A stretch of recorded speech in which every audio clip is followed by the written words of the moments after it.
Well, to say that I wasn't nervous would be a lie because I'm so nervous right now. I've been doing radio 35 years, and this is the one guy that I'm nervous to interview. Brett, are you there? I'm here. Are you familiar with me at all, Brett Favre, and how big of a fan I've been over my broadcasting career? It sounds like I'm not. We do have one friend in common. And Okay. Deion Sanders.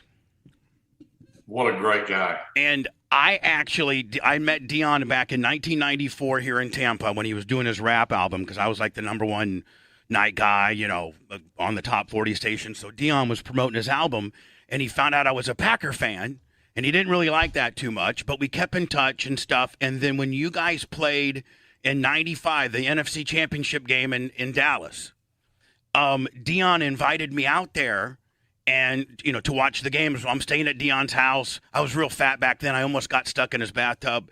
And so I go to the game, and Deion, I go to the game with Deion, and he tells all the security guys I can, walk wherever I want to go and stuff. But all I want to do is go over to the Packers, sideline. So I'm looking at, I was like, man, there's Jim McMahon, there's Chris Jackie, there's Brett Favre. Oh, my God. So at halftime, I'm in the locker room with Deion, and he goes, Bubba, where you been all game? I go, I've been over at the Packers side of the game. It's like, don't forget who brought you to the game. You better. So I had to stay over on the Dallas side for the whole rest of the game, and then you guys end up getting beat. And, do you remember that game? Deion says the reason they won that game is because they were able – you guys were up – it was 17-17, and Gil Haskins got hit – you threw a pass to Brooks, and they went into the sidelines, and Gil Haskins took like 15 or 20 minutes, and Deion says they were able to look like it, schemes and things like that and figure you out, and that's what the advantage was, is because Gil Haskins got hurt. Well, I remember everything you're saying. I don't know if they were tough to beat. It seemed like we went down there every year and was turned away. Now, they were great. They were really good. So I don't know. I remember when Gil got hit and almost killed him. I know it was. People didn't really realize how bad it was. The ambulance came and everything. Yeah. Oh, yeah. It was bad. And Gil is still alive today, but he's never been the same.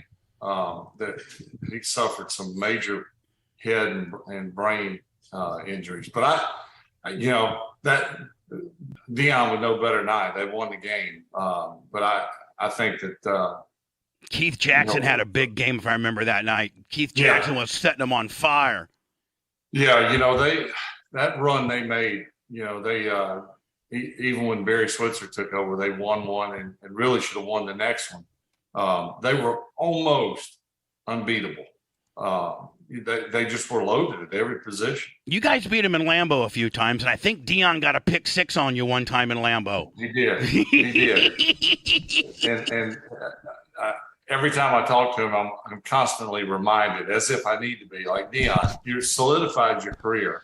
My pick doesn't make you any better or any worse. Oh, he's all tolerant. He likes to always bring that up. Anytime I talk to him, like, I'm trying to get him a free van right now through my buddy Explorer van, and I told him I was going to have you on a couple days ago, and he goes, "Make sure you remind him about that pick six at Lambeau." I said, "How about I remind him when Favre beat you FSU and what was that 89? You guys beat him in 89?" Yeah, but he had left. That was the first year he wasn't. I know, but you had T-Buck, Edgar Bennett, and I forget Leroy Butler all on that team. Yeah. And that was just after you got hurt. That's July. You got your 30 inches of the test, or was that a year later? That was the following year. We beat Alabama, similar fashion. I was in my car wreck right before my senior season. In fact, July 14th is when I wrecked. I had surgery August 8th to remove almost 3.5 feet of intestines, and ended up playing against Alabama September 8th. And so they were actually wanting you to redshirt. I think I remember I saw an article where they're like, "Hey, Brett, redshirt," and you're like, "No, man, I got to come out. I got to do it." And they're like, "There's no way this guy is going to play. They got 30 inches of his intestine cut out." Yeah, you're absolutely right. I had a redshirt year. I could have used it. Um, in all honesty, you never know. Had I used it, who knows? Had you But used it, then Ron Wolf maybe had gotten you with the Packers the next year because he correct, loved you. correct. Maybe I would have moved up to the first round and ended up with a bad team. But the way it played out was perfect. A lot of people don't realize that Ron Wolf was for the Jets, and he thought he had you as the number one guy in the entire draft. He wanted you so bad, and he couldn't believe that you slipped to 33, and Atlanta got you, and then the Packers hired, I think, Ron Wolf mid-season or something like that, and he met the team in Atlanta, and because he wanted to get one last look at you. But the Packer media and stuff were greasing him too bad because he couldn't. He wanted to watch you warm up. This is when you're playing for the Falcons in '91, Right. and he wanted to watch you warm up because you were partying and not really taking anything serious and living the Atlanta life. Just got a $350,000 sign-in bonus. You and your brother were just getting crazy, and he wanted to see if you still had the arm that he thought you did, but he didn't get a chance to see you even warm up that game, and that's when I think Billy Joel Tolver got replaced by Chris Miller, and they came back and you guys beat the Packers, I think. Yeah, I vaguely remember, but Chris Miller, either the previous week or the week before that, had gotten hurt. Billy Joe came in, threw a Hail Mary against the 49ers at home at Fulton County Stadium. We won the game. We had a great year that year. Chris Miller had a fantastic statistical year. But you're right. He came back in. We did beat the Packers. I had no clue who Ron Wolf was. Never heard of him. Didn't know that he was monitoring my every move.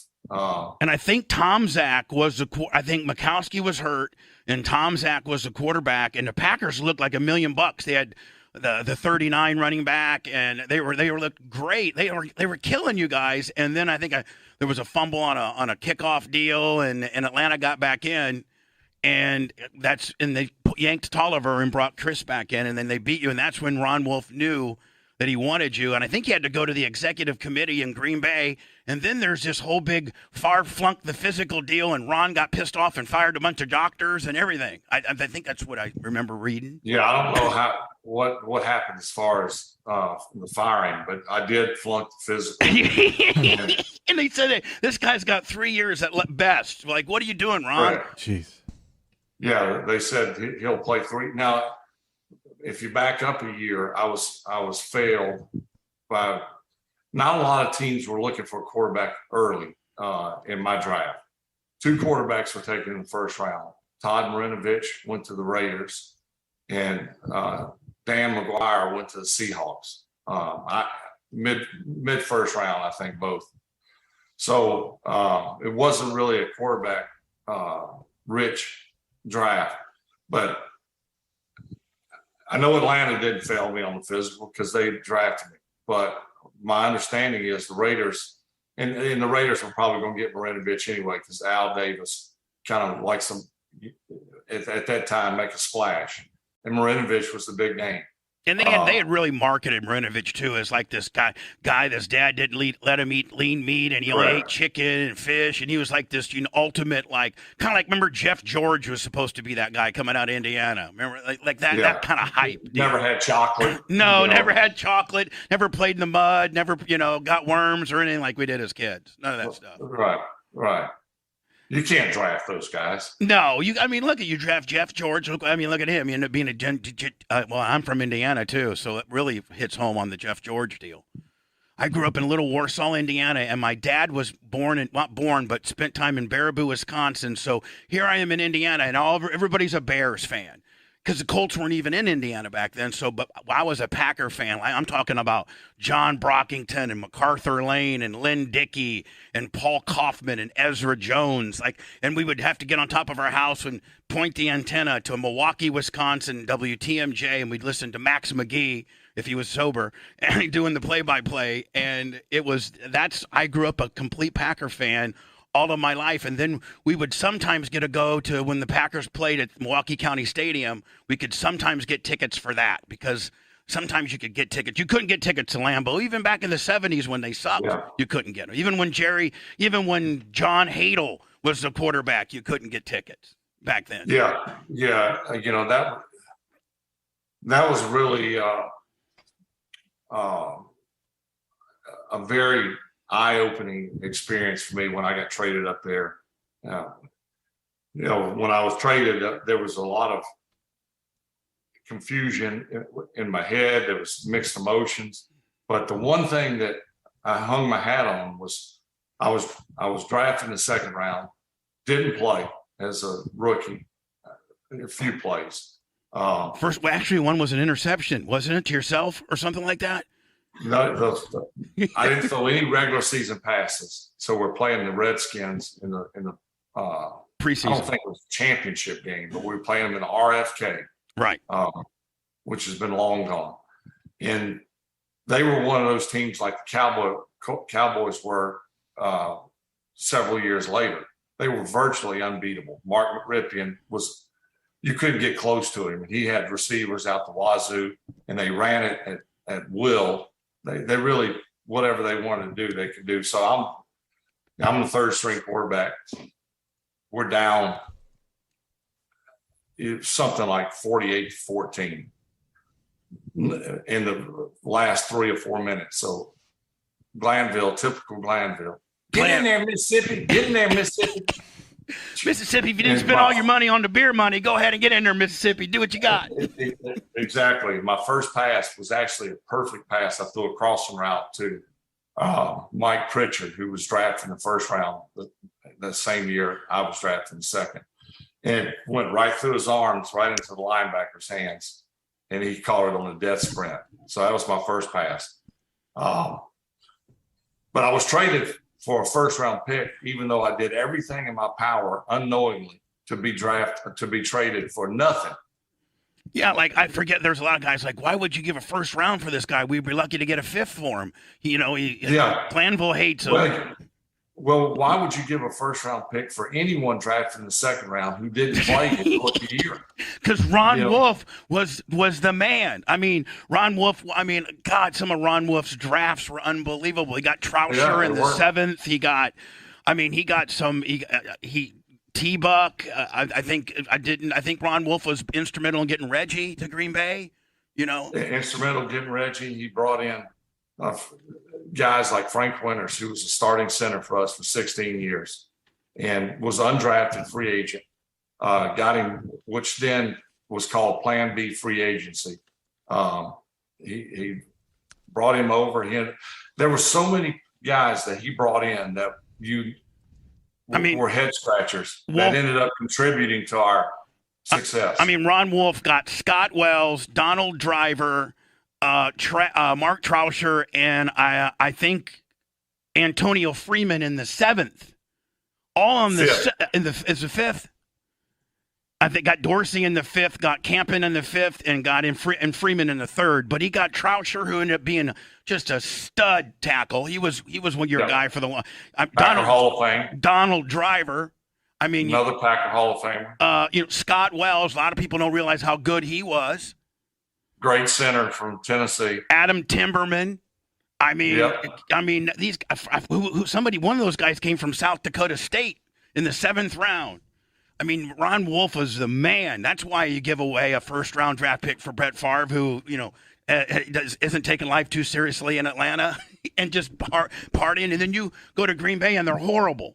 I mean, they're horrible. They're up there. You know, they haven't had really anything going on. They went through Forrest Gregg. They had Lindy and Fondy. They had Bart tried to. They were just horrible. Then they had the Magic Man, which we've had Don on before, and Don gave them a little glimpse of hope. But it took the gunslinger from Kill, Mississippi, to come in there and just turn things around. I remember the game that you did it on. It was the Cincinnati game.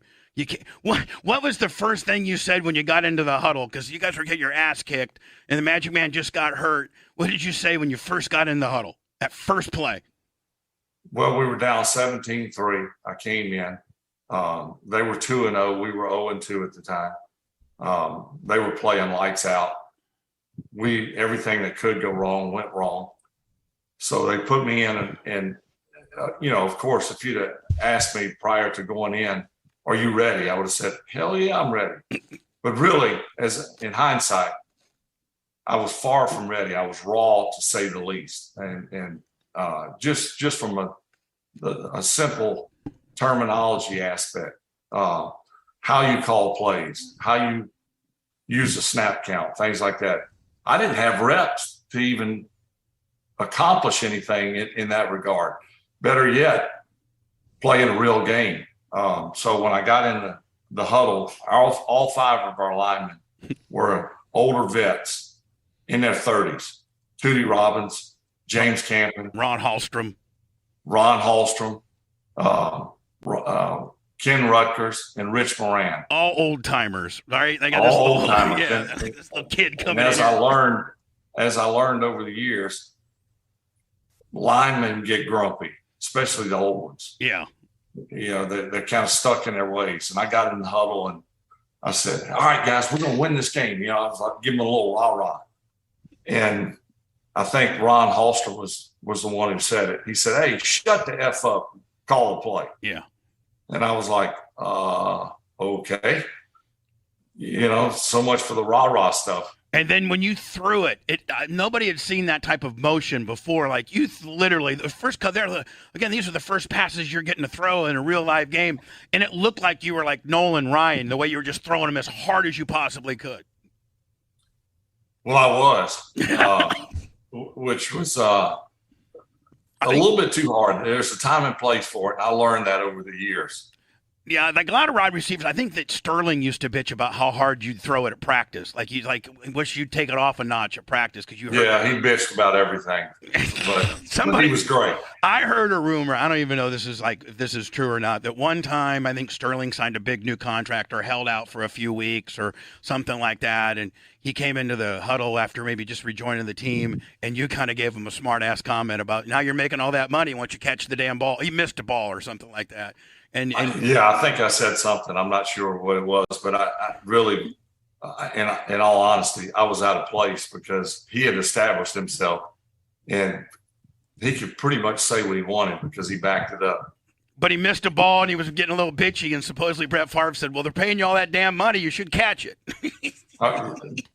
Knowing me, I probably said something like that, but then I probably quickly said, this is what I hang my hat on, Sterling Sharp. Oh. He was good. And you know what? I know that he was up potentially for the Hall of Fame this year, and Leroy got in there, and Leroy is obviously very accomplished. But boy, I think Sterling Sharp should be in the conversation to be in the Hall. I know he got hurt early, but God, I don't know. I know if he'll ever make it. I mean, he was the man. Well, to me, there's two, and of course I'm biased, but there's two that should be without a doubt in the Hall of Fame. Mike Holmgren is easily. If you go by criteria that, in no disrespect to Dick Vermeil and Tony Dungy, but if you just go look at the numbers, there's no reason why he's not in there. Yeah, like why? Is it just because I think there's too many Packers? There's too many Packers from that era? I mean, this is when the Packers from that era are going to get in. Reggie's in, obviously. You're in. Leroy's in. Do they think that it's just too Packer? I mean, are the Bears fan bitching or something like that? Well, I think first and foremost, the selection committee it's a biased committee, and I don't mean that negatively. It is what it is. So you got a bunch of guys in a room that say, "What about such and such? What about Sterling Sharp?" Well, doesn't have good enough statistics, or didn't play long enough, or someone brings up Mike Holmgren, and a lot of the selection committee, or a fair amount, is writers or NFL media right. to some extent. Maybe special interest to a small extent as well. Network deals and things like that. Who's on network TV? Who's not? Holmgren's not been real TV friendly. He's just Mike Holmgren, man. He just gets the job done. Sorry about the Cleveland deal, but I mean, he's not a media darling, and it's like I think a lot of that's maybe plays into the part a little bit. Yeah, and that's exactly what I'm saying. It shouldn't. Whatever is playing into him not being selected is unfair. Just go by the numbers and the longevity. He won a Super Bowl with us, lost the following one, took Seattle to a Super Bowl, should have won that one. Has 100 wins with 2 different teams. Multiple playoff appearances. And boy, did he get mad at you several times when you go out there and gunsling it and try to get it work one in there, and then you get a little pick. Boy, he would be full. What's the maddest because you could see it on the side. As a fan, you could see it, even the commentators be like, oh, Favre's going to get Mike Holmgren isn't really happy with the gunslinger right now. I don't know. And then maybe Mariucci or somebody would try to come settle you down. But like, what's the maddest Mike would ever get at you? That's a tough one because there's so many to pick from. I think after the Giants, I think it was my first year in Green Bay, we played the Giants in the Meadowlands. And they still had a fair amount of the old guys that were at Lawrence Taylor, Phil Simms, Pepper Johnson, those guys that were great players. But they were getting up in age, and we had them beat. And I threw a pick to Pepper Johnson, but on the same play, I caused a fumble. So I knocked the ball out of his hand and I recovered the fumble all in one play. So I threw a pick. Only you, Favre. Only you can throw a pick, can tackle the big defensive lineman and get to only you, Favre. Only you. And then the next play, I threw another pick and we lost the game. And the next day, he watched film with the quarterbacks, which he never did. Usually it was just quarterbacks and Mariucci. So he comes in and watches the film, and it was the longest meeting ever. Now, we probably had 70 plays, give or take. He had something bad to say about every play, even the good ones. Even a nice completion, rollback, great feel, read the check down. He went in there with the intention of, I am not giving this kid any credit because he doesn't deserve it. I'm gonna rip his ass from one end to the next, and he did. And he'd ask me, "What were you looking at here?" And my patented answer historically was, "I'm not sure." He'd go to the next play. What were you looking at here? Would Detmer kind of help you out sometimes? He was all smart and stuff. Yeah, Detmer would laugh. Even in the heat of the battle, he would laugh. Somebody told me, I think it might have been you. I think I may have heard an excerpt of you saying that you had they were talking about all this nickel stuff, nickel this and nickel that, and then a nickel, bringing in a dime with a nickel, and you turned to Detmer and said, "What's a nickel?" Like you didn't know what the nickel deal was, the nickel defense. That's absolutely 100% correct. But it was about late second year. Ty was drafted my first year in Green Bay. So we were together for 3 or 4 years. And great friends. I love Ty. We still talk today and have a great relationship. And that 92 draft was loaded. You had Tyrell Buckley. I think you had Brooks. You had Bennett. Detmer, yeah. I mean, that was a Wayne Simmons, linebacker from Clemson. Yeah, we were loaded. But Ty had won a Heisman Trophy at BYU, of course, put up astronomical numbers at a time when, today they put up, any team puts up these numbers, but Ty was a great example of knowing his limitations. Extremely high football IQ, just never made a bad decision. Didn't had a rag arm at best. Physically, if he walked in the locker room and you were in there waiting to get autographs from players, he would walk right past you and you would never think he was a player. You think he was a guy striping the field maybe or something? Exactly. Yeah. But he knew exactly where to throw it, how to throw it. You couldn't fool him from a defensive scheme perspective. So he was my go-to guy, but I was afraid to ask initially anyone what nickel meant. I just played along. I shake my head. Yeah, I know it. Brett, you can see they put the nickel in on you. Yeah, I see it. The nickel.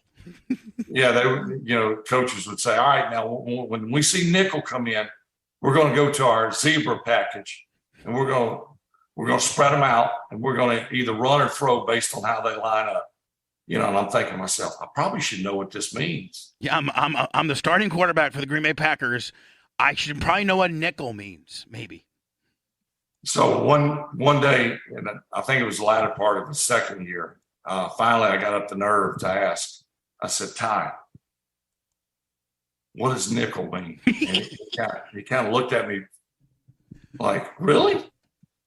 Are you serious? And I said, yeah, I'm serious. What's nickel?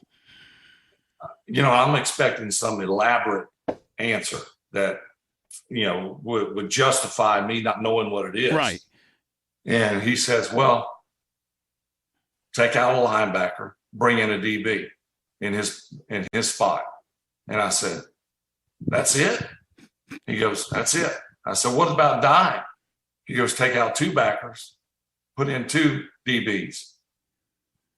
I said, well, hell, who cares about that? No wonder I didn't. No wonder. Irv never taught me that dumb nickel stuff, please. When we ran the wishbone, nickel and dime were something in your pocket. Yeah, and I guess in high school, you never hardly passed much. You just ran it all the time. Yeah, I don't know if we kept statistics back then, but I'm gonna say I probably threw on average, and I'm being honest, 2 passes a game. We literally, my junior year, we ran the wishbone, which younger generation has no clue what that is. No, but that was that. I mean, if the Oklahoma, that was like, wishbone, Nebraska.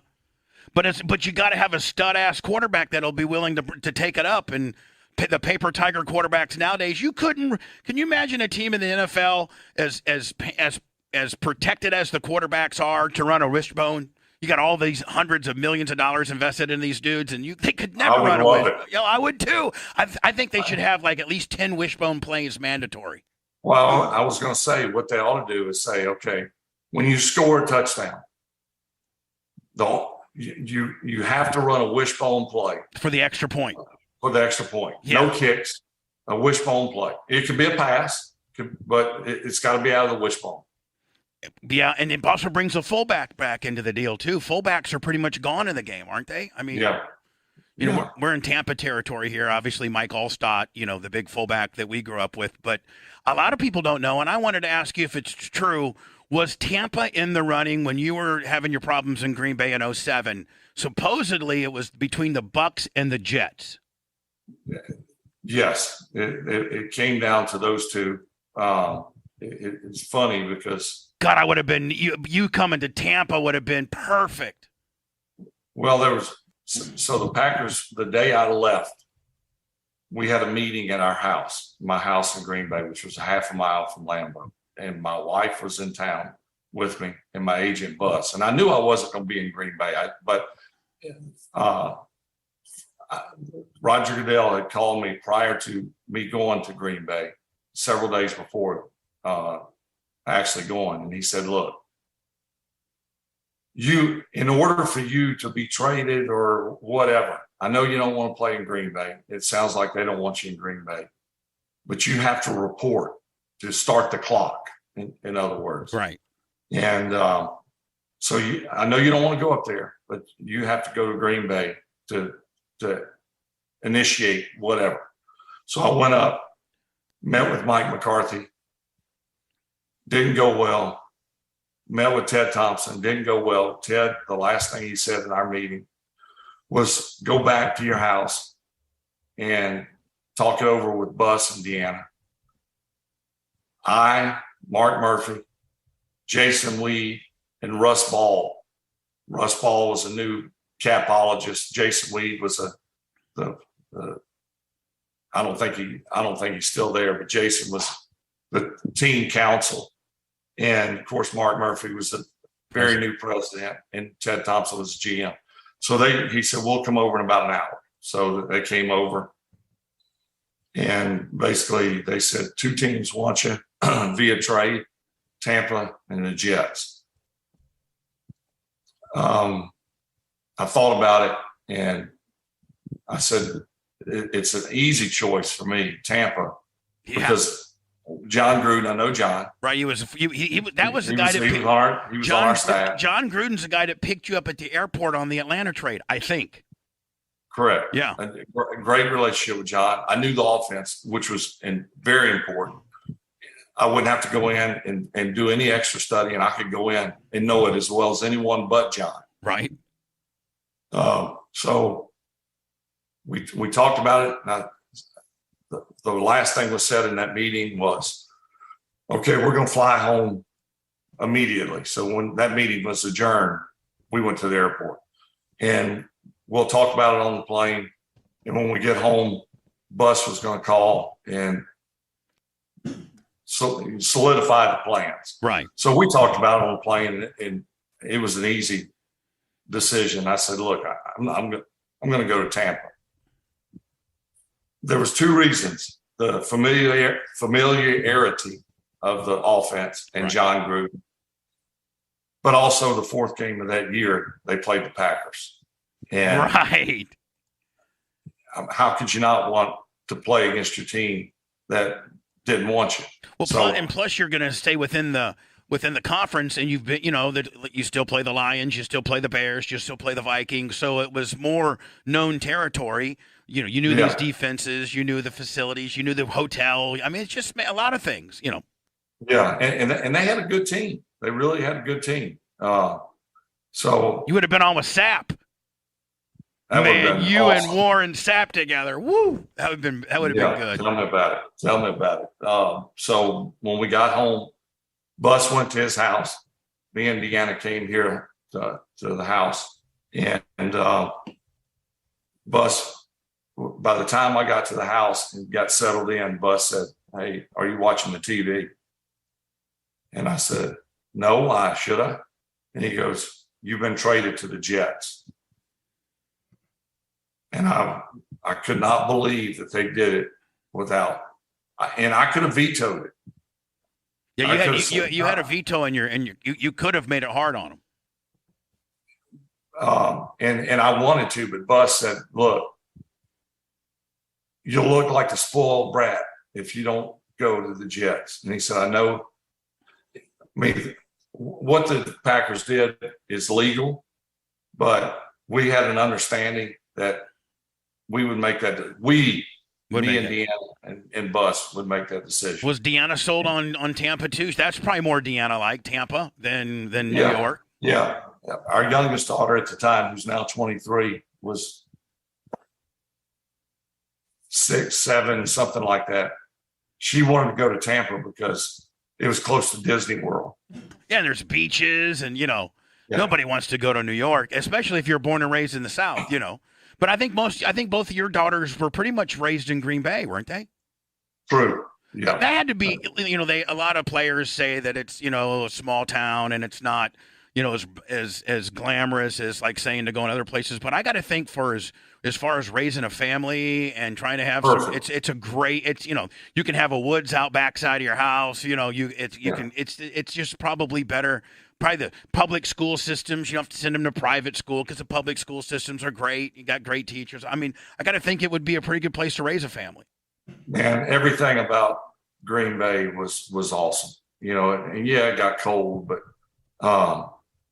it was kind of a good change of, being from Indiana, you know what I'm talking about. Oh yeah. Down south, there's two seasons. I tell people all the time. There's hotter than hell and humid, and then not as hot and humid. Right. I mean, we don't get any, and we're even more in Tampa. We're more south than you. You kind of got a little bit, of relief. We get a little bit of winter, but I always wanted to experience snow and cold because Christmas Day can very easily be 85 and humid. Right. The daughters want to have a white Christmas with Santa Claus and all that kind of deal. And they want their dad to take them to middle school with an exhaust pipe that's chained to the bumper. Exactly. Well, I don't know if they wanted me to, but they had no choice. I heard a story that you're taking your daughter to middle school, and she's like, "My dad's just a regular dad. He had a white Chevy pickup truck, and he thought he was Johnny Handyman, and the muffler fell off. So here I am, Brett Favre's daughter, big guy in town, and he drops me off with the muffler chained up to the bumper because he thought he was Johnny Handyman, and then it fell off as soon as you dropped her off." Well, every time I'd hit a bump, there was a little slack in the chain that was holding the muffler on. So when I would hit a bump, it would ding and scrape against the asphalt. I mean, you're making pretty good money at this point, aren't you, Brett? I mean, you're probably making $3-4 million a year this year, aren't you? Yeah, but I've always been a little bit frugal. Until it fell off, I was going to go with it. And who was the guy on all the years the Packers who was like the over the top guy, like who had the Ferrari and had that, and then there's Brett Favre who's got the white pickup truck with the chain on the muffler. Yeah, our nose tackle. You probably remember Gilbert Brown, great guy. The gravedigger. Love Gilbert. 93. Gilbert had a car. He had a car for every day. For real.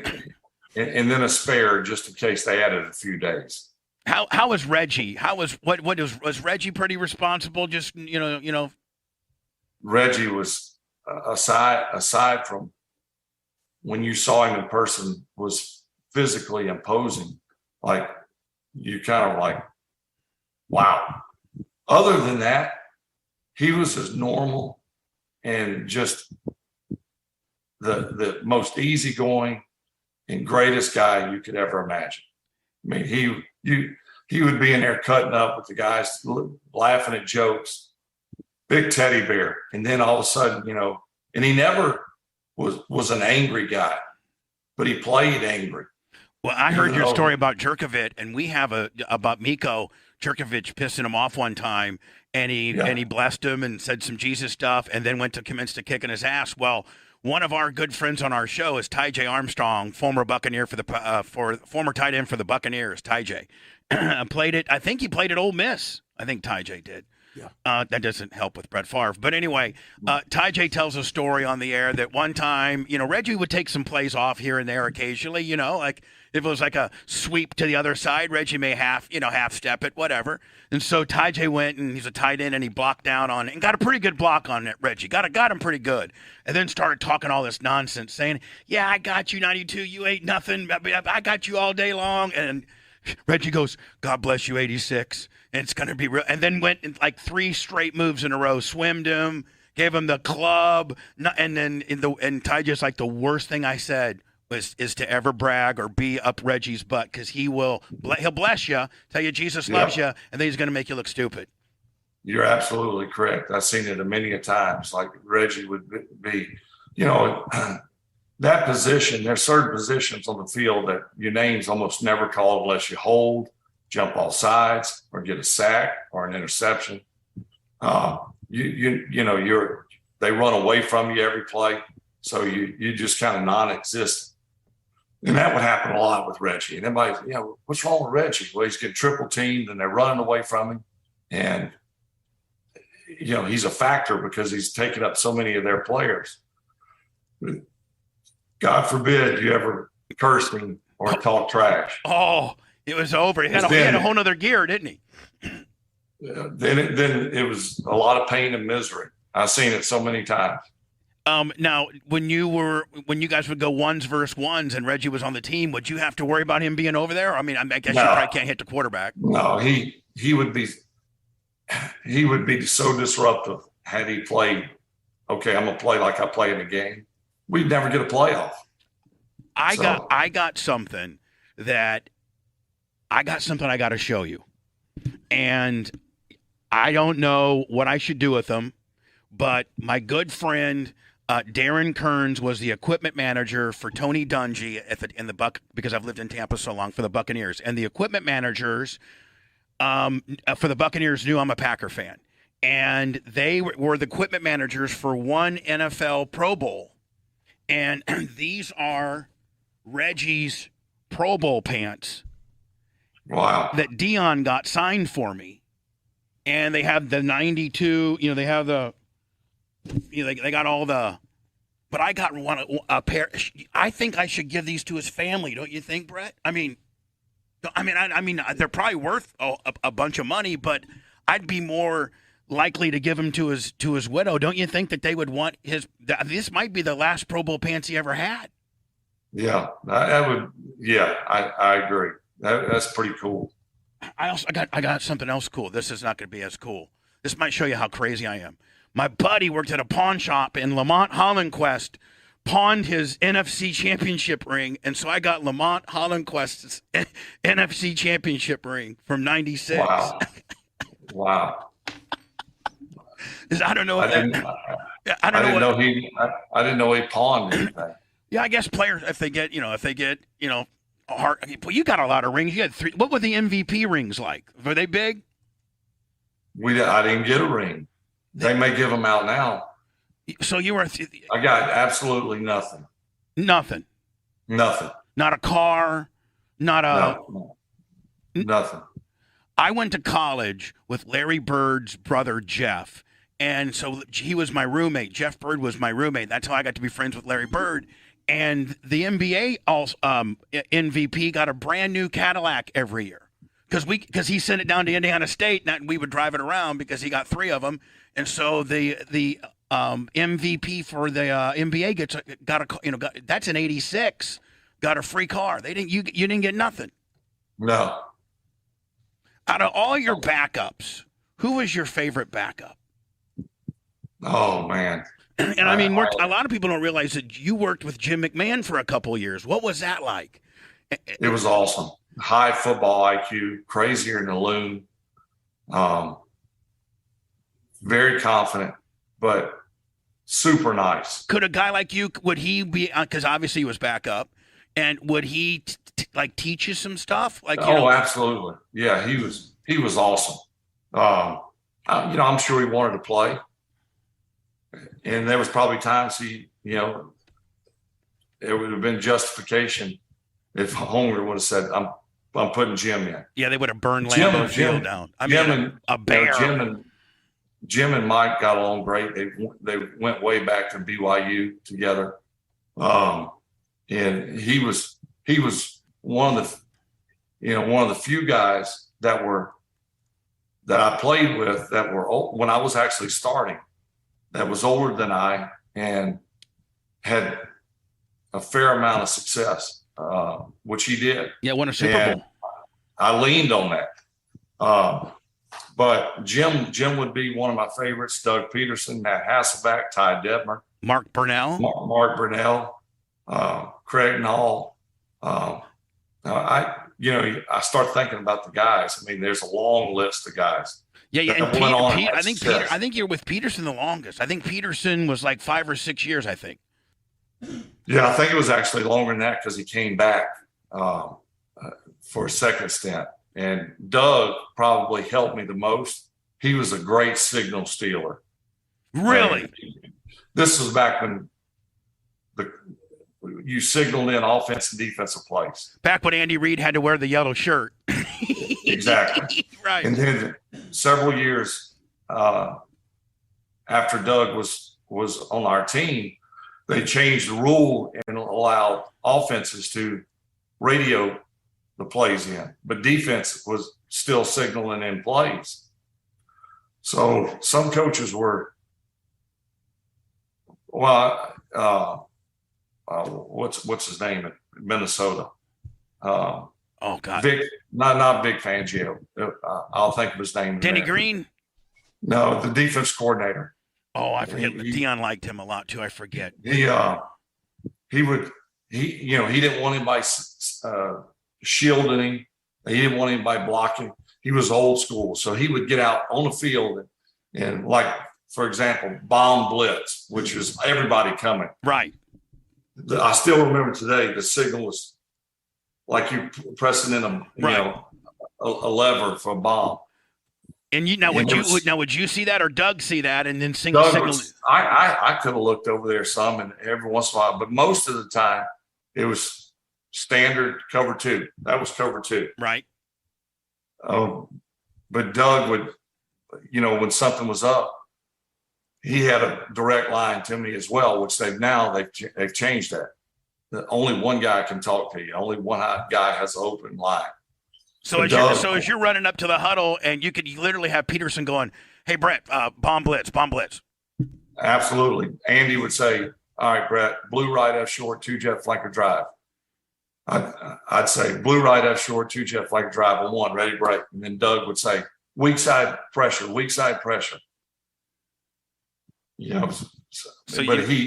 He studied it. He was dead on almost every time. So on that play you just called, Brett, who's getting the ball, right? What you just called? The number one read is flanker. That could have been Sterling. Right. That could have been Antonio. Could have been Robert Brooks. Just depends on who was in the game. Right. If he was covered on a shallow cross, then the next read was the tight end. Could have been Shamira. Could have been Keith Jackson, Bubba Franks.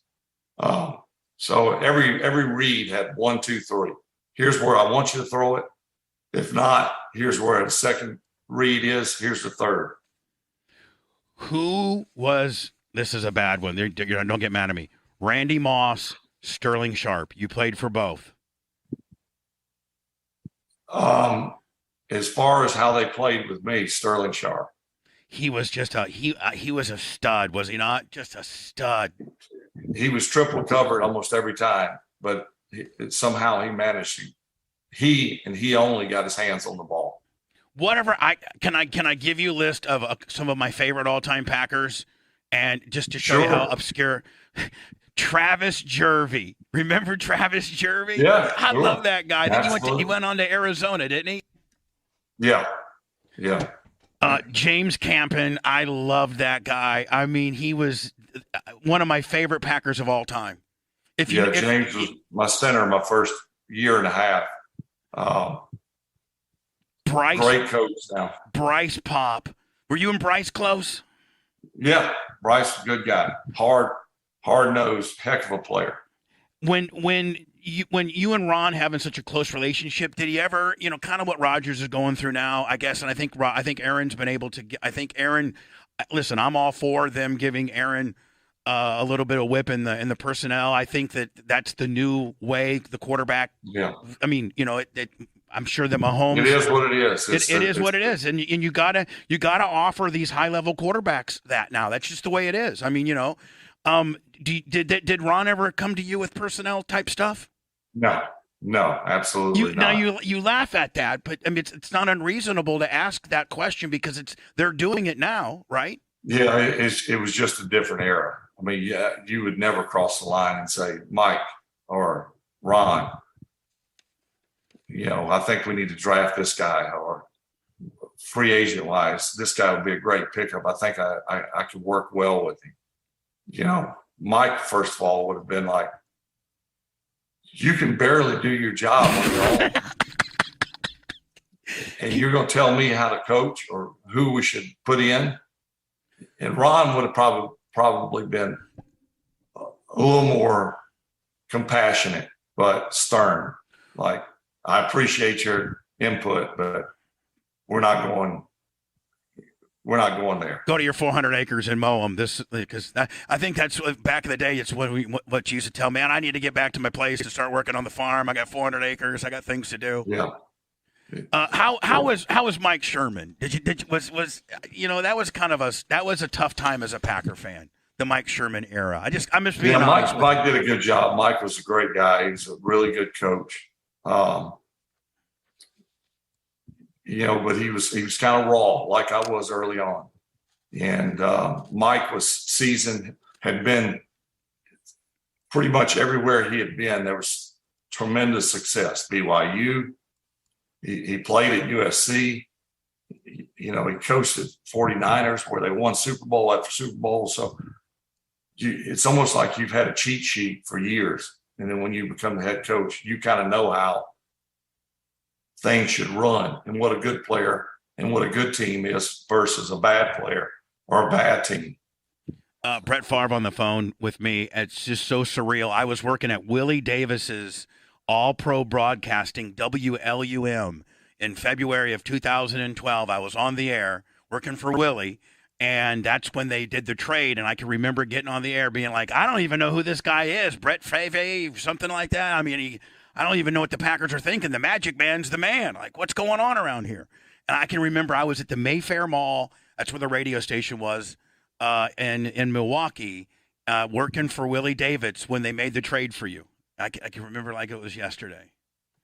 Yeah, I don't remember a lot, especially from those times, but I remember the day I was traded very well. And I think June Jones called you first, right? And was June called me first. Like, Brett, man, I love you, buddy. But this is probably best for you. You're gonna, And then I think Ron Wolf called you second. I think. Yeah, those two were the only two that called. June was awesome, as he was the whole year with me. Spent a lot of extra time with me. Didn't have to. Was very engaging with me as far as coaching. Again, he didn't have to be. And said some nice things on the phone. And then Ron Wolf called me and said, look, you're our guy. We gave up a first round pick for you. So we stuck our neck out there. But I believe in you, and we're happy to have you. What did hard ass Irv tell you? Listen, kid, you better go up here and kick some ass now. I'm telling you. Yeah. Something like that. Maybe even a little. Maybe take this a little more seriously, Brett. God damn it. Come on, go up here and do something. When I got the call, I think we were eating crawfish and drinking beer. Yeah, exactly. You know what? Before I let you go, first of all, I just can't tell you how thankful I am to spend some time with you. But more importantly, I followed your career throughout your entire career. A couple things. One, I don't know if people realize you're kind of a mess up in life. You've done some stupid stuff, much like me. I've done stupid stuff. But you've had a rock of a wife that has put up with your antics from just boneheaded stuff that you've done. And she has been through hell. She is a breast cancer survivor. She has her own foundation. And there was some, you put her in some pretty tough times. And your wife she's not recognized nearly enough, Brett, you get recognized. You're the stud. You're Brett Favre. You're a gunslinger, Superman. But Deanna, she is truly a lot of your mojo. I mean, she put up. You put her through hell, Brett. You're absolutely right. Presently, she's training for an Ironman. I mean, she's tougher than nails. She could probably beat you in basketball. I bet you. Oh, there's no question. Yeah, she played basketball in college, I think. She played softball and baseball back before it was fast pitch. Going back. Back when you could hang them up there. Can you still play softball a little bit? Yeah, but my back is in bad shape. I've had 10 epidurals in 2 years. Oh, I don't know why. Well, I know why, because they used to throw you down like a sack of potatoes. That's Warren Sapp would come in and spear the hell out of you. That's why. Yeah, I was hunting in Kansas one time. I think it was last year. And the guy at the property we were hunting, I was kind of hunched over, which some days I'm hunched over. Some days I feel better, and maybe you wouldn't know I played football, but this guy who had been a friend of mine for 5 or 6 years said, looks like your back's hurting. I said, man, it's killing me. He goes, why? And I go, need I answer that? Yeah. Did you see I got sacked about as many times as interceptions as I threw? I'm hurting bad, buddy. I went 231 games or something like that without missing a game. I don't know that record will ever be broken, Brett. I don't know. I don't think it ever will. I don't know if anybody is smart enough or dumb enough to attempt it. Yeah, you're right. I mean, when most guys sit out, you were like, this is just some, whatever. Irv says I had to play through this. Yeah, I had no choice. I had to play. Hey, congratulations on your daughter. I think your oldest daughter's an attorney now and married to a British guy who doesn't know how much of a stud his father-in-law really is. Has no idea. Which is pretty cool. Yeah, but he's a great guy. Yeah. He's British and he has no idea that you're like just, one of the legends that roll around here. If it's not soccer, he has no clue. Could you play soccer? I mean, could you?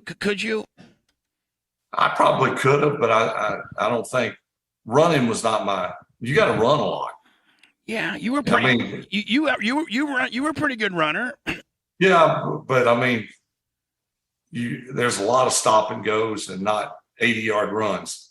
The soccer field, you run in length of the field nonstop. Brett Favre was good for 10, 12, and they'll slide on you. Or you'll do one of those little looky-look passes right before you get to the line of scrimmage. I loved when you used to do that.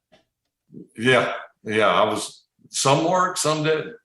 Most of them worked, though. But I bet you Holmgren got your ass when you got – that's not the play that was called. That little bullcrap My first official pass in regular season was in Tampa, and I caught my first pass, which is a great trivia question. I saw that. You caught it and they sacked you. Unfortunately, I lost 7 yards. Listen, Brett, I can't thank you enough. And we had your doctor on yesterday, and Yeah, good guy. we have a doctor on our show as well. Our doctor and our co-host of our show is named Dr. Dan Diaco. His dad was the longtime doctor for the Buccaneers, Dr. Joe Diaco. Oh, okay. So Cool. they were talking all about the concussion protocol and things like that. And boy, it would be neat if that guy's stuff, ends up going. I mean, it would probably have helped you. How many times do you think you were concussed? 100? Well, no, way more than that. See, the thing about concussions is we still don't know a lot about them. But if you'd asked me this 10 years ago, how many concussions I've had, I'd have said 3. The reason I would have said 3, I thought concussions were when you get knocked out, where you black out for a period of time, you don't know where you are, memory loss, dizzy. A boxer gets knocked out, he tries to get up, his legs are rubber. That's a concussion. Right. What we now know is concussions happen all the time. So like you get tackled and your head hits the turf and you see flashes of light or ringing in your ears, but you're able to play. Or you get that stinger, that little stinger for 5 or 6 seconds. That's a concussion. So based on that, thousands had to be, because every time my head hit the turf, there was ringing or stars going, flash bulbs, but I was still able to play. And that's what's kind of frightening about the concussion thing. It's the ones that seem minor that do the damage, because you're able to play and keep going. And still today, I mean, there's probably guys that have them that I'm not going out. I'm not going out. Yeah, I mean, a lot of these guys don't want to lose their spot. I mean, it's their livelihood. Not everybody's Brett Favre that has a $1 zillion deal and stuff with a white pickup truck and a chained up muffler. Not everybody's like that. That's correct. Hey, I really would love to promote anything you got going on. I don't know why some big network doesn't have. Why you're not the next Tony Romo or Aikman. You're better than both. Not only on the field, but I think that you are have as much football knowledge and as a great communicator. Have you thought about that at all, Brett? Being a color? I thought about it. It's really not. I haven't really pursued it. Man, you ought to, because people love the hell out of you. They love the hell what you got to say. Well, I think I could be. I don't think anybody can be John Madden, but I could be a little bit different. And you could be the player version of John Madden, very much so. A little more folksy, a little more folksy. And I may, if that opportunity ever arises. I mean, you saw the kind of money Brady's going to get. I mean, Brady's got that paycheck waiting for him. Yeah, I mean, it's crazy money. We're almost signed a $100 million deal. I mean, I know you got a lot of money, Favre, but you could use another $100 million. Come on, work with me. Who couldn't? Yeah, I mean, I know you got everything. I mean, you don't got no car payments or nothing, and I mean, I think your oldest daughter's an attorney, so you're doing good, and your wife's happy, everything, and you got your little gold brace, making a lot of money from those guys. But my God, $35 million a year for just doing some old school play-by-play. God, that's good money. Yeah, it's great money. Yeah, you're right. I may. Who knows? Hey, I love to talk to you from time to time. Do you even know what my name is, Brett? Lumpy. But Bubba.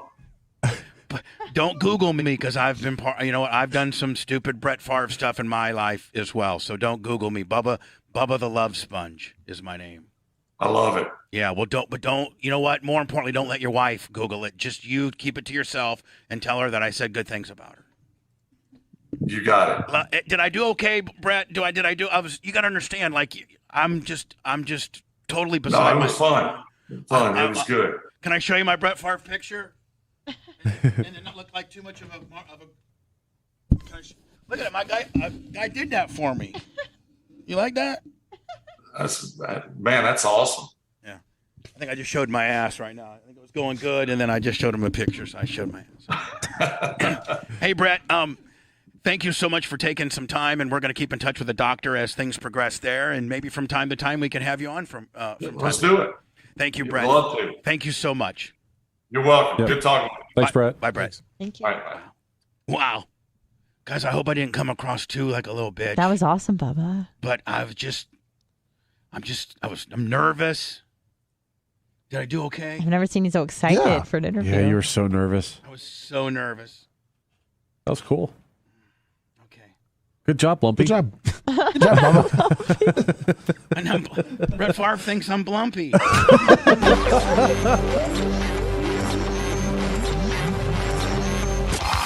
The Bubba Radio Network will return after this.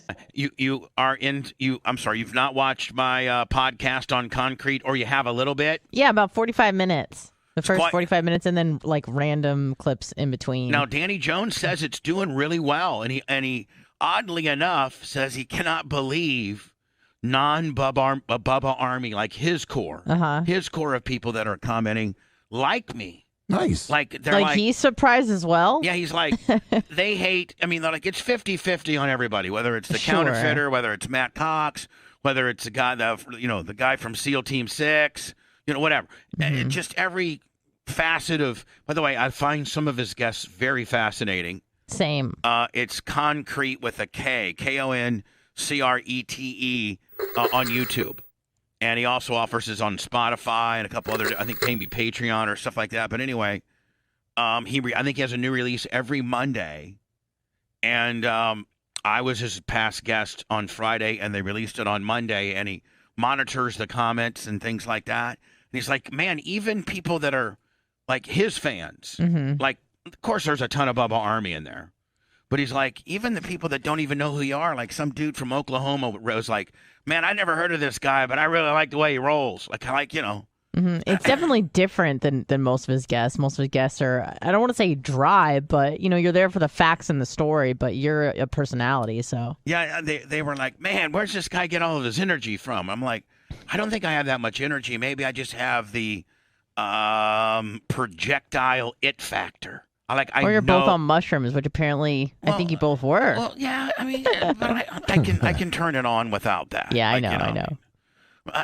I don't think most people know how to quote unquote turn it on. Like when you're when you're working, right? You gotta project. You gotta be boisterous. You gotta be assertive. You gotta have inflection. You got. I think that most people don't know how to do that. Right. Well, I'll tell you, I got some Bibles out of I don't know. Right. Again, you're there for the story and the facts, not for the personality. Anyway, if any of you Bubba Army have an opportunity to go see, his name's Danny Jones, kind of young. I think he's like 30. No, he's 34. He's 34? Yeah, that's what he said. Anyway, I think is he at 496 or is he 590? I think it's like 463. Yeah, 463. He's approaching 500,000 subs. I mean, that's a lot on YouTube, and some of his, videos are well into the millions of views. And a lot of the guests he's had have been on like Rogan and stuff. Oh yeah, like he has big time guests. He's really good at it, and he also is going to come in and he's going to sit in on like on the 19th. He said, right? On the 19th. Is that a Friday, right? We're gonna have him. No, I think it's it might be a Thursday. I don't know. Let me check. It's Thursday. Yeah.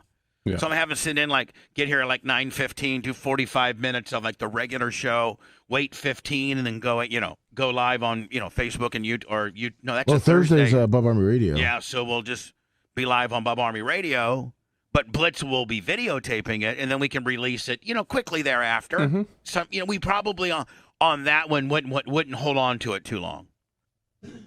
I don't think we've released any of them yet, have we, Blitz? No. Good. Keep it that way. Yeah, we decided that we didn't want to. And when we do, it's a special, deal. Okay. So, but we have them, and we will release them one of these days. So go and watch the Concrete podcast that I did. I think you'll like it. It's very well produced. Cameron's awesome. You look great. And it was funny, I felt like he was more excited for you to be there than the other way around. Well, yeah. Because he grew up listening to you. Yeah, I sometimes just think that I'm just a regular dude, but in actuality, in this area, I guess maybe I'm kind of a big-time star. I don't know. Yeah, especially for people his age, my age. Yeah. I grew up listening to you. I don't know. If you would have been a Tampa girl, do you think you would? I don't think you would have. Oh yeah, my dad was. was listening to Howard when I was 10 or 11. Oh okay. Yeah, my dad didn't give an F. Would you have not worn panties on Thursday? Well, no, I probably would have worn my granny panties, but I would have been listening. Okay. Yeah.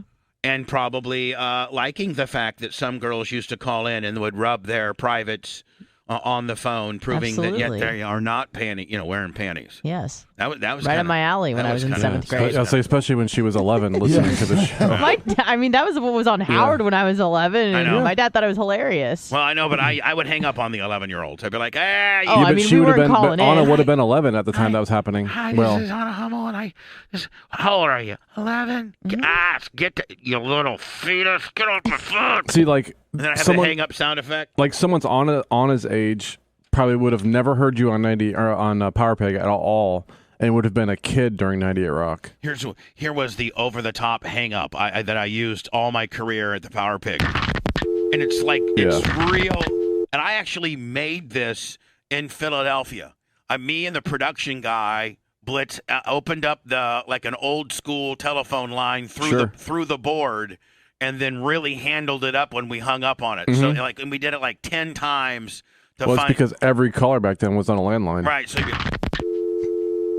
you're like, Bubba, I just want to let you know we love your show. Can I hear New Kids on the Block? How old are you? 14? And then I'd play Beastie Boys, something completely opposite. Well, it's funny back then. Every hang up effect had the dial tone at the end, but that never happened. Right. Well, yeah. See, when I would hang up on the air, they just hear blip.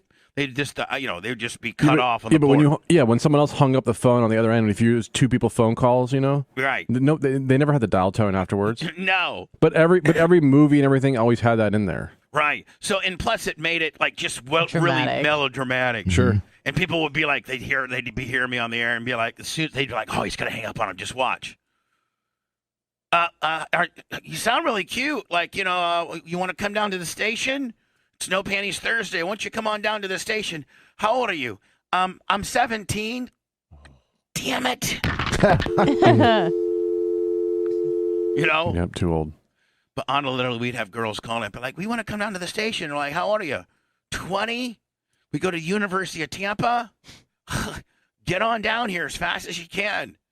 And then you're going to end up showing us your boobs, and then you're going to end up giving oral to Guido and giving oral to me and everybody. And then we're going to go out to, some clubs and get you drunk. Try to blast you back at your place. Sorry. And that would actually happen. Oh, no, for Anna, Blitz will tell you. Yes. Listen, one time, I should tell this story. Oh, God. Jackson, this is going to be a one-off story, I promise you. Back in the Power Pig days, I had a Mako's Seminole on Thursday nights. And it was ladies' night with Bubba the Love Sponge.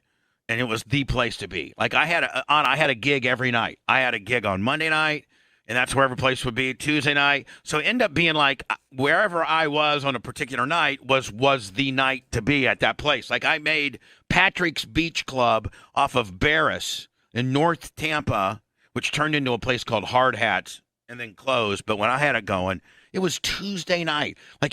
Place would be packed on Tuesday night. No, Tuesday was Jammin's. Wednesdays was Patrick's.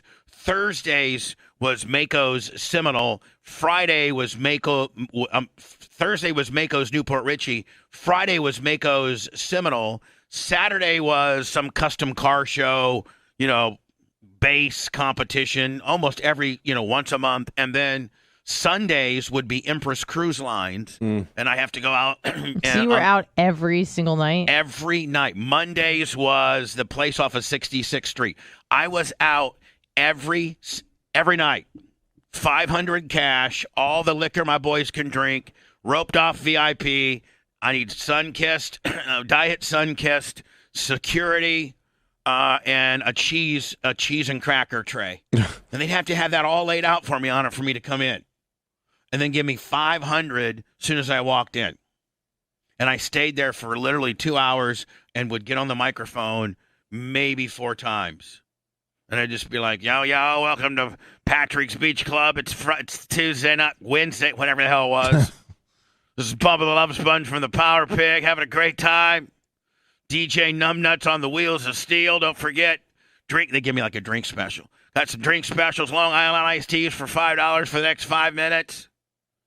And if you want to come over to my VIP section because you're a hot little freak and you want to show your silky milkies, I would say that on the microphone. Oh, I believe it. Just come on right on I over still there. say that. Just come on over. Boom. So one time, and then we would get girls every night that wanted, to be in our little VIP section that wanted bottle service because, you didn't pay for nothing. Mm-hmm. And then Of we course. would try to, Nothing's changed, by the way. Girls still do that. But we would try to get them, to the point where they wanted to, go back to their place because obviously I lived in Palm Harbor at the time and was engaged to Holly, so we can't go back to my place. Right. We're gonna have to go back to your place. You got a place? Me and my little 3 girlfriends have an apartment. Perfect. Looks like T-Quest and Dig Dug might be getting some ass too. You 2 girlfriends, are they gonna be able to give my boys some ass? Was Holly ever allowed to attend events with you? No, that would Please. ruin You it. don't bring sand to the beach. You gotta, Like, what would you tell her? I got a gig. I'll be home at She's- 4 in the I want morning. to go. I like drinking and No, kicking ass. you're a nurse that works the midnight shift. Oh, okay. I planned it that way. Hey, I just got a nursing job. They want to know what shift I want to work. How about overnights? Forever. How about you get home at 7 a.m. while I'm just getting home, or I was at the point when I was doing mornings, then I was already gone for the day. But then Anna, you're with them, you're with these chicks from like 11 to 1, and then if you didn't get any ass, then you and the boys went to Denny's or Village Inn or something and had breakfast. And if you did, but about half of the time out of the 7, you'd end up at the girl's apartment probably three times a week. Whoa. Just straight And those are girls you just met at the club, right? Not from the from the those aren't studio? girls that you got to relate. Those are just girls that you met at the club that you got. They were able to Down hang for out. some fun. Well, they were able to hang out and drink for free and they hang out with Bubba the Love Sponge when I was a big time superstar. Be back, whatever. So one time I'm in Blitz. I'm at Seminoles Mako. I'm at Mako Seminole, and it's on a Friday night. And I see this chick. She's super hot. So I'd send over Whitey Pippin. This is how I did it on her. So Whitey Pippin was one of my, my hanger-oners. So I sent over him or Half-Breed. It was one of the two. I had a bodyguard named Half-Breed. I can only imagine why you called him that. Well, because he was a mulatto man. Right. And a very jacked up one at that. Yes. And he would show up. I didn't pay these guys nothing. They would just show up and be my bodyguards just in order to hang out in the whole, Bubba vacuum, so to speak. Get some cheese and crackers. I had and Emery some Hale. ass. I had Emery Hale, who was 6'8", Pretty 340. good, He was one of my bodyguards I didn't pay nothing to. I had Half-Breed, who was one of my bodyguards I didn't have to. So I had those 2 dudes. And they would just show up to all of my events. And they would literally park in the parking lot and wait for me to get there. Then as soon as I get out of my car, they would come and join me and then walk me into the club. Like I was kind of cool. Anna, it's a whole dog. Let me, what business are we in? Show business. We're in a goddamn show business. But I always had a posse. I had 4 or 5 of my boys with me. And then, we'd roll in with security. And then, but at the end of the day, they were also the girl wranglers too. So Whitey Pippin was one of my boys. So I'd be like, "Hey, Whitey, go over there to see if that blonde girl and her friends want to, be up in our VIP room area. Not paying for, you know the deal." Yeah. So Whitey would go up there and say, "Hey, Bubba the Love Sponge from the Power Pig wants you and your friends to come up to his area and drink for free all night long and dance, shake your ass, have some fun." Well, they're like, "Of course." Even if they weren't going to have sex with us, even if they weren't going to do anything with just want us. to party. Yeah, I mean, For free. At least suck us out of our liquor, right? Yeah. And then, you're like, okay, we got sucked out of our liquor and we wanted to get sucked out of something else. But we'll see those bitches on down the road. Yeah. And you'll see them in a couple, 2-3 weeks. And then maybe next time. Yeah, and you got an event tomorrow at a different place. And a couple times, man, I met this one girl at Patrick's one time. I really like her. Her name was Casey. But she was really goody two-shoe. But, prudish. she was super hot, but she didn't, I knew she wanted to be a slut, but she just didn't want to be a slut. She didn't. Yeah, she's I had being to held back break by that slut- societal standards. I had to break that slut seal. She really was hanging on to it. But you got it. So first time Whitey Pippin goes up and she's like, "Yeah, me and my friends." So we're partying, and then like now, mind you, Anna, I don't drink this entire time. I know. I only drink Diet Sunkisses and eating cheese and crackers with a big ass pimp suit on. Blitz will tell you, with a hat and a derby, and a hat, Rolexes, Do a cane. a cane. Yeah, oh yeah, Mr. White folks. Oh. Oh, jeez. So, I was talking to this Casey girl, and she's like, me and my girls, I know what you guys are, we're trying to, drink all free drinks and stuff. Then you're gonna expect us to go back to our apartment and mess around, and we're just not like that. And I go, man, no problem. Ain't no problem. Just whatever. Just chill out, have fun.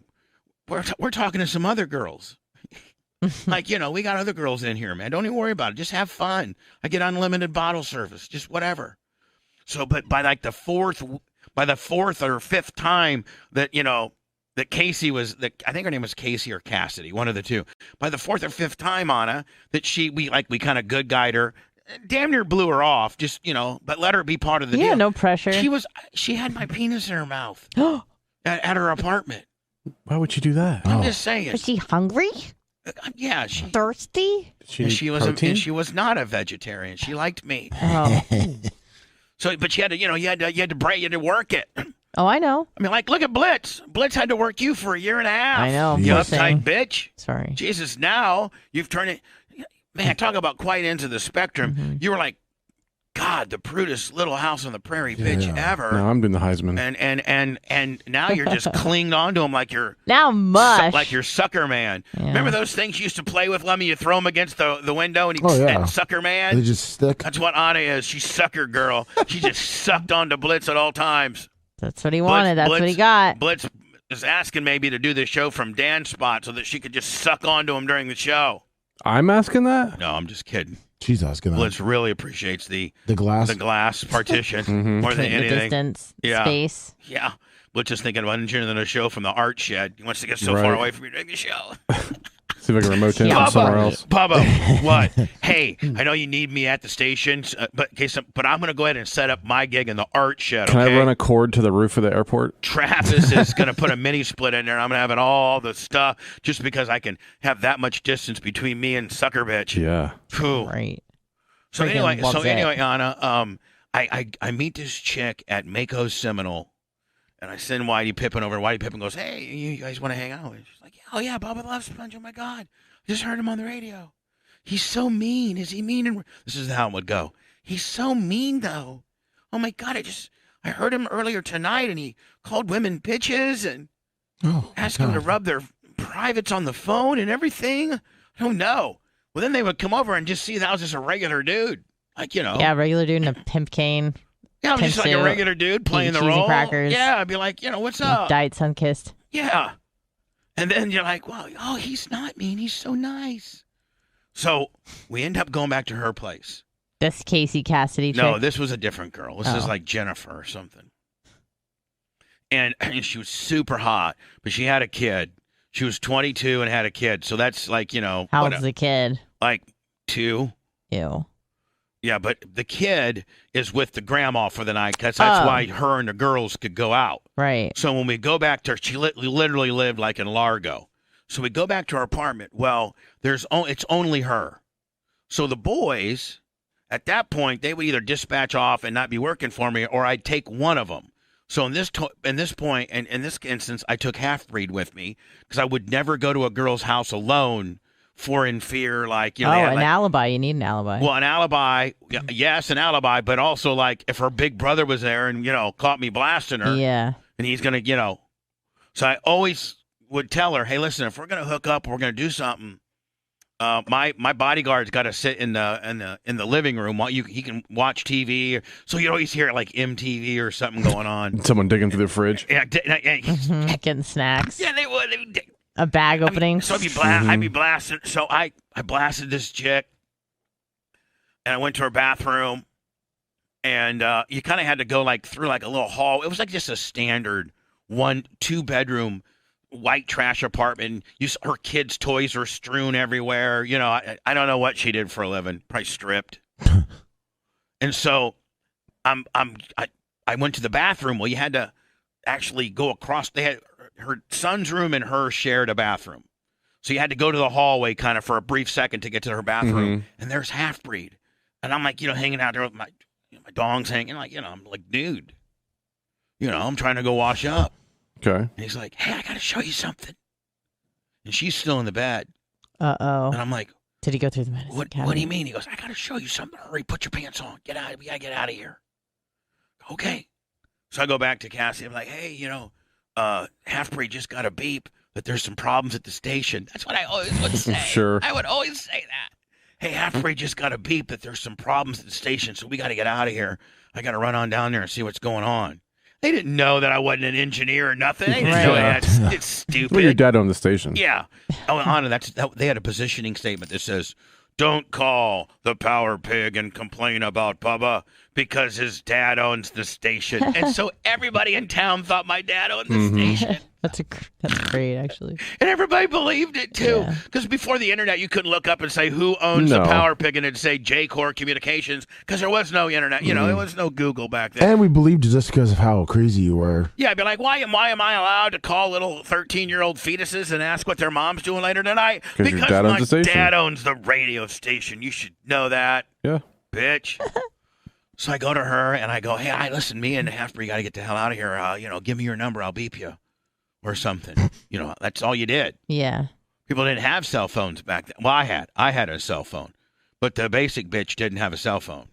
You'd have to beep her and put your number in there, and she'd have to go to like a regular phone and call you. So I got her beeper number. So we're walking out, and I'm like, what? What's going on? He goes, well, you know how people like have refrigerator magnets and they put like special, like sometimes their kids' artwork, or more importantly, they'll put like, well, for instance, in this case, it was a court appearance. Oh, no. I thought you were just like a giant husband or something. Yeah. No, hold on. I've never even told this story before. So, Jackson, this will be a great one-off. I've never told this story. So, while Half-Breed was, rummaging around for snacks and looking for something to drink, because I told him, just rummage. I don't care what the hell you do. Yeah. Just make sure you got my back. Nobody rolls up on me, okay? And so Half-Breed says, look at the refrigerator. I go, what? He goes, look, she's got a court to appear. She's got to go to court next week. Solicitation of prostitution. Oh, no. Yeah. Oh, no. She was getting solicitation of prostitution and violation probation. So she'd been caught before, and she'd violated probation for solicitation of... Oh, man. I mean, it didn't really...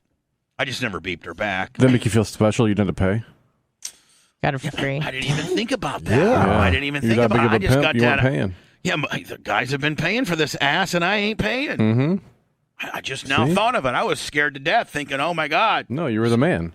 Oh, well, anyway, that's one of my. That's on. That was my life back in the day, and so then I'd come home about 3, 4 in the morning, and Holly would be like, "Oh, you guys, yeah, me and the boys went to breakfast, hung out a little bit.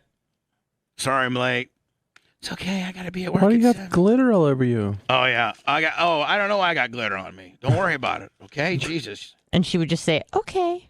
I'd be like, I ain't got no glitter on me. There's some glitter on your face.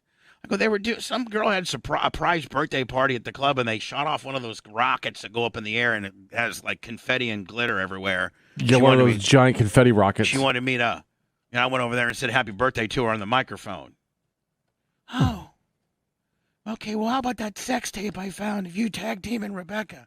Oh, did I tell that story? And she was with her family for Christmas. Yes, yeah. and they Recorded played it. over. Yeah, I pulled that one off. We made Tuttle a star. We made Tara a star. We made Spice Boy a star. Big Dick has been a star. Brent was a star. Man, a lot of those people did me dirty, too. Manson was a star. Trace was a star. Lasker was a star. 25 was a star. By the way, Blitz, I hope this doesn't create too much heat, but I'm going to go over and have lunch with Gene next week. How about it? Lasker. We're just going to I knew you were going to get that microphone powder coat of finally sponge. You've been talking about it now for like 6 months. maybe that's the reason. You're such a dick. Everybody that rocks out of this building is a star. Mhm. Why can't I mean? And I might even do a podcast with him. Oh, nice. Because Blitz, I don't think that if Lasker's to be Lasker, there's some things that on all of our platforms could be problematic on the way he talks. You know what I'm saying? Yeah. Let me tell you about this guy that was called N. John. He's my best friend. I just want to make sure I select the right person, but yet it's the hardest. Like like honest to God, Blitz. If I can make this person a star, then I can make anybody a star. And I almost think. This is live now, okay? Yes, sir. We are having a pizza party today. Oh, we are? Yep. I brought my Presto. Well, the show brought. The show had the air fryer I got yesterday was from my apartment. The Presto pizza maker we have here, I brought my extra one so that we always have one here. Mm-hmm. And so I brought a frozen pizza, Lummy, a great value Walmart Willie frozen pizza with some extra onions and cheese. I was going to make a little soup up deal. Oh, sweet. And have a pizza party. And Blitz said that he'd like to have some, so it'd be like we'll go thirds. We'll go thirds on a frozen. Sweet. Are you good with that? Oh, 100%. Right, just right after I slap the shiz out of you with a tortilla. Oh, thank you. But you can slap me too. Oh, okay. So that's what everybody has to look forward to today. We got a pizza party and a tortilla slapping. And let's go back to me predicting how big of a star So that's do going to you, make you. do you remember in the Zaxby's chicken sandwich review, speaking of Gene, Yeah? remember that F-350 that you were kind of marking out to? That was Oscar. Yeah. Hold on. You mean the F-350 that I was like, man, that's a nice truck? Yeah. Yeah. with the hood That was scoop. his? Yeah. Hey, I will tell you, He Lasker was talking always about has it on Facebook. he always has nice trucks. Yeah, What was does. he saying on Facebook? Let me tell you something. A stupid sponge didn't even know that F-450 was marking out to was mine. That's right. Old Gene Lasker never has a jobber truck like he's got. I got me always the newest truck available. The man. He's always got one thing about Lasker, man. He's always got like a $90,000 to $100,000 truck. Oh yeah. Like I guarantee you that F-450 was it a 450 or a 350? I think you said 350. I didn't really get a look at Blitz, it. you get fully loaded F-350, fully loaded 4-wheel drive, loaded to the gills. They're probably close to $100,000, or 85 to 90 grand. Yeah, it's an Oh, F-350. yeah. You get a 2022 F-350 with the tow package and the leather and the 4x4. You're right. They may be 120. Let me tell you something. Buffalo powder coating has to have some kind of write-offs now, don't they? How about it? Actually, his comment was, "How effing funny is it? He's doing a gig and bragging about my truck pulling the trailer, and it's Gene Lasker with that badass S, and he don't even know. How about that?" Well, he's right. How about that? Blitz, you know what I'm thinking? I bring the merch crick and because you know how it's going to be when I first walk in. It's going to be we're going to size each other up. We're gonna hold on. We're gonna have some smart ass comments. I'm going to be like, "You done being a dick?" And he's like, "You done marking out to my truck?" Like it'll be something like that. Hell right? yeah! I got a 2022 F-350 with a $1,200 hood, matched and painted in Tampa. Is that what he said too? That's what he said.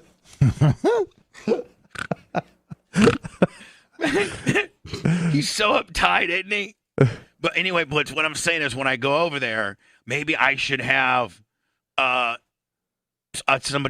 running videotape, or I walk in with them on my head so we can truly get the organic experience. Have you talked to him? We texted. Okay. We texted this week, and he said, "I said, how about I come over next week for lunch? We whatever. I come over." Like when you're fighting with your buddy and he owns a shop and your one buddy goes, "How about I come over to the shop?" Mm-hmm. Then that means, you're kind of like making up. Sure. Because otherwise you wouldn't be coming over to the shop. Right? Sure. So when another guy tells another guy and he's got a shop, "Hey, I'm going to come over to your shop." That means we're going to go ahead and we're going to bury this hatchet. Because if you didn't want to bury the hatchet, the guy would say, "No, I don't think I don't want you to come to my shop." Mm-hmm. Right? Yeah. Yeah. Meet in the public place. Meet me at Zaxby's or whatever the hell. All right, so Brad should be standing by. Remember back in the day, Brad, you there? Can you hear me? I can hear you. Can you hear me? I got you, brother. I Oh got man. you. Remember back All in the right, day? we're good. Remember back in the day, like when you first came to the league, you actually had to go to the radio station to talk to the guy. Now you can just now you can be in your garage, doing free throws, and then just come in there, put a little backdrop, put a nice shirt on, and you're worldwide all of a sudden.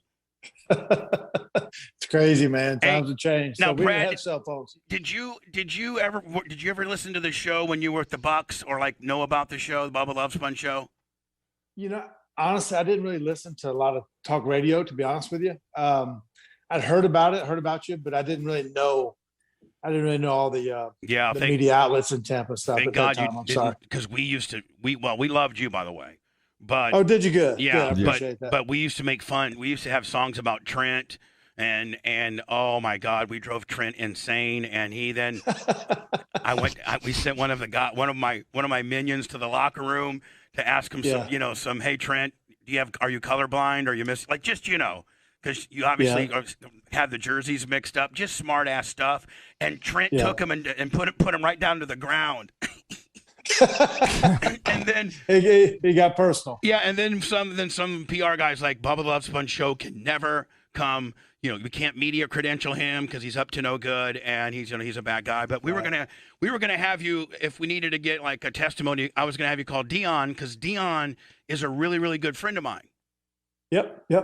And I know that you actually played with Dion twice, once at Florida State, and then with I guess you got to call him the football club now, right? Is that what we got to call him? Yeah, we were together at the Redskins at that time, we'll say. But no, I love playing with Dion. He was wow, probably the best. Him and Randy Moss, probably the two best athletes or ever been with. And prime time, I saw him grow from Deion Sanders to prime time there at Florida State. On game days, he'd come out there and we'd take the bus down from Thomasville down to Tallahassee, and then we'd get out, we'd take our luggage up to our room, then walk about 100 yards to the stadium. But somehow he'd always have a limousine. he'd show up there, and he made prime time happen. But I mean, he was the first. I remember two-sport guy, really. I mean, three-sport, really, with baseball, track, and football, obviously, at Florida State. And hard worker, but he did bring out the gold chains, and that was the Mr. T time when all that was happening. So I loved it. I don't know, and you might be able to attest, but a lot of people don't realize how much Dion he was very athletically gifted, obviously, but he really was a student of the game.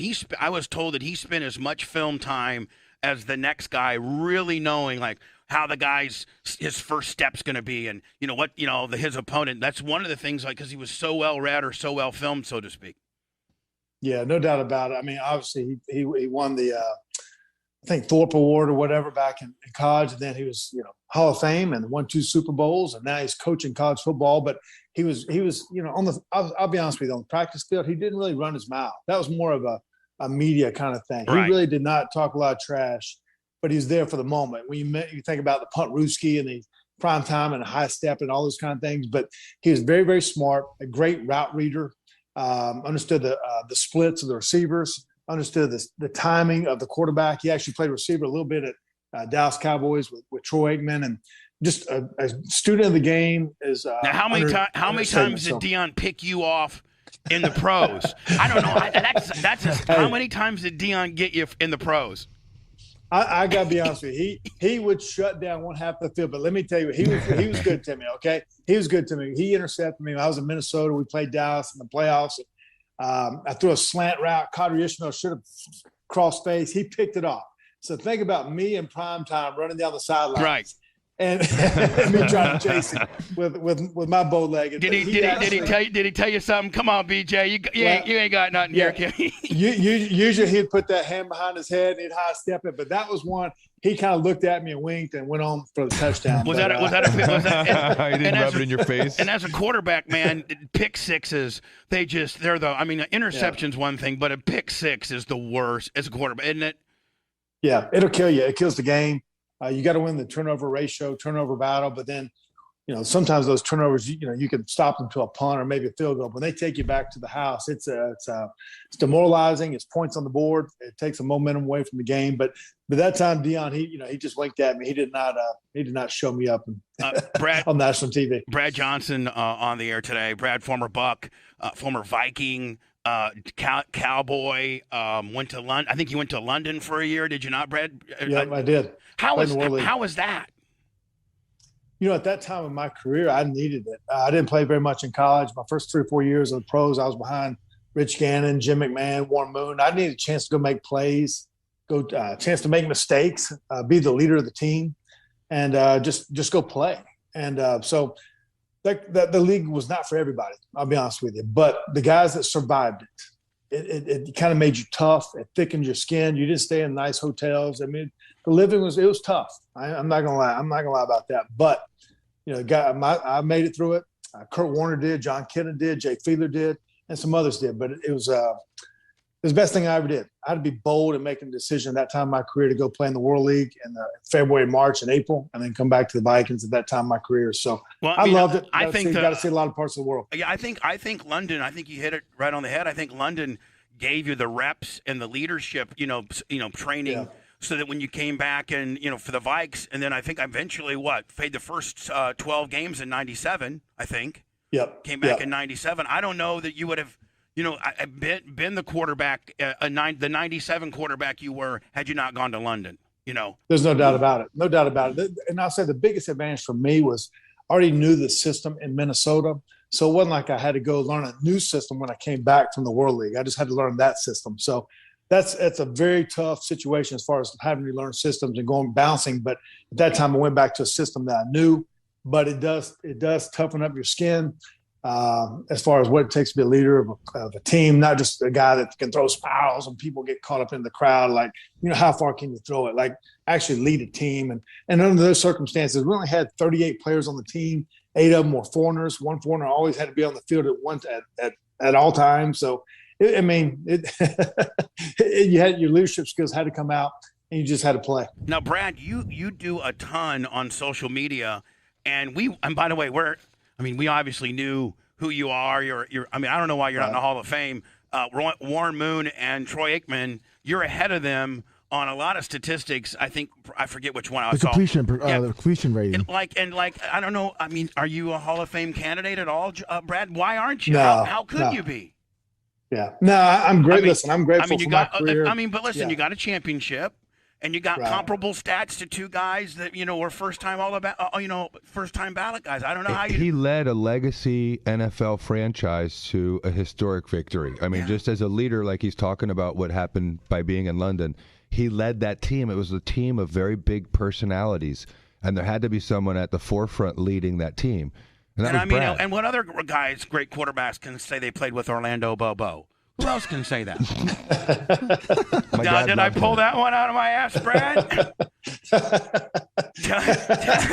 you went deep in the well on that one. Deep in the well. One of my little tricks, Brad. One of my little tricks.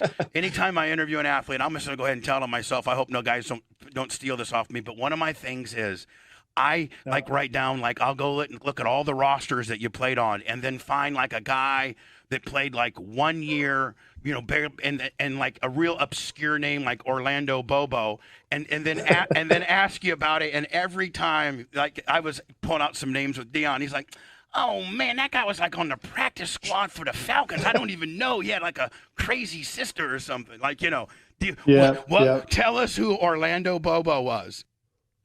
Well, let me tell you, I'm going to change the script on you a little bit.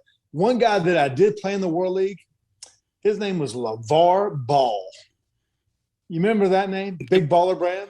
Yeah. LeVar Ball was a teammate of mine. Really? And he always said he was going to make it big time. And there were so many great players on that team that had sons that became pro athletes and all those kinds of things. But LeVar Ball said he was always going to make it big in the World League in 1995. He was a practice squad player for the Jets. And then we kind of kept up with his career. Now we see him on the sidelines with all his kids playing in the NBA. His kids made so much money, man. He didn't have to even worry about anything. You know what I'm saying? That NBA money is way different. The NFL gets screwed more than any league, man, as far as what it does to your body. The fact that these baseball guys go out, their money is guaranteed the minute they sign it. The hockey guys, they can get ran over by a bus the next day, guaranteed. The NFL's the hardest on your body, but also the way that the players get paid. None of them, very rarely Is it guaranteed? And I guess all these new deals are putting more guaranteed money in it in order to be able to sign the high dollar guys. Is that how? That's the guarantee part of the game now.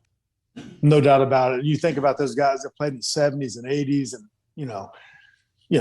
obviously, like, just health insurance is a big deal. And now you got to be thankful for those guys in 1987 that went on the strike, right, to create free agency for these players. And so each guys they're making a lot of money now, and it's kind of gotten better and better for players, and benefits have gotten better. But no, it takes a toll on your body, but you sign up for it. Not all that money is guaranteed. Now guys are getting a little bit more guaranteed monies in the contracts, and people are seeing that. But a lot of the guys in the past, honestly, I see a lot of them. I feel for them. But a lot of guys like in the 70s and stuff, a lot of football players in the league, like in the 70s and early 80s, they'd have to go out and sell insurance and like have another job. Until like maybe probably the mid 80s or so when you started getting some decent money. But man, some of those guys, but they didn't make nothing. I mean, poor Bart Starr won the Super Bowl I think he made $35,000 a year or something back then. Right. Yeah, times have changed. Inflation's changed, obviously. But no, a lot of those guys, they did have second, third jobs and those kind of things. They Bart Starr played almost for the love of the game. Those old timers were probably pretty mad at your Bucks deal. Your Bucks deal was a good deal at the time, right? Yeah, no, it was a great deal. No, I don't ever complain about any money that I ever made. Never thump a free melon. But I was grateful for my career, grateful for the money that I made and those things. But try to hold on to it. But definitely, inflation's changed, and guys get paid a lot more than those guys. In the early 70s and 80s. Here you are, 9th round out of Florida State. You're not you're not the sexiest quarterback of the draft. You had to bust. You had to you had to bust your ass to make it in the league. You did, and you went on to the highest level. 3 or 4 time Pro Bowler. Won the Super Bowl with the Bucks. A really accomplished career, and the money you made is nothing compared to what they're making now. And just think about the guys that used to make like $35,000. They probably looked at Brad Johnson and be like, God, that's a lot of money. 5 years, $25 million. I think your Bucks deal is what, 5 years, $30 million, I think.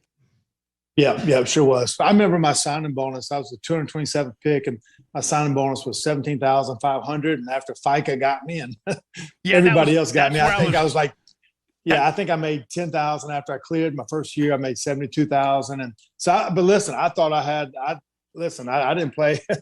I was grateful for that money that time. I thought I was the king of the world. Good old boy from Marietta, Georgia, man. You give him that $100-some thousand. He'll live for 5 years. You know what I'm saying? That's right. Then I think you played with Jim McMahon in the Vikings. Did you not? Yeah, I did. I remember back in 1985 when he was wearing a sweatband around his neck and it said Adidas, and he's wearing those those sunglasses. He's doing the commercials. If I don't wear Reebok, I don't wear nothing at all. And then next thing I know, in 1993, we were teammates. We were roommates in training camp. And obviously, he won a Super Bowl in Chicago. But honestly, he was a big impact on my career. Just how to lead, how to win. If you go back and look at his winning percentage, it's pretty incredible. Over 70%. And he could lead and win games. He can win games ugly.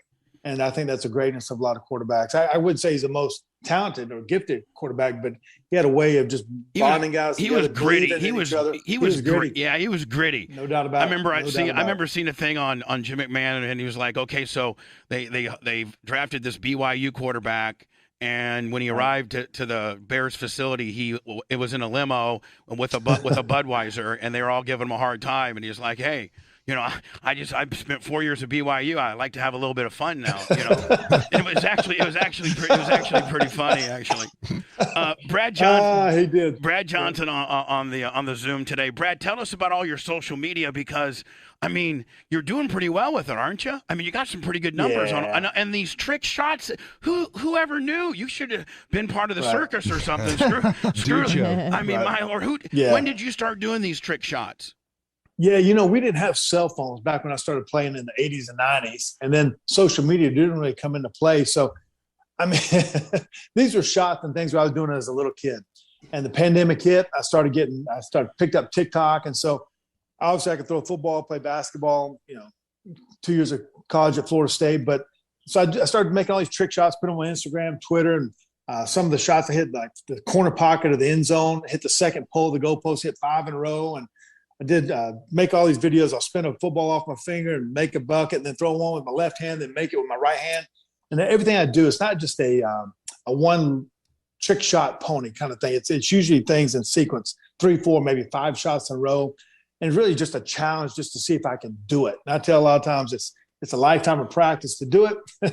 Yeah, but like, it takes what it takes. But It's some work now. How You're working long- your ass off to get it done. How long will you have to tape sometimes to do, to get one? Yeah. Yeah. I mean, there's been some where I say first try, first take. There's been some that takes 15 hours. I mean, like it's you're working your ass off. You know what I mean? So it's fun for me, but and when I say that, it's more of a challenge. Like you set a goal, can you actually do it? And there's failures. There's like I'm walking off the court, didn't get it accomplished. But then eventually, when you see me celebrate and get it done, like there was some work that took behind it to make it happen. So hopefully everyone enjoys all those trick shots. I have fun. I extremely have fun when I make them, and just like to share it. Who's got a better arm, you or Max? Come on, you're on the Bubba the Love Sponge show. We're going to ask you some cool ass questions, I'll take buddy. that challenge. That's tough. That's tough.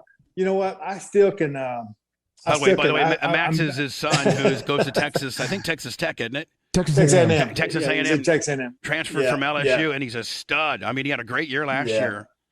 Yeah, Max, he's got 35 touchdowns, 7 picks to his name in the SEC, so it's pretty good. And he's got a strong arm. He's faster, so it's going to be really kind of fun to watch his career. He loves playing, and but we still get after it out there. You and throw Max, some balls in the you and backyard. Max one-on-one. You and Max one-on-one playing a little just, like basketball. Because I know you're – I mean, first of all, a lot of people don't even know. But I think I remember it right, you didn't even play your first year at Florida State. You were a basketball player for the FSU team, and you started as a freshman and didn't go play for Bobby until your next year. Yeah, I scored 2,400 points in high school, and I couldn't decide what sport I wanted to play. I actually wanted to go play for a guy named Bobby Crimmins at Georgia Tech. Right. And then he told me he had a guy named Dennis Scott. Yeah. And he said that guy was going to start. So Dennis Scott changed my passion to play basketball and kind of sent me on to play at Florida State. But I love playing basketball. But we do get out in the backyard. We kind of get after it. So who's a better ball? I mean, who's a better small forward, you or him? I'm a winning horse, but I can't beat him in one-on-one. I'm 53 now, so those days are over. He's got too much cardio on you, right? He's got to just press the old timer a little bit, and then the cardio starts kicking in. You know what? I'm going to give you an obscure name of a guy that I went to Indiana State with, Vincey Glenn. How about that? Yes. Holy smokes! How about that? I love Vincey. Vincey was a safety for us at Minnesota. Yeah. Took me under his wing, and we still stay in touch today. So I love Vincey. He's a great player. What's Vincey doing nowadays? He's probably on some golf course smoking a cigar. So I don't know. I'm not really sure exactly what he's doing day to day, but I know he's on some golf course. Brad Johnson on the phone. Brad, mostly is it Brad _Johnson? What is pretty much all of your stuff? Yeah, on Instagram and Twitter, it's Brad _Johnson _14, and on TikTok, it's Big Bad Brad 14. And I got to tell you, man, I want to I hope we can stay on the phone a little bit longer with you. I love talking to you.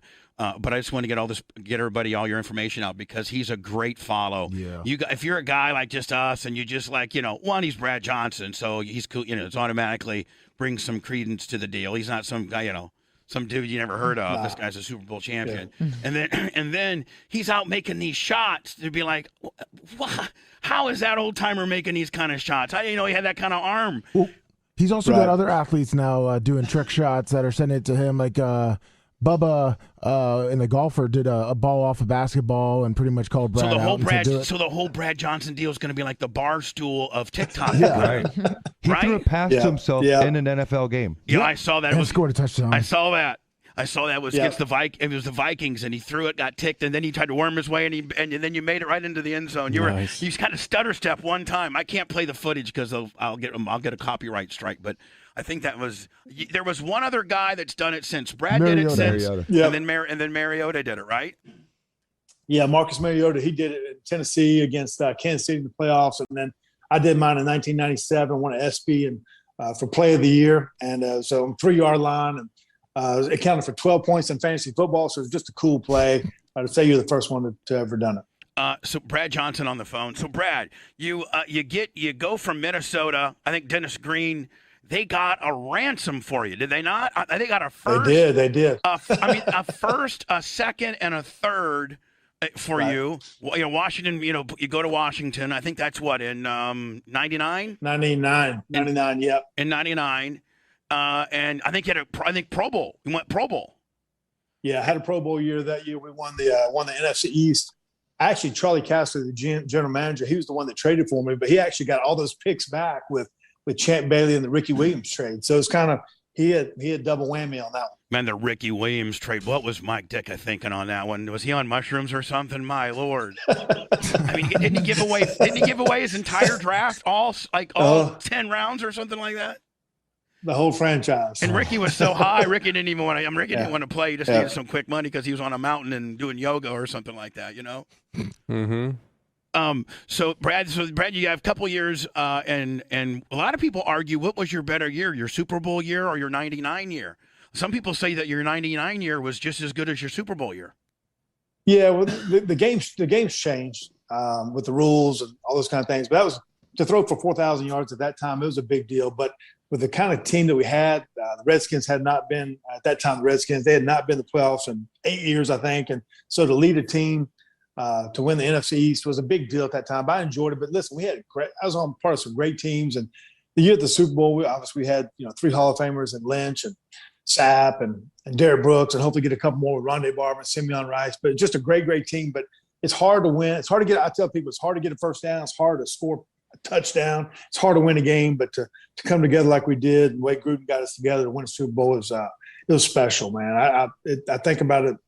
Someone asks a question about it every day, and I love to talk about it. What was the transition like from Tony to Chucky? Because isn't that a complete 180 from personalities and how they coach? Yeah. You got to be so thankful for what Dungy did, bringing the Yucks to the Bucks, and and changing the way he did the draft, and bringing all those great players in, and then just the winning culture and getting the guys out in the community. That was a big deal, and that'll last forever in Tampa. So you got to be thankful for that. And obviously he's on the Ring of Honor and all that. But when Gruden came in, he made a bunch of moves, and kind of like what you saw when Brady won it, they brought in I think 10 free agents, and Gruden brought in like 14 or 15 free agents, from Ken Dilger to Ricky Dudley to Joe Jaravicious and Keenan McCardell and Michael Pittman and Robin Oben and Kerry Jenkins. I mean, so he challenged our defense, made our offense better. And so it took all those kind of things to happen. But there's a lot of different ways to skin a cat, from coaching, different perceptions, but both of them are great winners. But the one thing being a quarterback, so I'm thankful to play for both of them. Chucky was a longtime quarterback coach. So, a lot of head coaches, Denny Green, I think, was more of a defensive expert kind of guy. So in North Turner but Gruden, Chucky, John came from the quarterbacks side of coaching, so that even has to suck as a quarterback, because some of the coaches you might have been able to bamboozle a little bit, on technique and stuff. Right. But old Chucky knew exactly how you're supposed to do it, and I'm sure he told you about it a lot of times. Yeah, I actually love playing with Gruden a lot of times. But one of the biggest reasons why is because you're with him all day long. Right. From starting at 7:30 meetings, and then you're with him, and then he does a lot of times coordinators, they'll do the installation, and then they go in the room, they start working on the game sheet, and then you're stuck with your QB coach, and then all your ideas and thoughts don't really get transferred back to the coordinator. Well, with Gruden, actually, you're with him all day long, so you agreed, disagreed, but at the end of the day, you work together, right? And then you were in sequence of what the game plan was going to be. And I remember when Gruden first came there, the first phone call I made was to Rich Gannon, who we played together in Minnesota, actually played against each other in the Super Bowl, and he left Oakland, and I called Rich and said, "What do you think?" And he said, "Brad, you're going to love playing for him, because he's going to program you. You'll be most prepared in your whole career playing for Gruden, because you're going to be with him all day long." And so I loved it, and still got a great relationship with him today. And I don't want to make it too political, and I don't want to get into it too much. I just want to put I think that he got completely railroaded.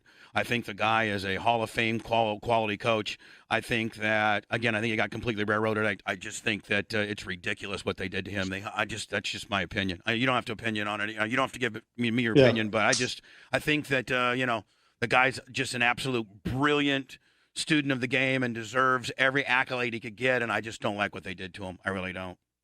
Yeah, and I'll say he's been a great ambassador to the game, from all the things that he did in the QB, the quarterback show before the draft. Right. Remember all that, and then Monday Night Football, and then a lot of the coaches that he had underneath it, from Kyle Shanahan to Mike Tomlin to Rod Marinelli, Rich Bisaccia, and I mean the list goes on of great guys. Sean McVay. Yeah. So, I think he's a great ambassador, great teacher of the game. He's kind of the modern era Bill Walsh when it comes to everybody that came out of Walsh's system. And Chucky was kind of, a lot of good guys now in the league came from Coach Gruden, much like, the old San Francisco Walsh system back in the day. No doubt about it. And obviously Bill Walsh was one of the first ones to really get credit for it. But you got to give Gruden credit for all that kind of stuff. And a lot of that gets lost in the way. But when coaches coach for a long time, the same thing goes with Tony Dungy too. So, but a lot of those guys, they do make impact on other coaches, on other players, and so I'm thankful for that time I had with him. That general manager you talked about in Washington that was so great to get you. Did he get as equally in trouble when he let you go and put I'm a gambling man, Jeff George in there? Oh, hey, let's go ahead and let Brad Johnson be an unrestricted free agent, and let's go ahead and put all of our eggs in Jeff George's bucket. I mean, come on, Brad. I mean, that's not the smartest move in the world. Yeah. No, I was grateful for my time there. It was a childhood dream to play for that team, the Washington football team, because I grew up in North Carolina, so they were my favorite team growing up. But then I made a smart move coming to Tampa, no doubt about that. No, they were. I read where Belichick was hot after you for the Ravens. During that free agency, Brian Billick. I'm sorry, Billick. Yeah. Belichick was hot on you because he came from Denny Green as well. So was there? Did you actually your relationship that you had with Tony versus Bill? Did that have anything bearing on, or was it? Do you think Tampa was better built to win? Yeah, Brian Billick. We'd been together for 7 years in Minnesota. He was the head coach for Baltimore. They actually won a Super Bowl the year before, and then free agency. I did think I was going to Baltimore, but I'll be honest with you, two things happened. Okay, you talked about it earlier. I felt like I had a more secure contract than the contract that I got in Tampa. And then the other thing was, honestly, the opportunity to be the first quarterback to win a Super Bowl for that franchise in Tampa. Right. It hadn't been done before. So that was egotistically, that's what I wanted to do. And it was the right team, the right coach with Tony Dungy. We've been together for 3 years. And it was just the right team. I'd played with Minnesota and Washington against Tampa, against Sapp and Lynch and all those guys. But I felt like my style of play was the right fit for Tampa at that time. And so I'm grateful for that opportunity. And just all the relationships that I made down there, it's pretty awesome. Being on the same side as Sapp and Brooks is far easier as a quarterback than being against them, right? No doubt about it. No, I faced – I mean – Sapp was a beast, was he not? A beast. I mean, first ballot Hall of Famer, no doubt about it. As a defensive lineman, let's say you're on the Skins or on your Minnesota, and you got to play Sapp, and you're like, oh God, this guy, right? Well, intensity is going to step up. You know that, and I mean, I think you think about all those wars and battles he had with Green Bay, with Brett Favre, that kind of got a lot of attention, those kind of things. But I had so much respect for that, with Monty Kiffin and Tampa Bay defense and Tony Dungy playing against them. And I just felt like my style would fit them. I was tired of playing against them and wanted to team up with them. And then it was a grand slam for all of us. In full disclosure, I'm a huge Packer fan. I've obviously been in Tampa since '92, so Tampa's been my second favorite team. But I'm a huge I'm a Packer fan, and so. Wanted to get your opinion or interactions with Reggie and Brett Favre, two of the Packers that were probably, some of the greatest players ever during your era. Yeah, Reggie White was. Obviously he was elite. The day he passed away, like that day, kind of wrecked me a little bit. Like it was so wow, it's real. You know what I mean? But he was when he was a defensive end, you did not want to make him mad. You want to be on his good side because he was a force. He impacted the game, whether you're keeping a tight end in, a back, the chip, and two was not good enough to handle him by himself. So he impacted it. And then Brett Favre, what he did, we played against him a bunch when I was at Florida State. And he just knew what the competitor was, how tough he was. And he really kind of changed the game. He was the original gunslinger, as if you want to call it. And you were going to be in a shootout no matter what with him. So I had a lot of great games with him.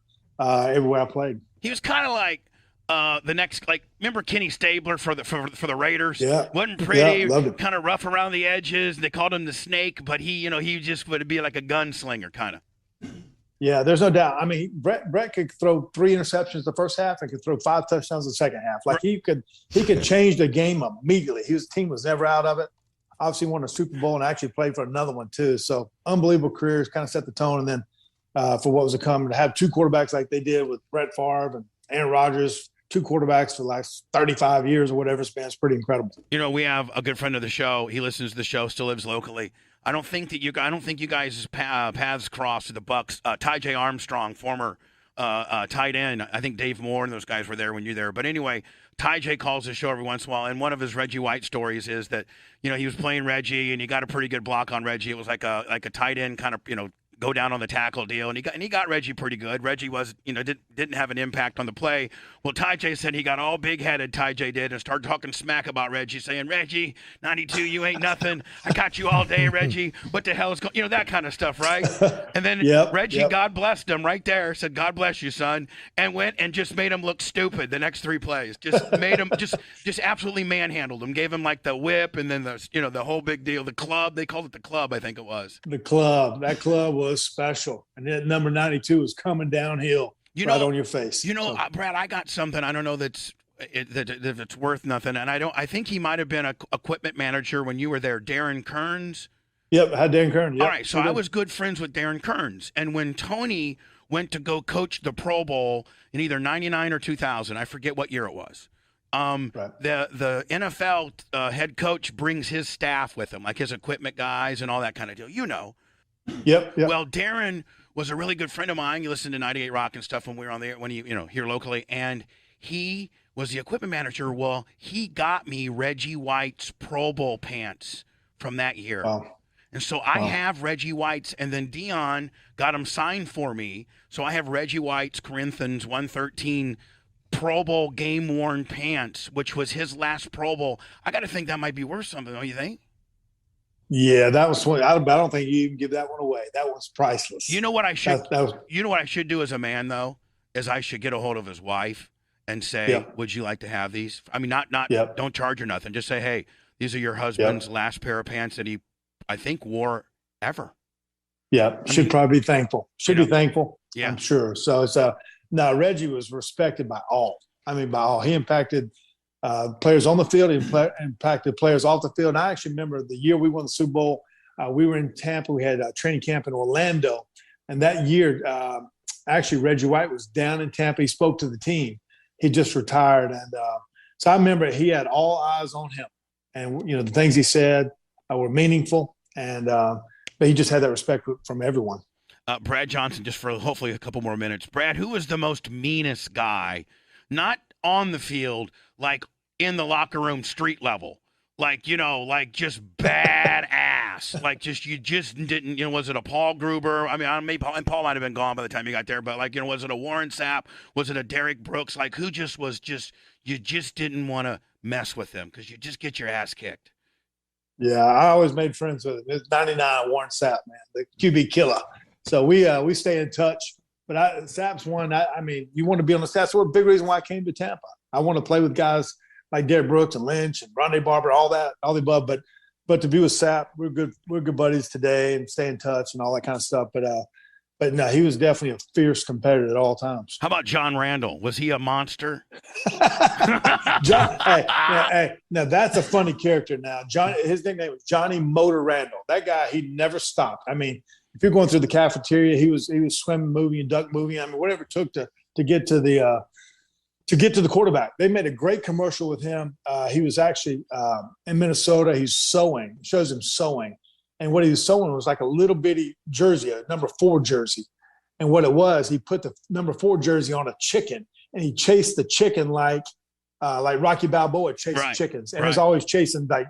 His whole goal was to chase Brett Favre in Green Bay. Obviously, that was a big impact. But Johnny Motor Randall, man, he was Hall of Fame and elite player and a tremendous guy. You would see like highlights of him, and his face would be like he's wore things on his face, and he'd just be yapping, just talking to the tackle, saying, "I'm gonna tell you right now. I know your wife thinks that you're pretty, but I'm gonna beat you up, and you're not. You know, they better." I mean, just crazy stuff. And then somebody said John Randall would learn about like what your son and your daughter's name was, and would be like getting all up in your head on your family business, and just be nonstop. Is that how he was?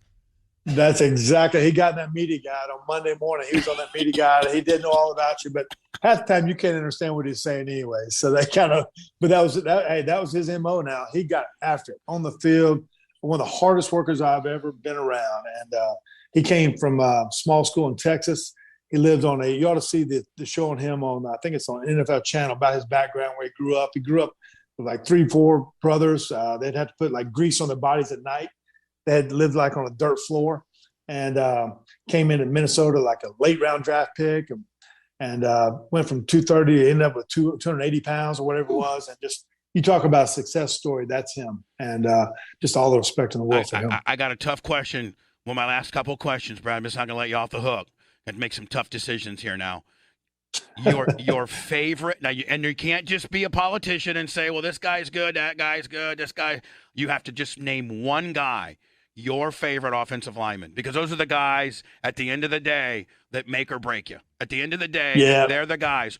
You can only pick one out of all the teams you've ever played on. Your favorite offensive lineman, and the other question is that your favorite wide receiver. That's my last two questions, and you can only say one person. Don't be a politician. You have to give us one. Well, my favorite lineman was Jeff Christie, right. 62, and we played together in Minnesota and Tampa. Won a Super Bowl together. He made all the line calls, all the respect in the world for him. So love playing for Jeff. Love playing with my center Jeff Christie, and then my favorite receiver, Bubba, I mean, honestly, was the guy that was open. No, we're not. Johnson, we can't go with that, Johnson.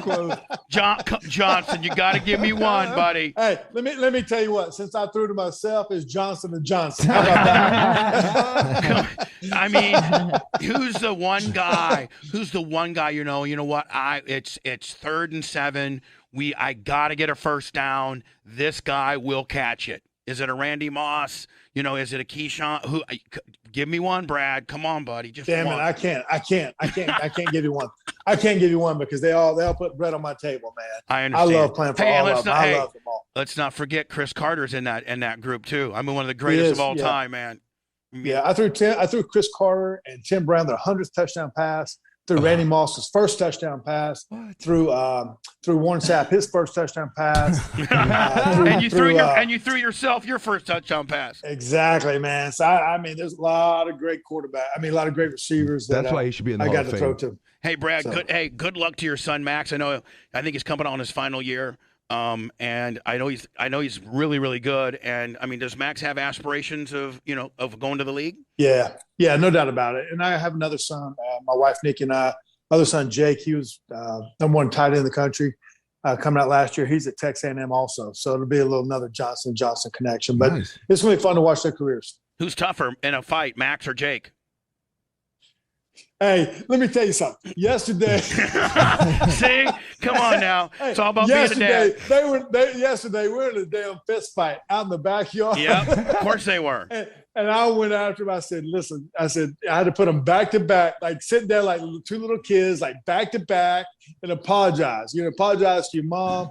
Because, I mean, they're both 6'5", 6'6", 225, 230. So screw the Kardashians. Screw the Kardashians. Let's do the Johnsons. Yeah, I want to see fist fightings. Yeah. I want to see trick shottings. I want to see mom flipped out. I want to see it all. Come on up, man. Hey, you're always welcome. Hey, we'd love to have you on from time to time promoting your stuff, talking about, Max and Jake and Brad. Yeah. Thank you so much for coming on, and I look forward to maybe having you again sometime, bud. Yeah, that'd be great. No, I appreciate you having me on. Thank you very much. Thank you, Brad. Thank you, Brad. All right, see you guys. All Thank right, you. Thanks, Brad. Oh, God, what a great guy. Yeah. I love that guy. And what a stud. Yeah. He should be in the Hall of Fame. There really is a strong argument that he should be in the Hall of Fame. Absolutely. Live from the Sunbelt Rental Studios, it's the Bubba the Love Spot Show. Lummy, you set this up, did you not? Yes, sir. How in the hell did your dumb ass pull off a guy like this? I mean, Alex Stein. Smoke and mirrors. Smoke and mirrors. Sounds like he's a fan of yours. Yeah, Alex Stein. He's look at him. Tucker Alex, Jr. Are you there, buddy? Bubba, I'm your biggest fan. What are you talking about, dude? Shut up. You're such an Andy Kaufman worker. But the blurred this isn't a gimmick. This is not a gimmick. But I am hearing an echo. I don't know if that's supposed to happen, but I can do it with the echo. Yeah, I mean, you're an ultimate professional. Is he an audition? Are you an audition? Oh, no, am I? You, yeah, hold on. I bet you I just fixed it just now. Did I just fix it? Yeah. Yeah, it's gone. So Gone. hold We're on good. now. First of all, Alex, man, you really have exploded in the last couple years. I love your real cheesy background with the fire gimmick there. I love. I just. You're kind of like a hybrid Ben Shapiro, Tucker Carlson with a Glenn Beck kicker kind of deal. You know? Well, I work at the Blaze for Glenn. But okay, first of all, let me just say this, Bubba, and I want to say it on the air. Your food reviews are a next level, and we need to get more people watching this. I mean, I know it's the shtick, but the dually, is it dually friendly drive-through lane? The hangover gimmick. No, I love that. It's something weird about the internet and food reviews. I love that content. Not everybody loves that, but I don't know why. I love food reviews. It's epic. I'm telling you, you keep doing that, that will blow up eventually. Now you because I can't get to any. Like I think I'm a fairly talented guy. I'm a pretty well established radio guy, but I can't get nothing to stick on the internet. Unlike you, that can get everything to stick. So can you help me out a little bit? I'm asking for some help, buddy. I'm coming to Tampa. We need to go to a meeting, Bubba. You realize how viral that would go? No, if you hold went on. to one of those meetings. And when are you coming to Tampa? Let me please let me attend. I'll be your camera guy. I go there all the time. I'm telling you. And my mom, RIP, she recently passed away, not to get sad, but she's from Indiana, so I'm kind of Indiana white trash too a little bit. So I'm from the finest strain of Indiana white trash. What part of Indiana was Mama from? Evansville, Indiana. Yeah, so that's why I used to go Indiana. visit as a kid. Right. Yeah. Now, did your mom? Did she stay in Evansville? Well, I mean, she moved out when she was in college, and she was over 19, and then never came back. Never went back. But she went and visited my dad. I mean, we went back to Indiana, but Indiana's a one-way state. A lot of times, if you can get out, it's like a penitentiary. You don't want to go back. You know. Yeah. Let me tell you something. I watched your Tucker thing, and man. Now, you know that I was a guest of Tucker. You know, Tucker used to be on my show every Tuesday. Of course. I know you used to call in. And listen, I just sent his producer, Lexi. I said, you got to get Bubba on Tucker's podcast. I swear, I'll even show you. I'll send Lummox the screenshot. They got to have you on because it'd just be great to catch up on you. I'm blackballed. From Tucker? Why? Yeah. No, Tucker's my friend now. And I think I had a little bit to do with Tucker. You know, when Tucker was in between MSNBC and we actually had him on the air when he was going to the investor meeting for the Daily Caller. You know, when he was going to that luncheon, we had him on. And we had him on the air. And he's still my friend. But because of Lummy, what was that web? What were those trolls? It starts with an M. Is it Media Matters? Media Matters. They're the worst. And the young Turks. And the young dumbass Turks. They went into my BubbaArmyRadio.com deal, like for $4.99. You can go back and download shows from whatever. And they went and downloaded every time Tucker was on my show. And Tucker said outlandish things like, Afghani women. He slept with his teenage assistant, all that stuff. It's just jokes. Yeah, Tucker's the best. And he would get on the air and be like, we sent the kids to boarding school. They're probably getting whipped about right now. Just being Tucker, right? Well, the young Turks or the young jerks or whatever, Media Matters, they went and took all of these things out of context for the 6 years that he called me and then created a huge problem within Fox, got a few advertisers to cancel, and it was a big crap storm, and it was all based on appearing on my show. So corporate Fox has, Tucker can't come on, I can't go on, nothing. And I didn't even do anything wrong. I mean, Michael Vick can electrocute dogs and do all kinds of things. And I've been blacklisted from Tucker. Even worse, O.J. Simpson murdered his wife, Ron Goldman, and he's allowed on Twitter. But if you say, I don't like to wear a mask, they kick you off. I mean, it's insane. I would love to do some stuff with you, or be your cameraman, or have lunch with you. Because I'm coming. No, I'm coming, Bubba. I'm a diehard Stern fan. I mean, I know you don't want to ever say anything bad about Stern, but he became what he used to rail against. He used to be anti-Hollywood. Now he's as Hollywood as it gets. So I can't hardly listen to him, but I still go back and listen to the old days when you guys, dude, you had Howard Stern at your wedding, Bubba. There's nothing more legendary. That guy doesn't leave his house. Now he really doesn't leave his house, but I'm saying back then he wouldn't go anywhere, and he went to your wedding, brought the whole crew. That's pretty epic. That not a lot of people can say that. And his only rider was when we were talking about coming to my wedding, it's like, I need hand sanitizer at every table, And when I go to which was not a problem. And this is back then. Yeah. This is before Yes. coronavirus. Yeah. Pre-COVID. This is 07. He's like, okay, I need hand sanitizer on all the tables, and I need my own little table. And then when I go to the bathroom, I need to kind of clear out the bathroom, and and I'm like, hey, no, none of that's an issue. So we made it happen. And just think about, you're right. How many times does Howard Stern go to some stupid ass Indiana white trash guy like me? Wedding at the end of the day. Not only that, Bubba, but John Hine, all these guys that work for him, they all would ask him to go to their kid's bat mitzvah or bar mitzvah. There's episodes of that. They would beg him, please make an appearance. He never went. I mean, he never went to anybody's thing ever. All these people would say, oh, yeah, Gary Delabate couldn't get him to go to his kids, whatever. I mean, they couldn't get him to show up to anywhere. And he showed up to your wedding. So that shows that he has a lot of respect for you, or he really liked you. I actually had a beef. You guys used to have started off as a beef at the beginning. Yeah, that's funny. We talked bad about each other because we were syndicated in like 2 markets, like Connecticut and Orlando. So we would call each other names, and I called him Big Bird, and he called me Fat Jabba the Hutt, and then and then we both were kind of victims of Nipplegate from Janet Jackson. And we were the only 2 radio personalities that were actually fired for a television. They turned the TV problem into a radio problem. It's a radio. And Fred Upton from Michigan, with the congressman or whatever the hell, was the one that was the biggest leader behind that. And then obviously we were on Howard 100, Howard 101. That was some epic. That was epic radio that I don't know will ever be replicated, to be honest with you. No, that was literally, I would listen to your show as much as his. I would listen to both. That's back when I'd listen to literally Howard every day. To think about, and we're not going to sit here and we're not going to bash Howard, but this is off the record. I don't know if this is live. And now that I'm a Howard freak, right? I'm starting to think that him and Ralph are dating secretly. And that's just between you, me, and the wall. But you really know how to put the heat on the heat, don't you? But you know what? You are Andy Kaufman. You were talking about Andy Kaufman with Tucker, and you kind of have a lot of Andy Kaufman. You really do. Well, he's my hero. And Bubba, okay, so I know you're a wrestling guy. I love wrestling. Right. And, Andy Kaufman had the foresight. He got crushed for the intergender wrestling championship. But he realized now we have guys like Leah Thomas, who swam on the men's team at the University of Pennsylvania for 3 years, then took hormones and got to swim against the women and become an NCAA champion. And the way we resolve that is we have an intergender league. If the trans people want to race against whoever they want, they should have their own league. And Andy Kaufman had the foresight all the way back then to know that there should be a third division. So it's pretty brilliant. Just that alone, just that he had the social cues to realize if men and women are going to compete, they need their own thing. Now in this day and age, they'll Time Magazine's like, oh, Women of the Year. Oh, that's so good. Leah Thomas is such a good athlete. So isn't that just absolutely doesn't that insult you as a man that Leah is Woman of the Year? Isn't the wheels have officially fallen off, my friend? They really are. We're screwed.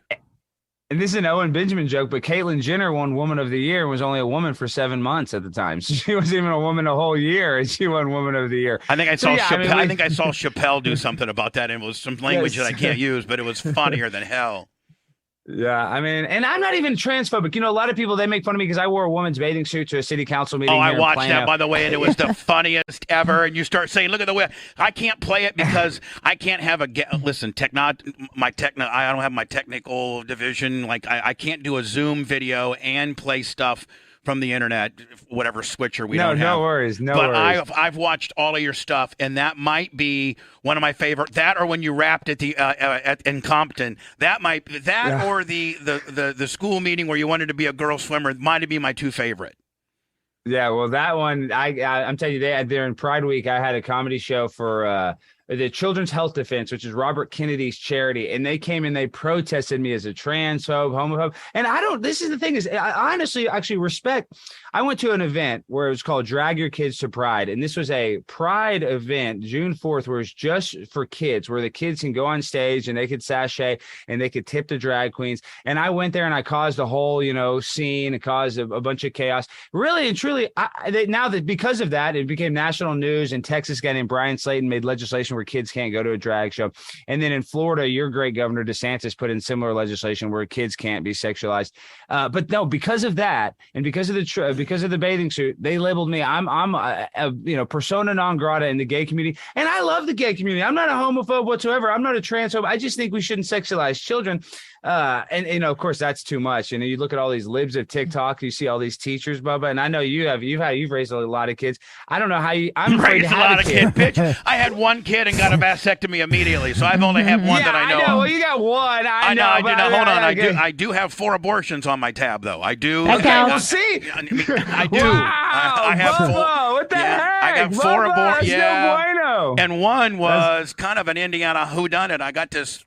I was like 18, 19. She might have been 15, and we had to go to East St. Louis to get it done. It was, oh. Well, Bubba, you have kids that you don't know about. I guarantee you have a kid in Las Vegas. You got one in somewhere you probably don't know. I mean, come on. Probably Bubba, San Antonio. Probably something. Yeah, that's what I'm saying. San Antonio. And that's fine. That's good. I actually think we need more Bubbas in the world. Now, how about you, Alex? We need more how sexually promiscuous were you? And you've just kind of recently in the last 2 or 3 years become really rock star-ish. But it's like growing up, how were you? I mean, have you always been like kind of a funny guy? Have you because there's not a lot about the younger Alex Stein.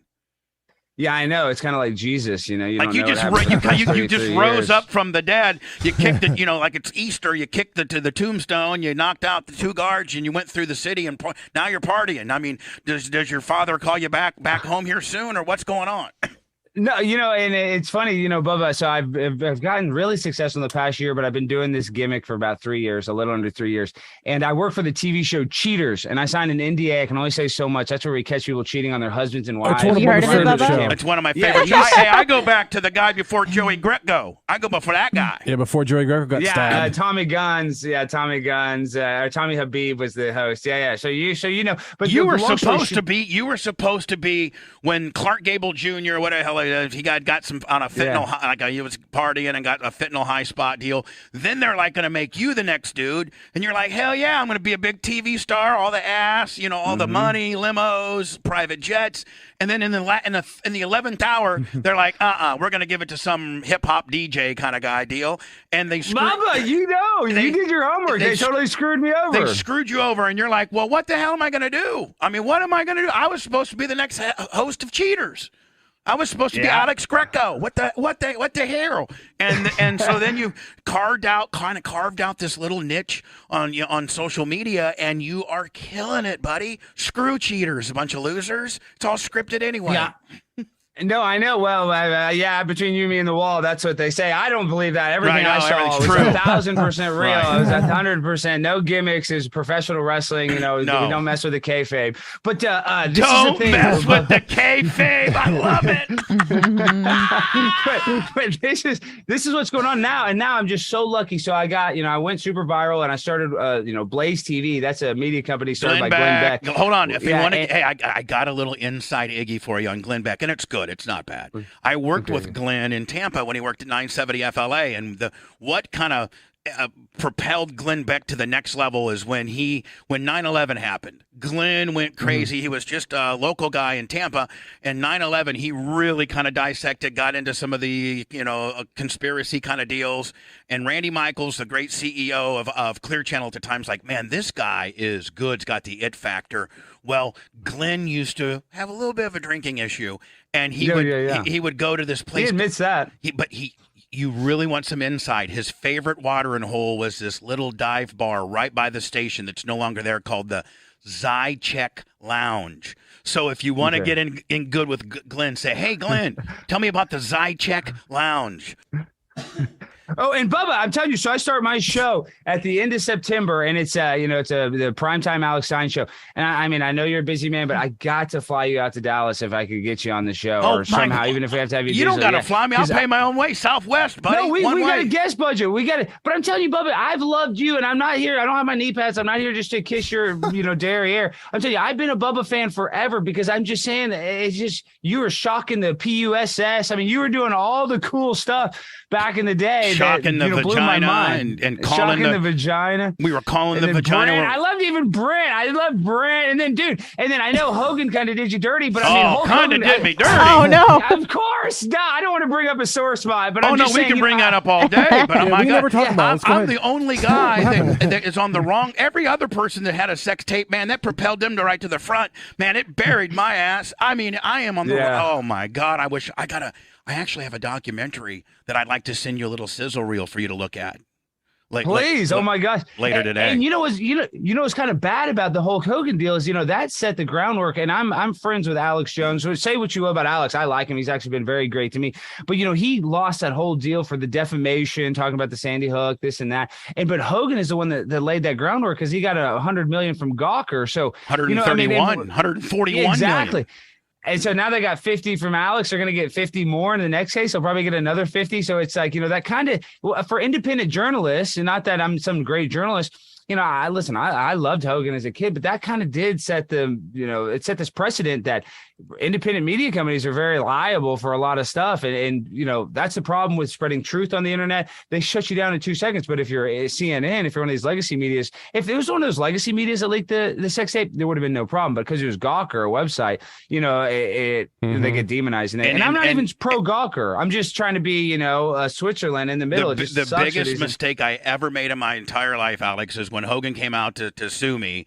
My company, Cox, that I worked for at the time, was like, "You've got to get out of this lawsuit. Like, this is a bad look that you did your friend dirty and the whole 9 yards." And what people don't realize is that, yes, I did let Hogan blast my wife, and my video surveillance system captivated it. That's what I did. But I did not steal it from myself and release it and to get me fired. So my company's like, "You got to make this go away." So I signed over all the rights to the tape. I'm like, "Hey, Terry, I don't want anything to do with this. I just don't want to get fired from my morning show," which I end up doing. And so if I had not given him the rights to that, that'd be all my money, all of it.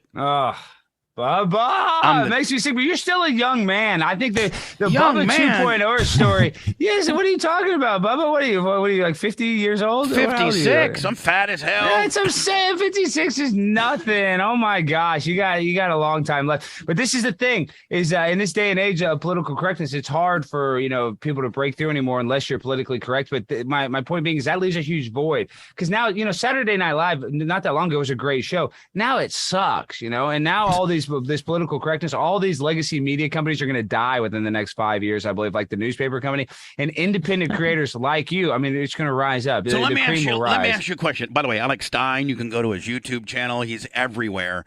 Alex Stein, was it Alex Stein 99? Alex Stein 99. That's the Twitter. Yeah, if you can't find me, you're not looking. I'm all over the internet right now. I got banned from Twitter. I know. It's ridiculous. I got banned from Twitter. Everyone. But let me ask you a question. I'm just asking you a question. Now, are you going to start a platform under your umbrella and then have others? Because I'd like to be like the way Howard took me under his wing. I mean, can I be your bitch? Bubba, oh my God, that would be honored. I'm telling you, once we get this Blaze show, I'm saying I'd make you the co-host on my show. I mean, you're the real deal. I mean, you're the broadcaster. You've been doing it for a lot longer than me, so you know the gimmick in the game. You know the kayfabe better than anybody. I do. You're like, I want you to be my wrestling manager. That's what I need you to be. You're going to be my manager. I just need to work under your umbrella, my friend. I'll teach you all the old school tricks, but I just need your rub. Back in the day, Bubba, I just need your rub. We're teaming up, and I'm coming to Tampa. We're going to make some viral stuff, and we'll go insane for the Ukraine. We're going to do it all. Now we are lifelong friends, and it's an honor, and it's also crazy that I get to call Anthony Cumia a friend of mine. I don't know if you know Anthony that much. I've had Anthony. I've had Anthony on the air. Yeah, and Anthony and Howard used to hate each other too, and it's now weird. Now I'm friends with Anthony Cumia. It's just crazy. Well, I actually had Opie and Anthony on at different times, and I was trying to be Switzerland to get to. I was like, listen, let's drop all the '90s shock jock shtick, and let's be friends. We could really, really do some great things if all three of us, people that have been thrown to the wolves for whatever reason, and those two are not. Like, that's not happening. Oh, they hate each other. No, those two are donezo. Yeah. Opie and Anthony are. Anthony's one of the most What's that? Anthony seems to be doing great now with Gavin. Oh, and Gavin got arrested last night. I don't know if you guys saw that. Supposedly, well, he didn't get arrested. He didn't get booked, but supposedly during his live stream, you can look it up. The FBI or some cops came in while he was live. For what? So, they don't know. I don't know. Well, he incidentally or whatever accidentally, excuse me, started the Proud Boys, Bubba. It was a gimmick. It was a joke. Yeah, it was like Proud of Your Boy, some musical, and they had some kind of effeminate guy that worked the board there, and they used to joke that he was proud of his boy, kind of like he was a closet homo. But and then they had a whole thing where it's like a shtick where if you said something wrong, you got to be punched you kept on getting punched until you said your 5 favorite cereals. They had all these weird rules, kind of like Fight Club or something. Yeah. And then it just metastasized into a right-wing hate group that obviously, Gavin's not that. And so he denounced it in 2018, but then, with all the J6 and all that stuff, they're still trying to come after Gavin. And that all started on Compound. 100% on Compound Media as a total joke. That was the guy that running the board. It was kind of like a goofy guy. And who liked the Proud of My Boy musical or something. I mean, it's all a very, pseudo homosexual. Now, Alex, you say that you're coming to Tampa. Are you coming to Tampa just to do some content? Are you coming for a vacation? Are you coming what? Well, I was just there, but I go to Clearwater Beach all the time. I'm about to join the Church of Scientology. I love Clearwater so much. They don't mention my name over there too, man. They go full blown crazy. Hey, we have an e-meter. Hold on, we took. So listen to this. Listen, that's what we did. They really, really go crazy over these e-meters. Like they did. Like that's like they're, like they don't want them to anybody. Of course. So we took.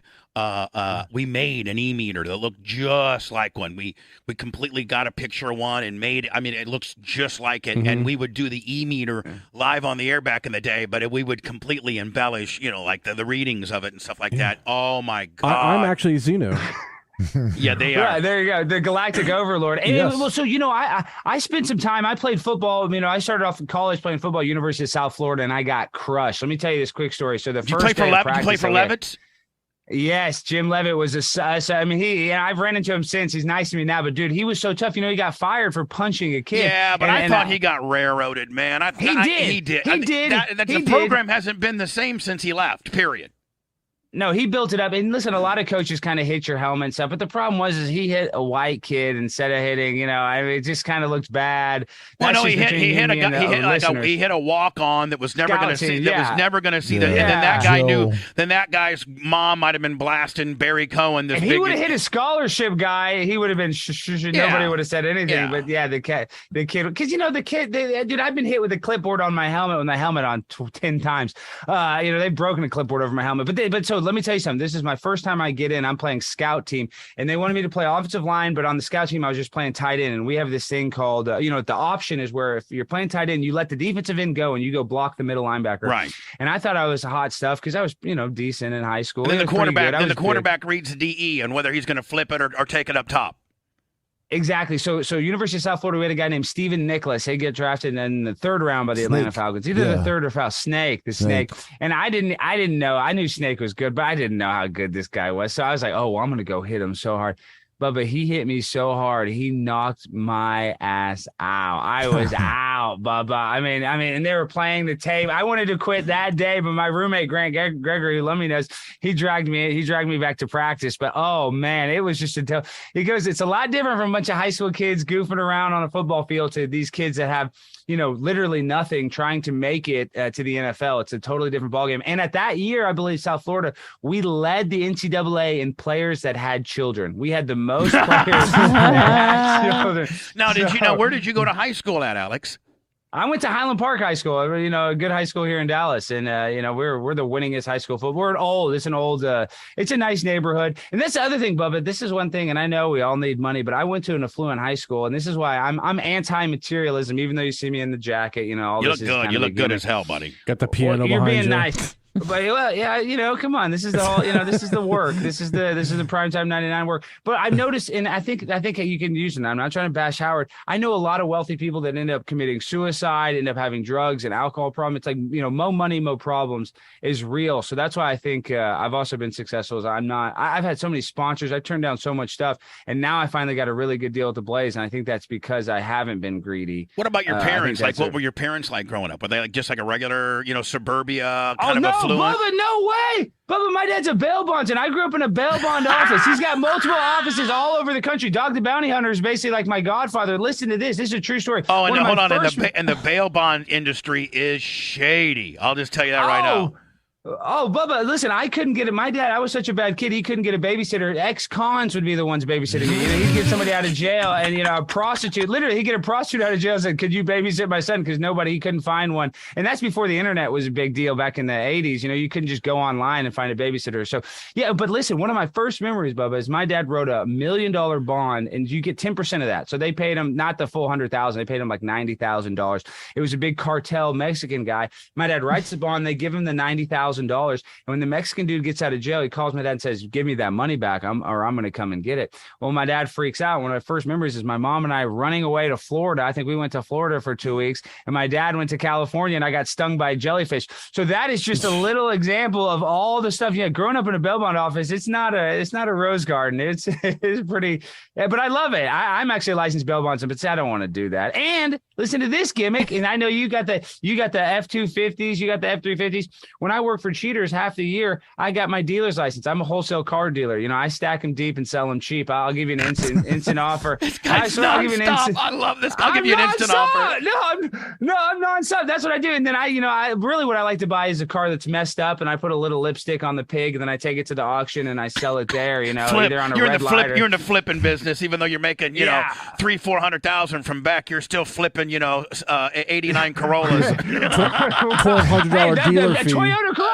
Hey, Bubba, I can drive anything in the world. I drive a 2005 Toyota 4Runner with 290,000 miles. I have a smart car and an 04 former cop car Crown Vic is what my car is. Then Crown Vic, you can't beat a Crown Vic. Those 4.6 police intercepts are you can go, and I do burnouts in front of the studio.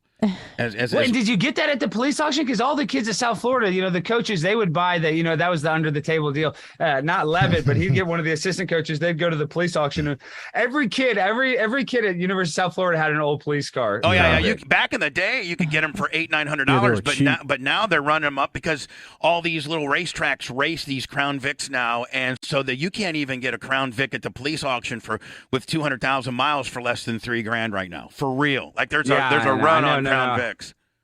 No, I have seen that at the auction. You're like, man, they used to be dirt cheap. But what I really want is, I was actually looking online. I want to get like the 86, to 89 Crown Vic. Those are the big box Chevy. Those are kind of coming back here in Texas. You don't see those very often. What is your wife? What do you put your wife in? The woman that you love. I'm single. What are you talking about? You're not married? No, I'm trying to get laid. I'm trying to get paid. Man, you are getting. Hold on. Now you can't even tell me you just don't have a Golden Corral full of ass buffet hotness, please. Honest to God, no, Bubba, I do. And this is the thing is, though, now with the monkeypox and all the herpes and stuff, I sleep. I just had a meet and greet in Austin, and I slept with this girl, and then I wake up and I got all this buyer's remorse. I'm worried that I'm going to wake up with a lump on my genitals. No, when you have a groupie girl, and listen, you and I could have a show about that. But when you have a groupie girl come and take care of you, you never let her spend the night. You always kick them out. You never let her. Well, it was tough to get her out of the hotel room. Yeah, no, you're right. And that's the other thing is, Bubba, when these girls will sleep with me because I'm an East Lip, I still like the chase, and now you're going to say I'm really crazy, but let me show you. This is what I love. This is the punani that I love. There the cats. You go. I'm a cat freak. So I got a bunch of cats, and my point being is, and I got dogs. Well, Ginger, come here, girl. What I'm saying is a cat. This is the difference between a cat and a dog. A dog is like a slut. She'll come and she'll lick anybody's butt. She'll look at the lint roller because he's got 3 more interviews today. This is the lint roller gimmick. God, you know how to work the deal, kid. You just know how to work the deal. I'm on the grind all the time. Okay, but let me just tell you something. This is the groupie, though, and it's a cat and dog analogy. Is the dog will just come sniff your butt, give you a kiss. Right. But a cat, you have to romance it. You have to buy it treats. You have to get a nice collar. And then once you do, it's like that supermodel. Then you got full control of the cat, and it's a little more worth it. So that's kind of how it is. Like, I like to work for it a little bit, Bubba. You know what I mean? So I you want like what the I can't feline? have. You like the feline groupies, not necessarily the canine groupies. Yeah, the ones that'll just come and hump my leg and just, we're just humping each other. I mean, that's great, but we're just bumping uglies with a girl I just met. I'm like, how many other guys? But I mean, I can only. You're a a good looking guy for real. You really, really are a good looking guy. And I got to tell you, the quality of groupie ass that you get is probably unbelievable. I mean, you should see the quality ass I used to get. A fat Heather was a hottie. I mean, what are you talking? And then you brought that other girl on the show, Nicole or whatever. She was hot too. That brunette that you had on after it. Janessa. Yeah, she was fine too. Yeah. No, so Bubba, you had a lot of. I would say for I might have for more swagger than any other 5'10", 300-pound man in the world as far as quality of ass. Yeah, well, I agree. I think you've had a very good roster. Let's talk about the Austin groupie, and let's just we'll leave it just as that, so that we can't have any identifying names or anything. But height, hair color, eagerness to please. Oh, they're very eager, very thin. Just got out of a relationship, so they're extra, needy. Aggressive. That's the most vulnerable girl. You get a girl that's just out of a relationship, they'll do anything. And that's not really necessarily a good thing, but they want to move on to the next thing. But okay, so we're vibing at the meet and greet. She flew all the way from, I don't even want to say another state. This is going to give it out because she's on social media. She comes. Hold on. Either west, east, north, or south of the Mississippi. She flew from freaking Maine. I'll just say it. Wow. I don't even care. Yeah. Wow. To go to Austin. And I'm in Dallas, but we had the meet and greet in Austin at Barton Springs. So she came all the way down there. And so we kind of knew it was on like Donkey Kong. And, she kind of plays the game like, oh, well, I just shaved. You want to see what it looks like type game? I'm like, wow, this is a little fast. And, that's I was way fine with fast, that. but way cool, too. A couple different ways to look at it. Cool. Yeah. It was very cool. No, it isn't too cool. Almost. I mean, oral certainly wasn't out of the question when she's wanting to show you the hardwood oral was floor. in the game. Right. Yeah, that was 100% in the game, and I'm okay with that. Throat cancer is not that big a deal. They say the HPV causes throat cancer. That's fine. I'm okay with that. You're probably going to be on the right side of that deal. She's on the wrong side of the deal. Yeah, well, we'll see. Time will tell. But So we get it on, and this is the thing though.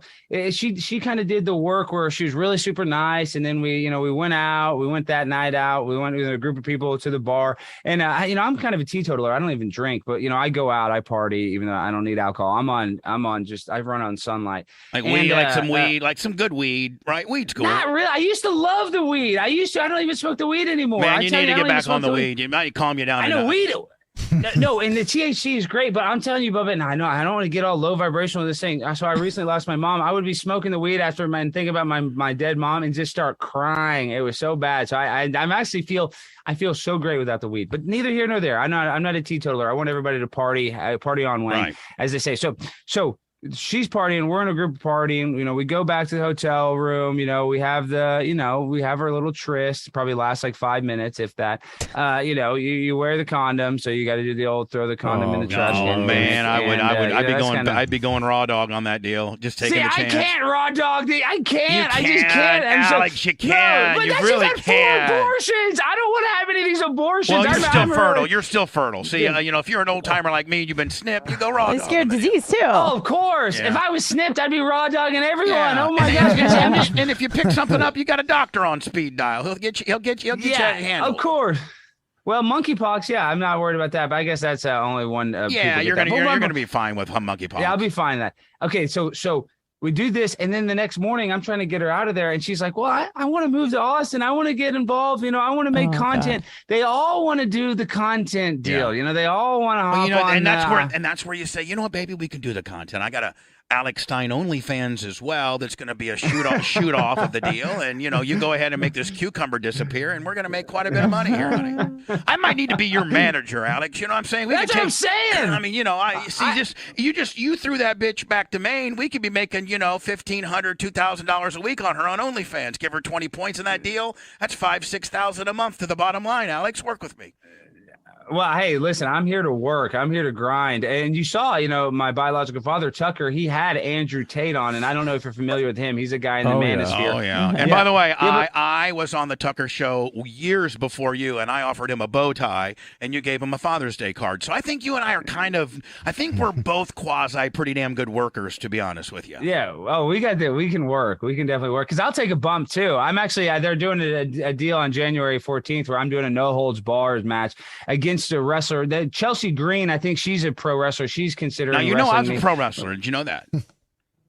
So you were actually a pro. Yeah, pro. well, I thought you were a pro. I was the only person ever to wrestle for the WCW, the WWF, and the AWF all in 1 year. Yes. But it was all gimmick. It was all work. Right? It's pro wrestling. Well, hold on. Hold on. It's pro wrestling, so the whole goddamn thing's a work. But here's what I know. So here's what the WWE and WCW would do and it was brilliant, is because I was friends with Hogan and I was familiar. I'd gone to wrestling school in Milwaukee with this guy named Tom Stone and Mead Mike Moran, the Texas Hangman. So I'd learned a little bit when I was in Milwaukee in 1990.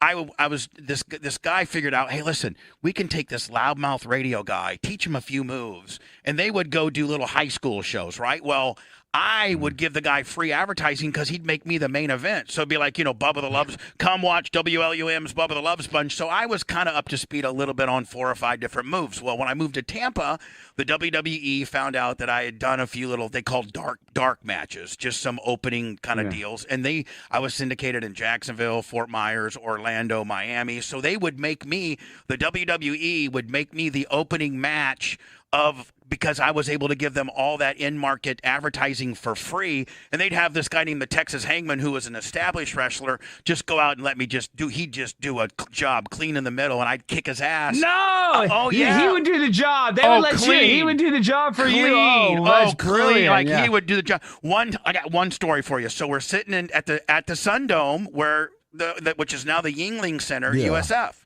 And I am the opening match with the Mean Street Posse for the WWE. Remember those guys? The Mean Street. They were Shane McMahon's like childhood friends, and they fast. So I'm there, and Pat Patterson is in the back, and he's calling the angles. He's like, okay, Mean Street Posse, Bubba's going to get fed in. Briscoe's going to feed Bubba in. You guys double clothesline Bubba.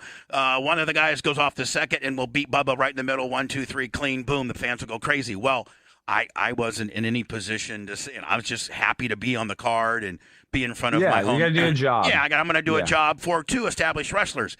Out of nowhere. Now, if you know anything about wrestling, the Undertaker ran the draft. Like, he was. Oh, yeah. Like, nobody.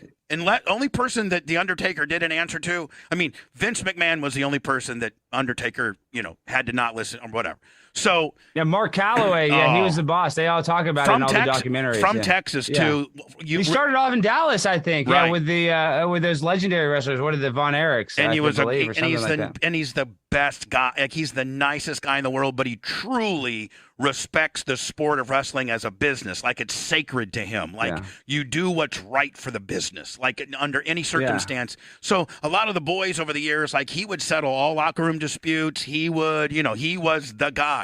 Well, so I'm scheduled to get beat. So Undertaker goes, we're in the locker room. He goes, Pat, you're going to beat the #1 rated DJ in his hometown who helped put 2,000 or 3,000 people in the seats here. You're going to go ahead and bury that guy here on a house show? Because it wasn't on TV. It was just a house show. And Pat goes, well, he's not a real worker. He goes, and Mark Calloway goes, bro, it's pro. We're putting asses in the seats. This guy is the #1 rated guy. He busted his ass for us. He goes over. So Pat Patterson, without missing a beat, goes, okay, Mean Street, listen, you guys are taking the double clothesline. Bubba, you're going off the second for a 1, 2, 3 finish. Boom, clean in the middle. We'll leave him high and hard. But yeah, I've done a lot. I've done a lot of pro wrestling. Of course, I was the backstage guy with TNA. Had real heat with Awesome Kong when she punched me for me saying Haiti, the Haiti stuff. So you and I are very similar in knowing how to work. And tell me this. So, what was ever the beef with Hogan and Jesse the Body Ventura? You ever have Jesse on your show? No, but he's the one that called him out. I had Hogan on, every day until. Oh yeah, he was on your show. Yeah, he lived with you, right? Yeah, Hogan lived with me and was suicidal when he was, lived with me. I had to one time take the gun away from him.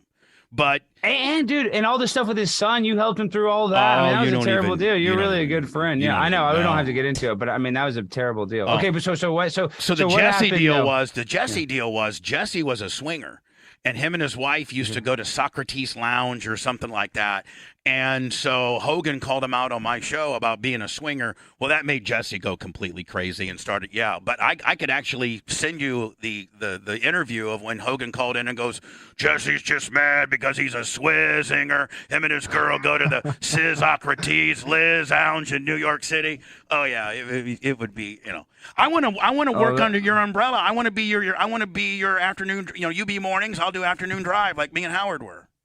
Bubba, we're gonna grind. We're gonna come. I'm telling you, I'm gonna fly to Tampa just to come meet with you. Oh, and then the last thing I know, we were talking about wrestling so much, but what do you think about Flair doing a match at nearly 80 years old? I mean, cutting his face like that, it's kind of a bum. I mean, dude, by the way, that's called hard. That's called juice. It's called gigging. He got color. Yeah. It's called getting color.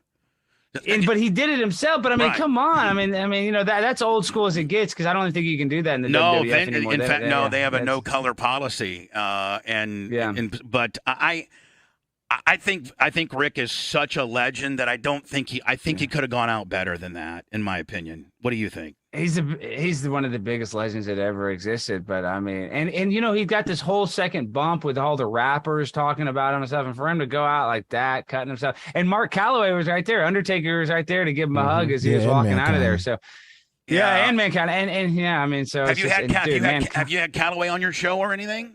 No, I need to get all those guys. I mean, that's the thing. The WWE that was my whole freaking, or was WWF back then. D-Generation X, those X-Pac. years were the best. Yeah. I mean, X-Pac, those guys were. That was like, you were last in Tampa ever. For the Turning Point Student Action Summit, right?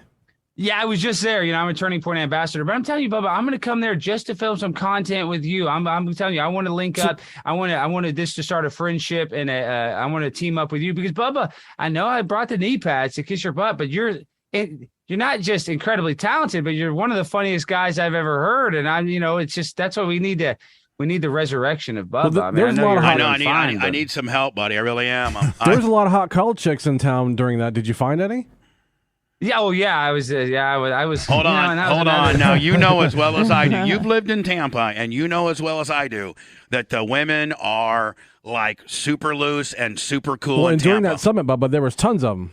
Yeah, and I mean it's called Trampa for a reason. You know that. Yeah, but even worse than that, the Turning Action Summit, about a year and a half ago, I dated a girl, and she was kind of going through some problems. She had just gone through a divorce, so she got the Airbnb in Tampa for a few months, and I'd met her in Dallas, and I went and stayed in Tampa for a little while, and that was a wild relationship.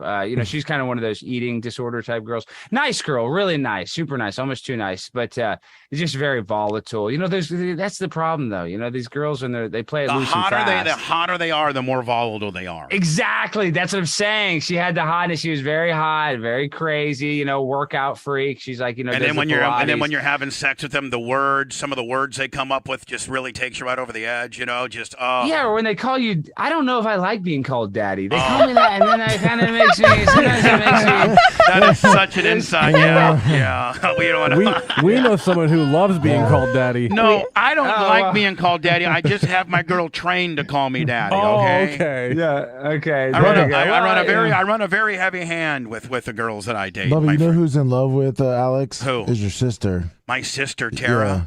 She texted me. She said he'd be in a wheelchair when I'm done with him. Oh, my God. Yeah. Oh, wow. Wow. Well, Bubba, am I going to be your brother-in-law? I mean, maybe. Is that what's going to happen? Listen, I know how to work, and I know when somebody's hot right now, and you're white hot. I need to jump on you. I gotta get on the Alex Stein train immediately. The heck with Bubba's sister. Bubba wants some. I'll put my knee pads on and armor all your tires, my friend. If I can just get a little your juice. I mean, you are on fire right now. Just need you to put that bathing suit back on. And here's the deal. I didn't even know. Listen, when you commented on my food review.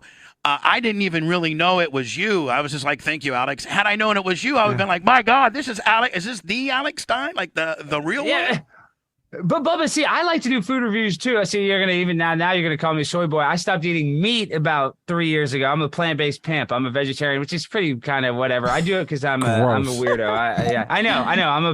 That is probably in the conservative world. They all hate me for being a vegetarian. Yeah, but my next food review I'm gonna do on behalf of you and Philip Hummel, which is Anna's dad. I'm gonna go do the Impossible Burger for McDonald's. That's what I'm saying. I want to do it for you. Wait, save it. Let me do the Impossible with you. I need to come and fly there with you. We'll do the Impossible review. Can we Lady in the Trampet? Like, you feed me and I feed you. We really take it over the edge. We'll French fry it. We'll French fry it up and we'll go viral. You don't have a hair on your ass if you don't really do that with me, bitch. I'm telling you that right now. Bubba, I swear, listen, on my mother, I will come out there. I will 1,000%. I'll be out there and we'll do the Impossible review. Please wait to do it. And so this is my schedule right now is I go to San Diego. I'm hosting the OAN. That's a conservative network. I'm filling in for their host for a week. Then after that, I go to DC. I'm about to go get Elon Omar for marrying her brother and Eric Swalwell for sleeping with a Chinese spy. Marjorie Taylor Greene, MTG she's my girl. She's my bestie. I'm telling you, she's kind of adopted me because she's so worried that they're going to cancel me. What if you could blast her, boy, huh? 1,000%. Oh yeah, 1,000%. Yeah, because what's funny is on the media they always show her face looking weird. They get really in person. She's in incredibly good shape. She's very small, petite, nice, really nice woman. But if that had to happen, I'm doing it for the country. I'm doing raw. that for America. Are you doing it raw? Yeah. Are you doing it raw? Are you going? Yeah. Oh yeah. If she's rich, you come in the bitch. Yeah, that's what they say.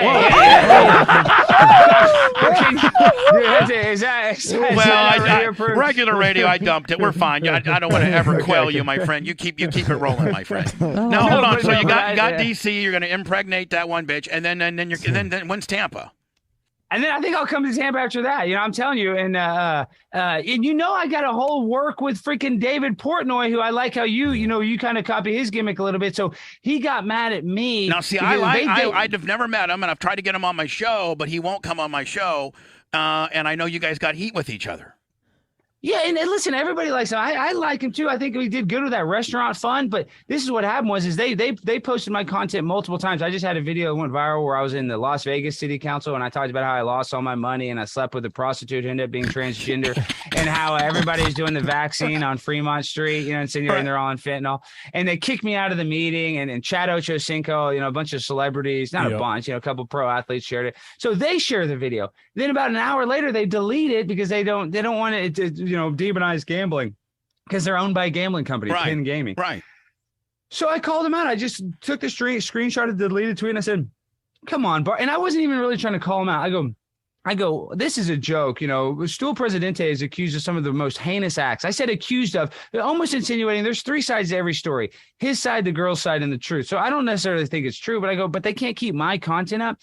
And, he said, F Alex Stein, I'm going to root for his demise. He came after me hard. Then he invited me on his podcast and uninvited me on his podcast. So I tweeted out the DMs of him uninviting me. Then all my followers went crazy about it. Then he did this whole gimmick where I go, you got humiliated. Let's just do the pod, basically is what I said. And he said, oh, no, I'm going to sleep gently on my $500 million.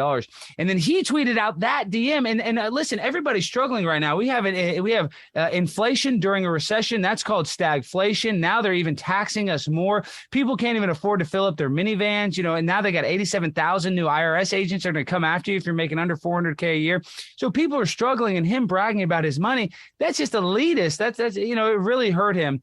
A lot of people were on my side. So yeah, I got heat with him. So I'm probably going to go to Barstool Sports and have to cut a promo on Barstool Sports pretty soon. But I'm coming before that. Before I cut the promo of Barstool, I'm coming. We're cutting a promo in Tampa. Don't Bubba Portnoy me and say you're going to do something and then don't do it because I will hold you accountable. I will call Glenn back. I will call Glenn back and get you fired off of the Blaze because I got some dirt on Glenn about this one little board op that did middays at. We don't know anything about that. We don't know anything about the dirt. No, there's no dirt on Glenn Beck. I actually had Glenn Beck on a couple years ago. I love Glenn, and Glenn loves me. Yeah. Ask him about Zychek's Lounge, but I will do everything I can to ruin your life if you stand me up and don't come and do the Lady and the Tramp on the goddamn Impossible Burger. I need some help, buddy. Bubba, we're doing it. That's my God. That's my hand to God. I'm coming to Tampa. First of all, and I'm not just saying that. I go to Tampa probably 2 or 3 times a year. People don't realize Clearwater Beach is, in my opinion, I know people say, oh, there's a better beach, but I've been going there for years since I went to college. I think that's one of the best beaches in America, in my opinion. And as far as hot ass, it's all over. Yeah, and you got the great hotels. I mean, dude, I'm telling you, the flights too from Dallas. I'm not above getting on a Spirit Airlines flight to go from Dallas to Tampa. It costs about $42. They pay me to go on the Spirit Airlines flight. It's so cheap. Well, you can do a monologue the entire hour and 40 minutes. Just do a whole stand-up routine. As long as you don't have a checked bag, that's like $90 now. But dude, I bring the carry-on. What I'm saying. I don't bring the check bag. Do you know where the airlines are missing it? You know, a lot of flights are an hour 30. They should get big time stand-up comedians to do their stand-up routine during a flight. Wouldn't that be cool? Kind of cool. Well, I always like that. That goes viral where you see that where they're playing church songs and then people get mad. Like somebody will play. You haven't seen that video where somebody will start playing the guitar and saying like "Holy God," and then all the atheists would be like, "Oh my God, I would pray for the plane to crash." It's really divisive. But yeah, I think in-air entertainment would be good. Is my point being. Yeah. Listen, that would be brilliant. I'm running late. I gotta go. But listen, couple things. One, can I get your number? 100,000%. I'll send it to Lummis right now. Send it to Lummis. Yeah. You got you're going to get the real. I got 2 phones. You're not going to get the burner phone. You're going to get the real phone. I want the phone that the girl from Maine has, okay? I mean, the one you're not going to have the bat phone. Yeah. You're going to have the real phone. And 2, man, I cannot tell you how proud I am because you are funny. You're a grinder. You have so much of the it factor. And I just think that, listen, just like Tucker exploded when we were friends with him, don't forget about us. Don't forget about your boys now when you become, in another year or 2 when you're Bill Burr status or like, you're something that big. Because you are headed there, buddy. Bubba, like I said from the beginning, I love you. I'm not no BS. I'm telling you, when you were on 101, you changed my life. So I owe you just for that entertainment. I mean, I know you have a resume much bigger than that, but that was some of the most brilliant radio. It's better than Stern Show a lot of the time because then they kind of went, they're doing a lot of, homoerotic stuff, which is whatever. But my point being is, Bubba, you are.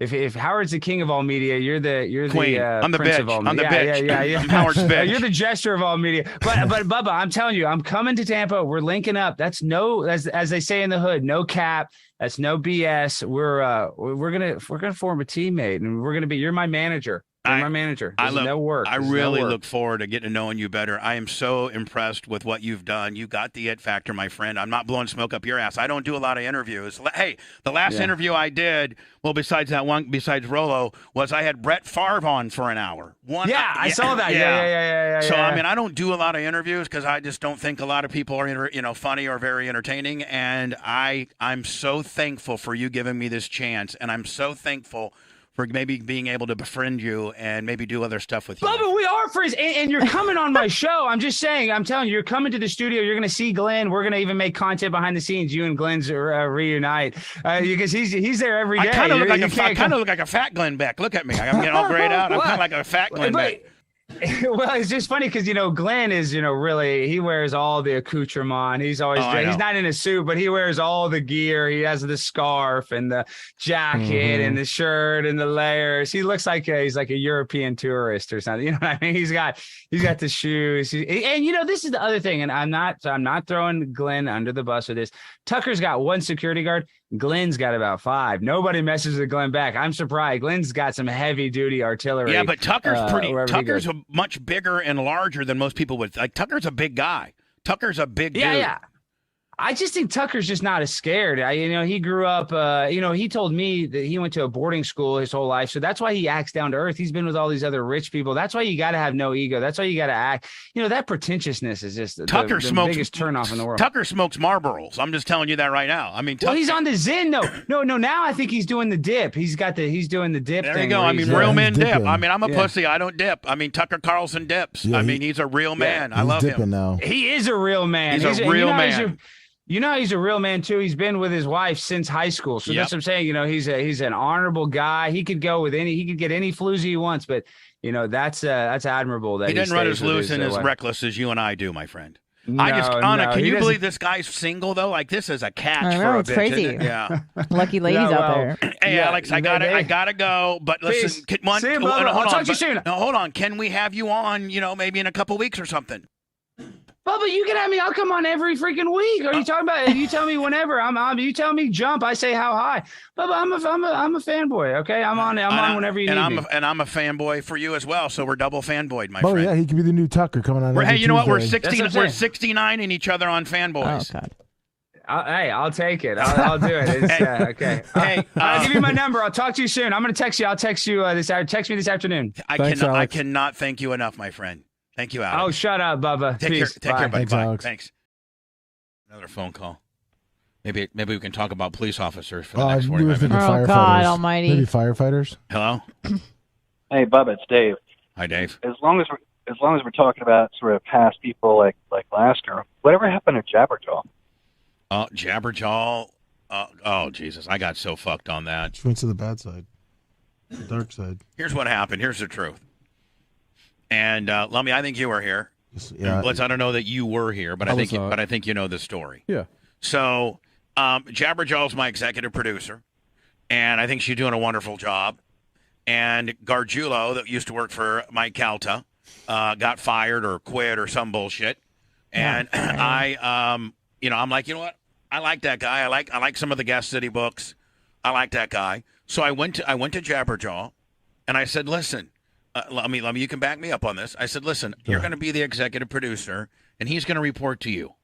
But I want him to concentrate on guests and things like that, so that you can concentrate on other parts of the show, and the how the prep, the audio that I need, and then I want him. But again, I want to emphasize, Kim, that he is not your boss. You're his, and that's the way it is. Well, she got flipped the fuck out and quit. So hold on. She quit in December. She quit like December 21st or something like that. And mad as fuck that so at that time I did offer employee insurance. The bottom hadn't fallen out yet. And so, but my insurance, was due on the 15th. They took my bill was the 15th, and she quit, and I had to offer her like Cobra or something like that, whatever the law offers. And then on the 15th, upon my monthly renewal pay, I canceled her from insurance, because she no longer worked here. So she had insurance from like the 21st to like the 15th. Well, on the 16th or 17th, she went to the doctor for like some girl stuff, like pap smear, birth control, whatever girl stuff does. And she had like a $25 copay or something that she didn't anticipate because she thought she had insurance. She was notified that she did not have insurance. And then she went completely off on me. Completely went off. Went on social media, was doing the Bubba Who stickers, which I later found out Hamill had printed. Isn't that bullshit? Isn't that absolute bullshit? So, what am I as an employer? I mean, Anna, if you quit, today, and we even had health insurance. You quit today, and then September 15th came around, and I call, instead of paying for you that you no longer work here, I canceled your insurance. You went to the doctor a couple days later, found out that you don't have insurance. What? How the fuck is that my problem? It's not. How am I the bad guy for that? What did she expect? Like, I don't know. That just to be on your insurance forever? I guess. So that's what happened with Jabberjaw. And it all, I loved Jabberjaw. She helped me prevail in the MJ case. She really did. Her testimony helped me tremendously. She's very talented. She's a fellow Packer fan. But, Lummy, am I embellishing the story at all? No. No. I mean, not at all. There's not. And Lummy would tell you the truth. He would. I would. Sure. I wish Blitz knew the story because he would tell the truth. No, I'm telling you the truth, Bubba. I mean, that's what I heard, but I wasn't around then, so Bubba, I'm telling you the truth because I think she blocked me on Twitter, social media. She stopped talking to me a while ago. So yeah, I got blocked for I don't know why. When I came back here, I got blocked. Anyway, buddy, thank you, bud. Oh yeah, and then Nikki started with her bullshit, and then when Nikki filed those charges on me, and then Jabberjaw was like, retweeting her, and he's a fucking monster, and I could, he's a fucking woman beater, Yeah, because they hung out a lot. and all this bullshit, and then Heather got involved, and I'm like, are you fucking kidding me? Jesus. Hello. Bubba, it's Mark. Mark the Frog. Mark the Going Frog. to PEI to pick up some fucking potatoes. Yeah, hey. I can't go to the States because I got hemmed up on a weed charge back in 75. Hey? I'm in Toronto. I just delivered a load of potatoes here, and I'm getting back to Montreal. Notice Mark's always got potatoes. Yeah, potatoes. From PEI. Yeah, I loaded frozen vegetables at Versicold. What? Versicold's cold storage. Oh, Versicold. Yeah, Versicold. I got a load of frozen vegetables. What kind? Potatoes. I'm not sure. All kinds of. It's a mix, I guess. I'm not sure. So what do you got going? But Mark the Frog, how do you listen to us? Bubba Army Radio, the app, tune in, what? Bubba Army Radio since 2011, and before that it was Sirius. What's that again? I'm checking my texts. Bubba BAR. Army since 2011, but then I've been listening since 2006, since January of 06. Yeah, I know, but have you always been, you didn't listen to Bubba Army Radio back then now, did you? Oh yeah, I've been listening since the first day you came on the air with Howard. I know, but that wasn't through Bubba Army Radio. No, Bubba Army Radio only came out, in 11? Yes, Mark. Yeah. So, I love the show, man. Hold on, I'm You guys think, looking at you my guys ring, mean the whole rings. world to me. Well, we love you too, Mark the Frog. There was a time where you pissed me off. I forget what it was. What'd he do? Oh, he knows what he did. Did Kevin, I want to know, did Kevin win? I haven't been up on the news. Now we all hate you. I don't know. No, he did not win. Oh, my God. Right? You have to stay in Canada now. How could that be possible? Well, more people voted for the other lady. Right. Well, I figured that part. Jeez.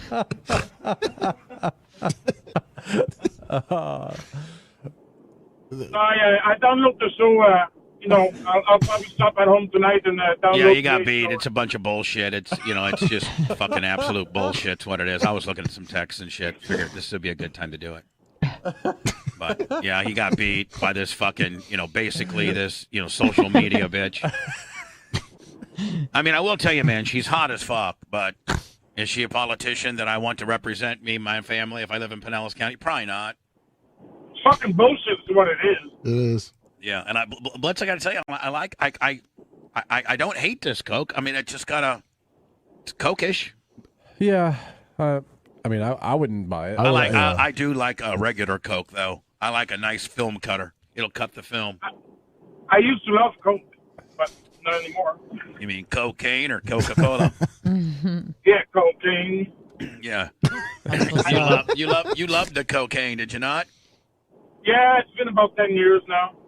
Did you used to chalk up a big ass guardrail, kid? All kinds. How big?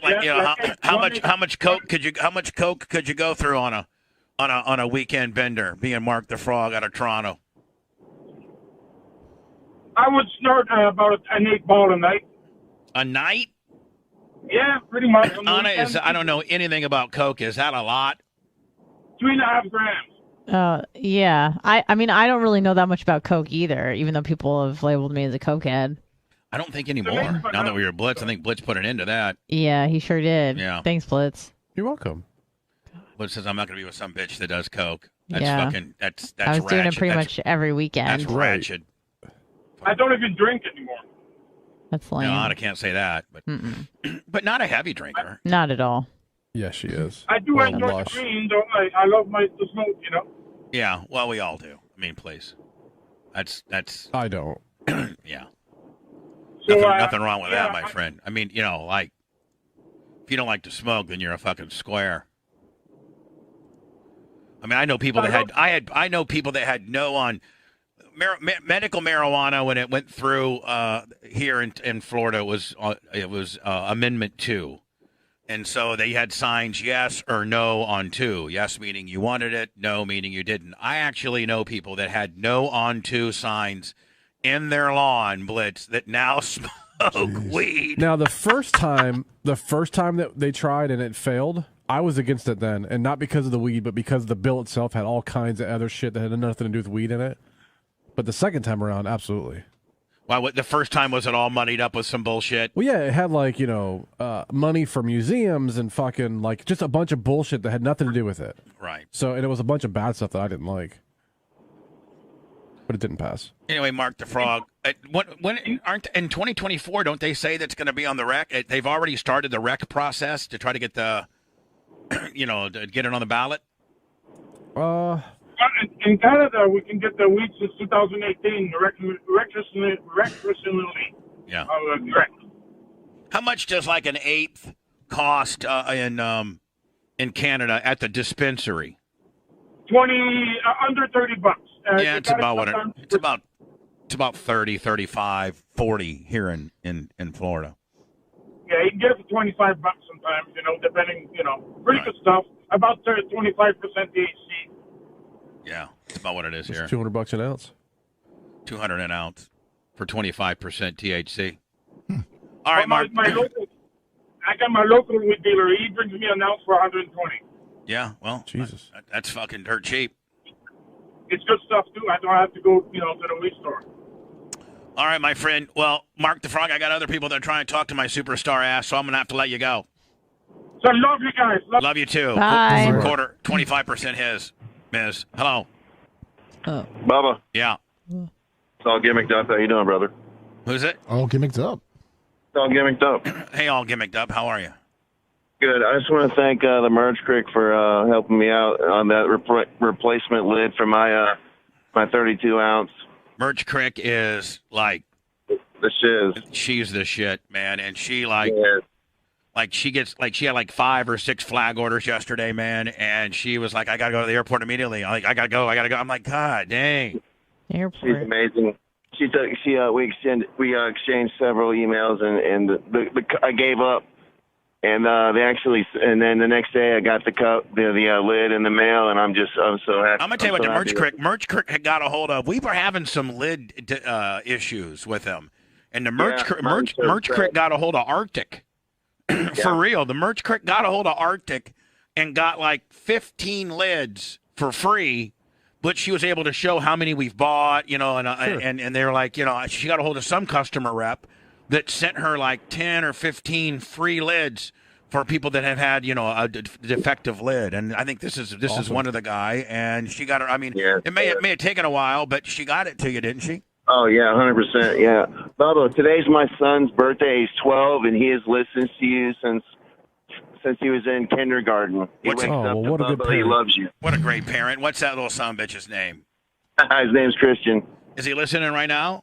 No, he's in school, but today's his birthday, and I'll be picking him up soon. I want him to hear the replay. If you could. Well, happy 12th birthday, Christian. Is his name Christian? Yes, sir. Happy 12th birthday, Christian. Let me give a little happy birthday to Christian. Happy birthday, Christian. Oh, Anna, it would be so great coming from Happy birthday, Christian. Oh, one more time. Happy birthday, Christian. There you go. Thank you, guys. Blitz. Much appreciated, buddy. Blitz. Blitz. I'm waiting on you, Bubba. Blitz. Blitz. Don't be a dick. Blitz, it's for a kid. For Christian? Yes. For your birthday, go to www.pornhub.com. I love it. See you later, buddy. See you, buddy. He's already got that same bookmark. Yeah. Christian's like, Dear Blitz, way to be behind the times there, Grandpa. Yeah. Been jacking it since 10 over there. He said, I've seen every video on there already twice. I caught Tyler one time. Oh. I was looking at his history deal. He was like, I don't know, maybe 14. Did the videos he watched change the way you dealt with it? No. It was actually quite funny because it was he was looking at some Brie Olson stuff, and so I embarrassed him. I said, "Hey Tyler, have you ever heard of Brie Olson? He's like, who? I go, Brie Olson. He goes, no. I go, the girl that you've been looking at your computer, that blonde? And he just looked at me.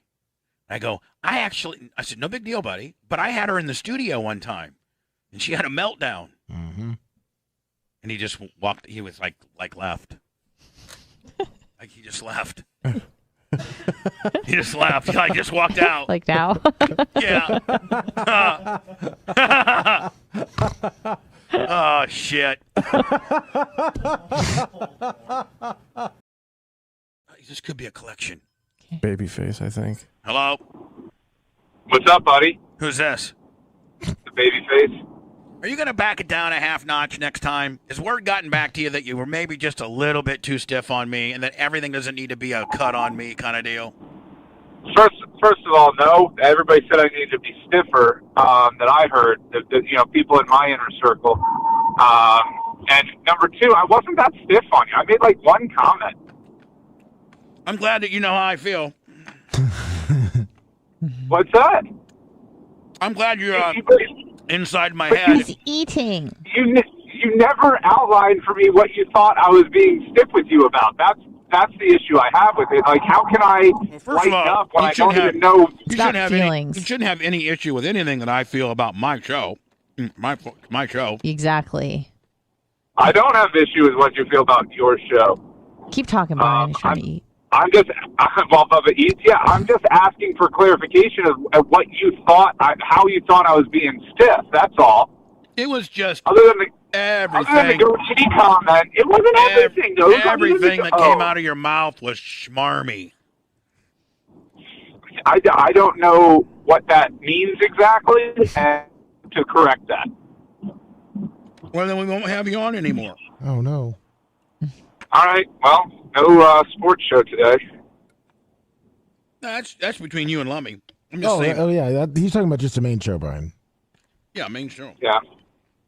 I'm thinking, you know what Brian's saying, though? Brian's being a real dick, saying if he can't be on the main show, he don't want to be on your sports show. Oh, Brian. No, Andy's saying if he's not on a sports show, there is no sports show. Yeah, you canceling the whole sports show now, Brian? No, all I said is, looks like I'm not doing the sports show today. That's all. No, you can do the sports show all you want. I'm just not going to have you on my show anymore. What time is the sports show today, Brian? 12 o'clock. If Brian loves Snowflake it. Central here with Bubba. Jeez. What? Said Snowflake Central with Bubba. Oh. See, he's not in your face. He just doubles down on the dickness. Of course I'm going to. You just kicked me off permanently, so what do I got to lose now? Nothing's permanent now. Right now, you should be profusely baby-facing on the whole deal, hoping that I change my mind, because I change my mind about 40 times a day. Again, I apologize if I did anything to offend you the last time I was in. I know the one comment I made that was probably a little over the line. It was the same comment that you had made, a week prior with Brent. So I thought it was in bounds, but now I know. Don't talk about Bubba's gob. Just bring in some jerky. I think this could all be resolved. Jerky. So what are you calling about? I was calling about to discuss what a joke these Paul fights are against MMA guys. You guys were watching the video. Anderson Silva is not a boxer. Old MMA guys. Yeah. I mean, especially ones that have gotten their eggs scrambled a few times, 38, 40 years old. I mean, it's great because they have names, but these are not competitive fights. Anderson Silva has no chance to win this fight, by the way. No chance. Jake Paul's that good? He's that much better than Anderson Silva at boxing. That's all he does. That's all he's done is focused on his boxing. Anderson Silva is looking at this as a payday. This is a money grab for him. He's not committed. He's not looking to build a boxing career out of this. He's just looking to get paid and get out of there. So how much time are you going to spend training when you're just there for a payday? Let me win the sports show today. 12 o'clock. If I talk sports with him, is that going to take away from your guys' show? Not at all. Any big time surprising cuts as the NFL teams, the 32 NFL teams had to cut down to, is it 52 or 53? 53 man. What were the big surprising cuts that a guy may now get picked up now because he got cut? Well, I think the most surprising was a non-cut, which was Jimmy Garoppolo in San Francisco. Yeah. I think a lot of teams around the league were thinking that he might be on the market, and San Francisco actually reworked the deal with him, and they're bringing him back, and he's going to be their backup. So that was pretty significant, and that was a non-cut. The most significant cuts, I think the one getting the biggest news nationally is Marlon Mack. Yeah, your sleeper. Former U.S. What's that? Your sleeper in fantasy. Yeah, my sleeper. I had him as a fantasy sleeper. Well, he's sleeping now. Houston cut him. They're going with Dameon Pierce, the rookie running back. And but isn't there kind of there's kind of a surplus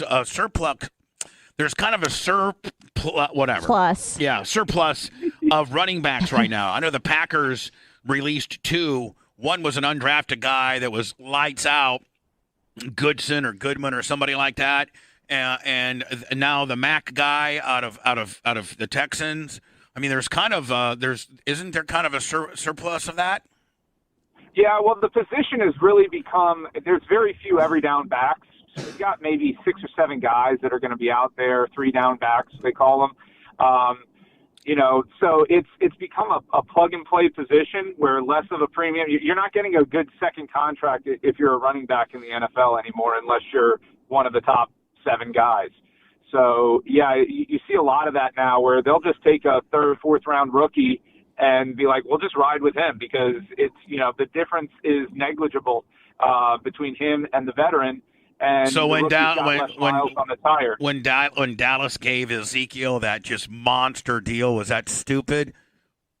Oh yeah, that was especially since a lot of people are saying Tony Pollard is the best running back on that team right now. Ezekiel Elliott, if you look at his numbers, they've dropped every single year for the last 4 years. His production has decreased, his use has decreased. He's just running backs, once they get to 26, 27 years old, 28 years old, they really decline. I mean, it's become more of a wide receiver league than it has been a running back league. Meanwhile, you got guys like, Julio Jones and stuff that, can play in their, still be very, very sought after in their early and mid 30s. Yeah, but that's changing. Really, 30 is the cutoff now for wide receivers. You can have a guy go out there and catch 40, 50 catches in his mid-30s. There's very few since Larry Fitzgerald and Julian Edelman that are going out there on a regular basis after the age 30 year and producing at a high level. How about Randy Moss? Yeah, Randy Moss did. Yeah, and he did. But those days are over now, and it's the increased athleticism at the cornerback. How old was Devontae Adams, or how old is Devontae Adams? He's 27, I think, or 28. All right, so he's not there at that 30 threshold yet. He's probably got 2 or 3 stud years left, right? Yeah, but that's the problem. Is the contract he got, I think, was a 5-year deal. So those last couple years, he's going to be underperforming that contract, almost guaranteed. Are the Packers hurting at wide receiver? That's, as a Packer fan, that's all I keep hearing. Devontae Adams is 29, turns 30 this year. Yeah, there you go. Shows how much. So really, that's a questionable one. No, Romeo Dubes has been reported has a great rapport with Aaron Rodgers. Rodgers puts the ball where it needs to be. So I mean, look, he had a burner in MVS for years on his team, and why'd they let him go? I don't think his number was that astronomical, was it?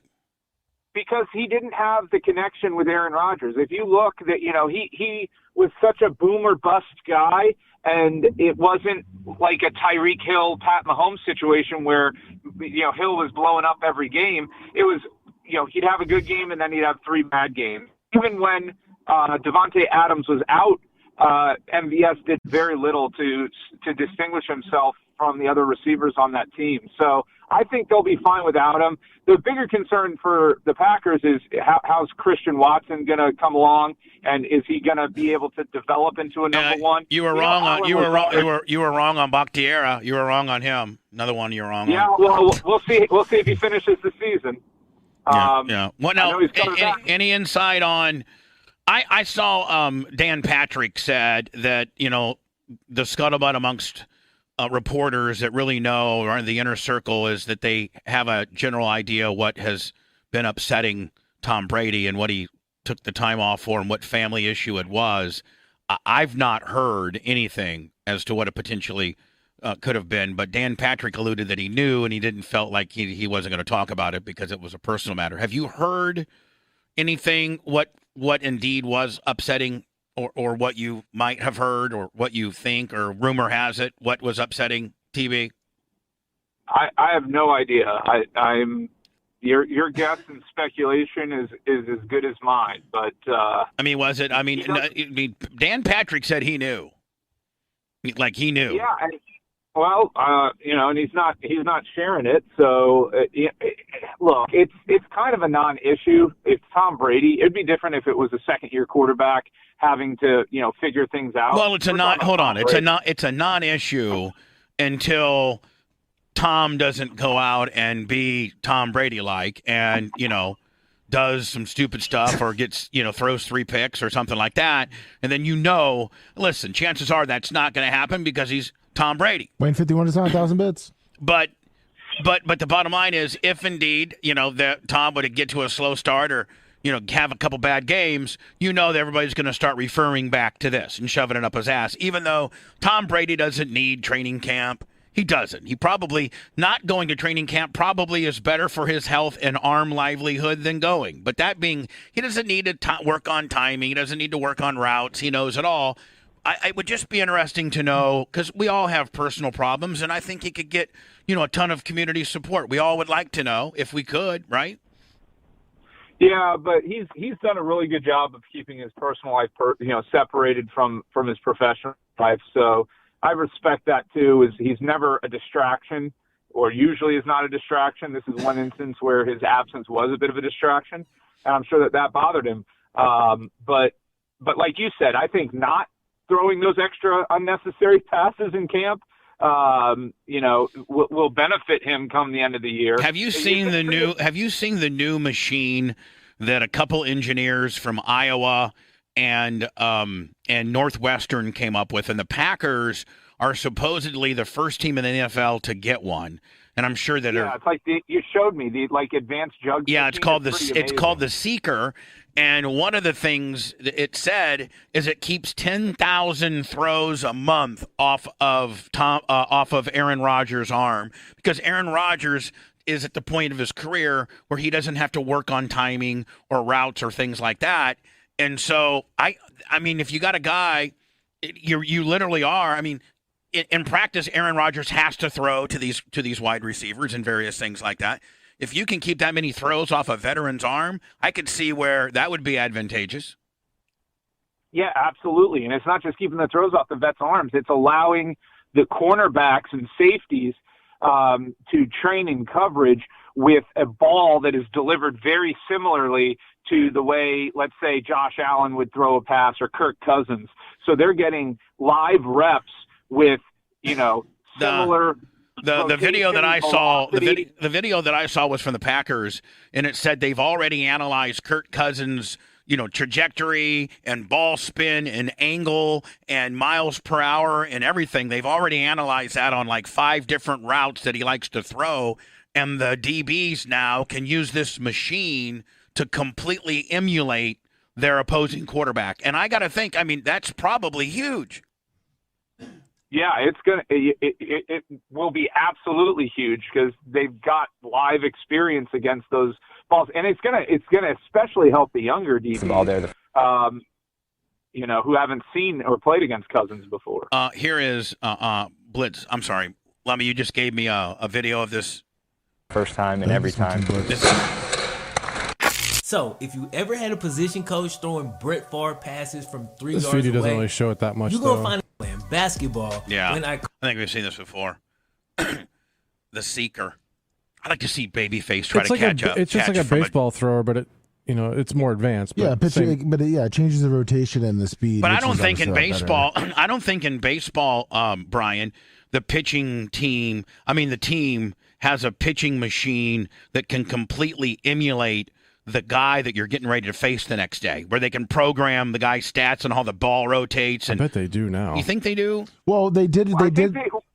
They designed one that with the off speed, like it's easier to copy their off-speed motion. But I think a football is easier to emulate than something that small, meaning like a machine or something. It's not just that. It's with baseball, it's picking up the ball, and so the problem with a pitching machine versus this jugs machine, you don't have to pick the ball up. Picking the ball up in football is not the problem, right? But the release point. So you have Tyler Glasnow, who's 6'8", and taking a longer stride towards the plate and releasing the ball, and he can tweak his release point, to try and baffle the hitters and depending on where he's going in the strike zone. And a pitching machine just can't. Yeah. Right. That's why the ones they have now just do the rotation of and how sometimes it breaks because the glass now, like they switch it up. Like if they're catching on to like the third, fourth inning, they'll switch up maybe where he releases it or hides it a little bit longer. Like again, just as a batter, you're looking for where that ball's coming out of the hand. Yeah. Whereas for football, man, you're just trying to find the ball in the air. Yeah. You're not where it comes from the quarterback's hands is irrelevant for the most part. Yeah, exactly. And so that's why I think it's going to be more impactful for a DB than even a wideout. It's great for a wideout to get the timing, whatever, but it's more impactful for DBs. I think it'll be interesting to see if the Packers DBs get more picks this year. Now, what happens when you're a guy and you get cut? Because they knock it on down to the 52, 53-man roster. Now, I was looking at my Packer report, and it says some guys, if they clear waivers, then they sign back on as a practice player. Is that how it works?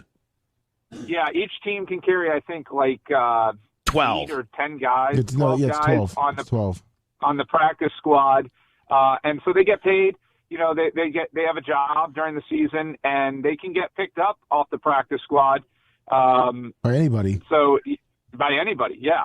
So it does give them an opportunity when, injuries go down. That's usually the first line that teams look for to bring players up within. And then if they don't have that guy on their squad within that position, then they'll look to other teams. And now, can other teams pick off your practice squad? Yeah. Yeah, at any point, Bubba. At any point. So let's say you're the Buccaneers and the Packers have this Danny Etling guy that used to play for LSU, who, by the way, they cut. Everybody thought they were going to carry 3 quarterbacks, but they're only going to carry 2. But they were hoping that Etling made it through waivers and ended up back on the Packers, practice squad. But let's say a team's quarterback goes down and they need now a backup. They go. What do they go to they look at all the practice squad, and go get one of those guys. So the practice squad guys aren't protected. No. Which is why sometimes when you see those cuts and then you see guys staying on the 53-man roster, you're wondering why they're doing that. It's because they're trying to protect them. And they may move them down in the middle of the season, but they're protecting them in the beginning. And the issue for certain positions, though, is like with a quarterback, I mean, he doesn't know the Bucs playbook. He has no time. That's less likely of a position to be picked up than like a trench guy, an O lineman, a D lineman. Right. Because those guys can pick up their role a lot easier. Quarterback and wideout, you got to know what everybody else on the field's doing.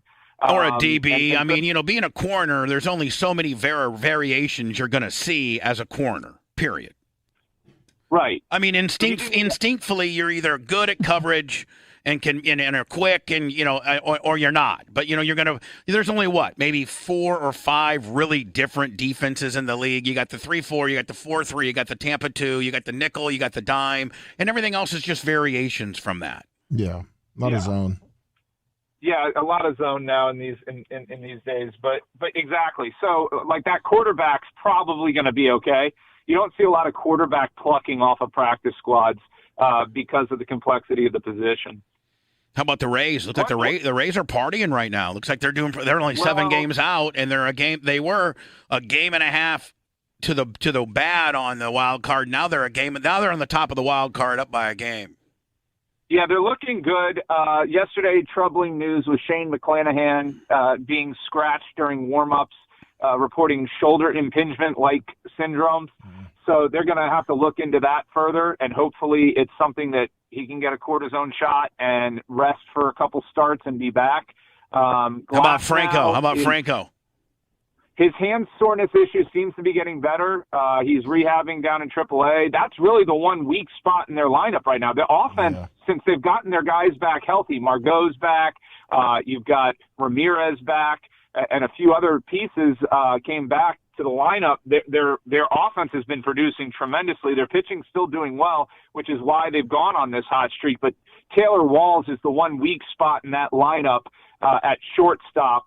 And Franco will take that spot when he comes back. And obviously that will double the offensive production from that position, just putting Franco in there. So there's room for improvement on offense. The fear now is pitching because they also lost Ryan Thompson to the injury list yesterday. How about Glasgow? Is he back yet? Glasnow's pitching off the mound. He's throwing some BP. There's a chance that he comes. There's a chance he comes back towards the end of September, but we won't be getting, with him, most likely won't be getting 5 or 6 innings out of him, but 2 or 3 innings in the playoffs with Glasnow coming out of the bullpen or starting the game is pretty powerful to have as an option for them. Did you see what he just signed, Bubba? His new extension? Who, Glasgow? Yeah. $25 million. With the Rays? Yeah. Remember that chick that worked at Dan's that did the lips, the real hot chick? Yeah. She quit. Because that's who she was dating. Well, remember yeah, I he said got paid $25 million. So remember I said that she was dating a Ray, but I couldn't say his name. Yep. Well, now that she's gone, it was Glasgow. Huh. So she's feeling good right now. Mm-hmm. She's hot as hell too. So that was a good deal for both parties because the Rays got him cheaper next year. They avoided arbitration, and then he gets essentially 2 seasons to prove it. What was the contract? 2 years, $25 million. Yeah, but it's $5 million the first year, $25 million the second. So he signed a 5-year in the beginning, then he did a 1-year extension for $25 million the second. So how many years does that make him? How many years does the Rays have his rights now? 3? Yeah, till 2024. 2 more. Yeah. 2 more, and we owe him how much? $30 million over the 2, but 5 and 25. So let's say they're out of contention in 2024. He's a hell of a trade piece to have, and that contract is palatable at the trade deadline for any contender because you're talking at most $10 million left on the back end of it. We're still paying for Evan Longoria, aren't we? Yeah. I think this is the last year that we pay any bit of that money. Did he play? Did he play this year? Yeah, he's hulking up, so he must be on something again. But he's how many more years are left on his deal? This is the last one. Do you see Evan Longoria, will he come back and play anywhere when he's done? I mean, after this year? 36, he's likely done after this. Whatever happened to that guy we traded to the Brewers? It was a real stud. And Christian Arroyo, I think it's right. You talking Willie Adames? Yeah, Adonis. He's doing well for them. He's played well. He played really well when he went over there. He had trouble picking up the ball in Tropicana Field. And so his offensive numbers, his splits, if you look at his splits, his offensive numbers at the Trop were much worse than on the road. So it's not really a surprise that he performed better once he got to the Brewers because he did not play well in the Trop. Wasn't he like a number one? Wasn't he a number 1 overall guy or something like that? Well, he's a hell of a shortstop, a great defensive shortstop, and he's proven to be a great hitter. He was just expendable with the Rays having Franco in the system and him being the future at that position. He's struggling this year, though. He's struggling. He's been at 231. Does Joe Madden ever come back to the league? 231, but what's his power numbers, Lummy? He's got 26. 231 doesn't matter anymore if you're hitting 20 home runs. Yeah, I know. I was just coming off of last year when he got traded How many homers? He's got 26 this year. He's got 26 homers, Brian. From the shortstop position, that's massive. That's massive. That's massive. You will absolutely take 231 with 26 dingers every single time from that position. I mean, that means he'll probably end the year with 30 dingers. And 30 home runs for a shortstop is unheard of. In this day and age, it's really good. And the difference between 250 and 230 over the course of a season is we're talking 10 hits, okay? Literally 10 hits over 162 games difference is the difference in those 20 points in batting average. It's minuscule because they're getting 500 plate appearances. So it's not a big number it's deceptive. Let's just put it that way. Does Joe Madden come back in any capacity ever? The age is a problem for him, but man, I think the White Sox really blew it by not signing him because now La Russa's dealing with health issues and they're just floundering. and they have the pitching staff. I mean, they have one of the best pitchers, two of the best starters. Well, plus, in I mean, baseball. just promotionally, I mean, within Chicago, the White Sox and the Cubs hate each other. It's like the Mets and the Yankees and all that kind of deal, all that nonsense. And so, just promotionally, he's worth his weight in gold. Just coming, he took the Cubs he broke the curse. And I mean, it doesn't write itself any better than Joe Madden crosses town and comes and coaches the White Sox, right? No, you're right, and I think he could have been a difference maker for them. La Russa's style is too old school. The game has passed him by, and Chicago needs to move on from it. It's just not working. Well, they're in a slump right now, so they're looking like they're probably going to fire La Russa, especially if they miss the playoffs. Well, then there you go, Joe Madden. If they would listen to me and Bubba, they would have fired him 2 months ago when Madden became available, gotten Madden, and they'd probably be in the playoff hunt right Yeah, but I don't know there's ever really been a time where a coach came in mid-season after the firing. They usually if they do sign him, the bench coach or whoever takes over, and then they go next season. Because Joe Madden's going to want to bring his staff in. I would have mixed things up, man. I would have mixed things up because it was clear it wasn't working in Chicago. He's underachieved for the 3 seasons he's been there. He's gotten a DUI in the process, I think. I mean, he's just been his tenure in Chicago has been an abject disaster when they could have and should have been contending. Just call Seth up next door and ask him about this. He's probably losing hair over it. And with that, B, we'll let you go, my friend. We'll see you today at noon. All right, guys. Take care. Bye. I worked on my documentary this weekend. I finished Blackbird. I mowed the BRN. Here, let me trim trees. Watched World War I stuff. Nice. Finished out Blackbird. Darlington, Notre Dame, LSU. Did you finish the LSU game? The what? Did you finish it? Well, that's a story in itself. Oh. The last 2 minutes was the best part of the game. Yeah, well, so I go, Anna, before I leave on Friday. By the way, Dan, how are you, my friend? Yeah, great, thanks. Yeah, I'm doing well. Did any of you guys? So I had an unbelievable, relaxing, but yet very productive time off.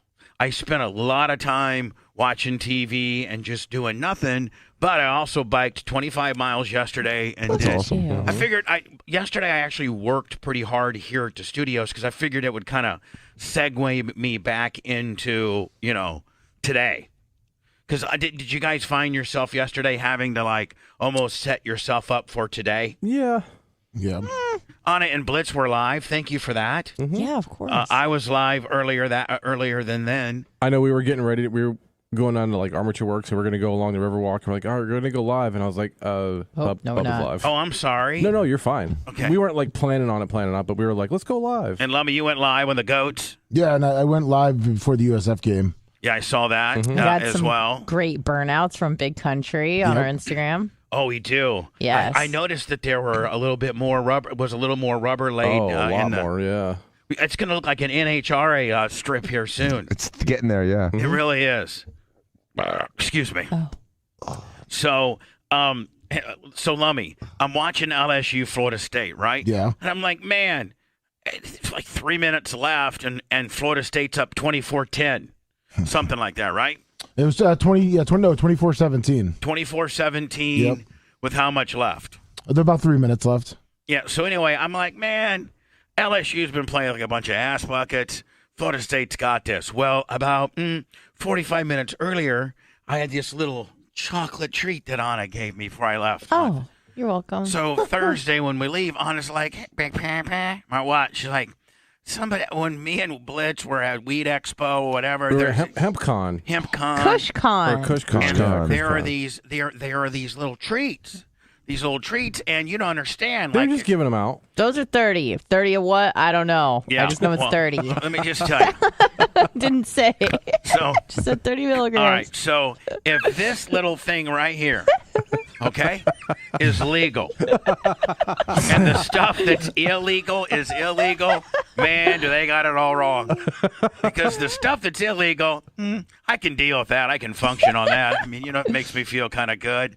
It certainly doesn't make me completely an invalid.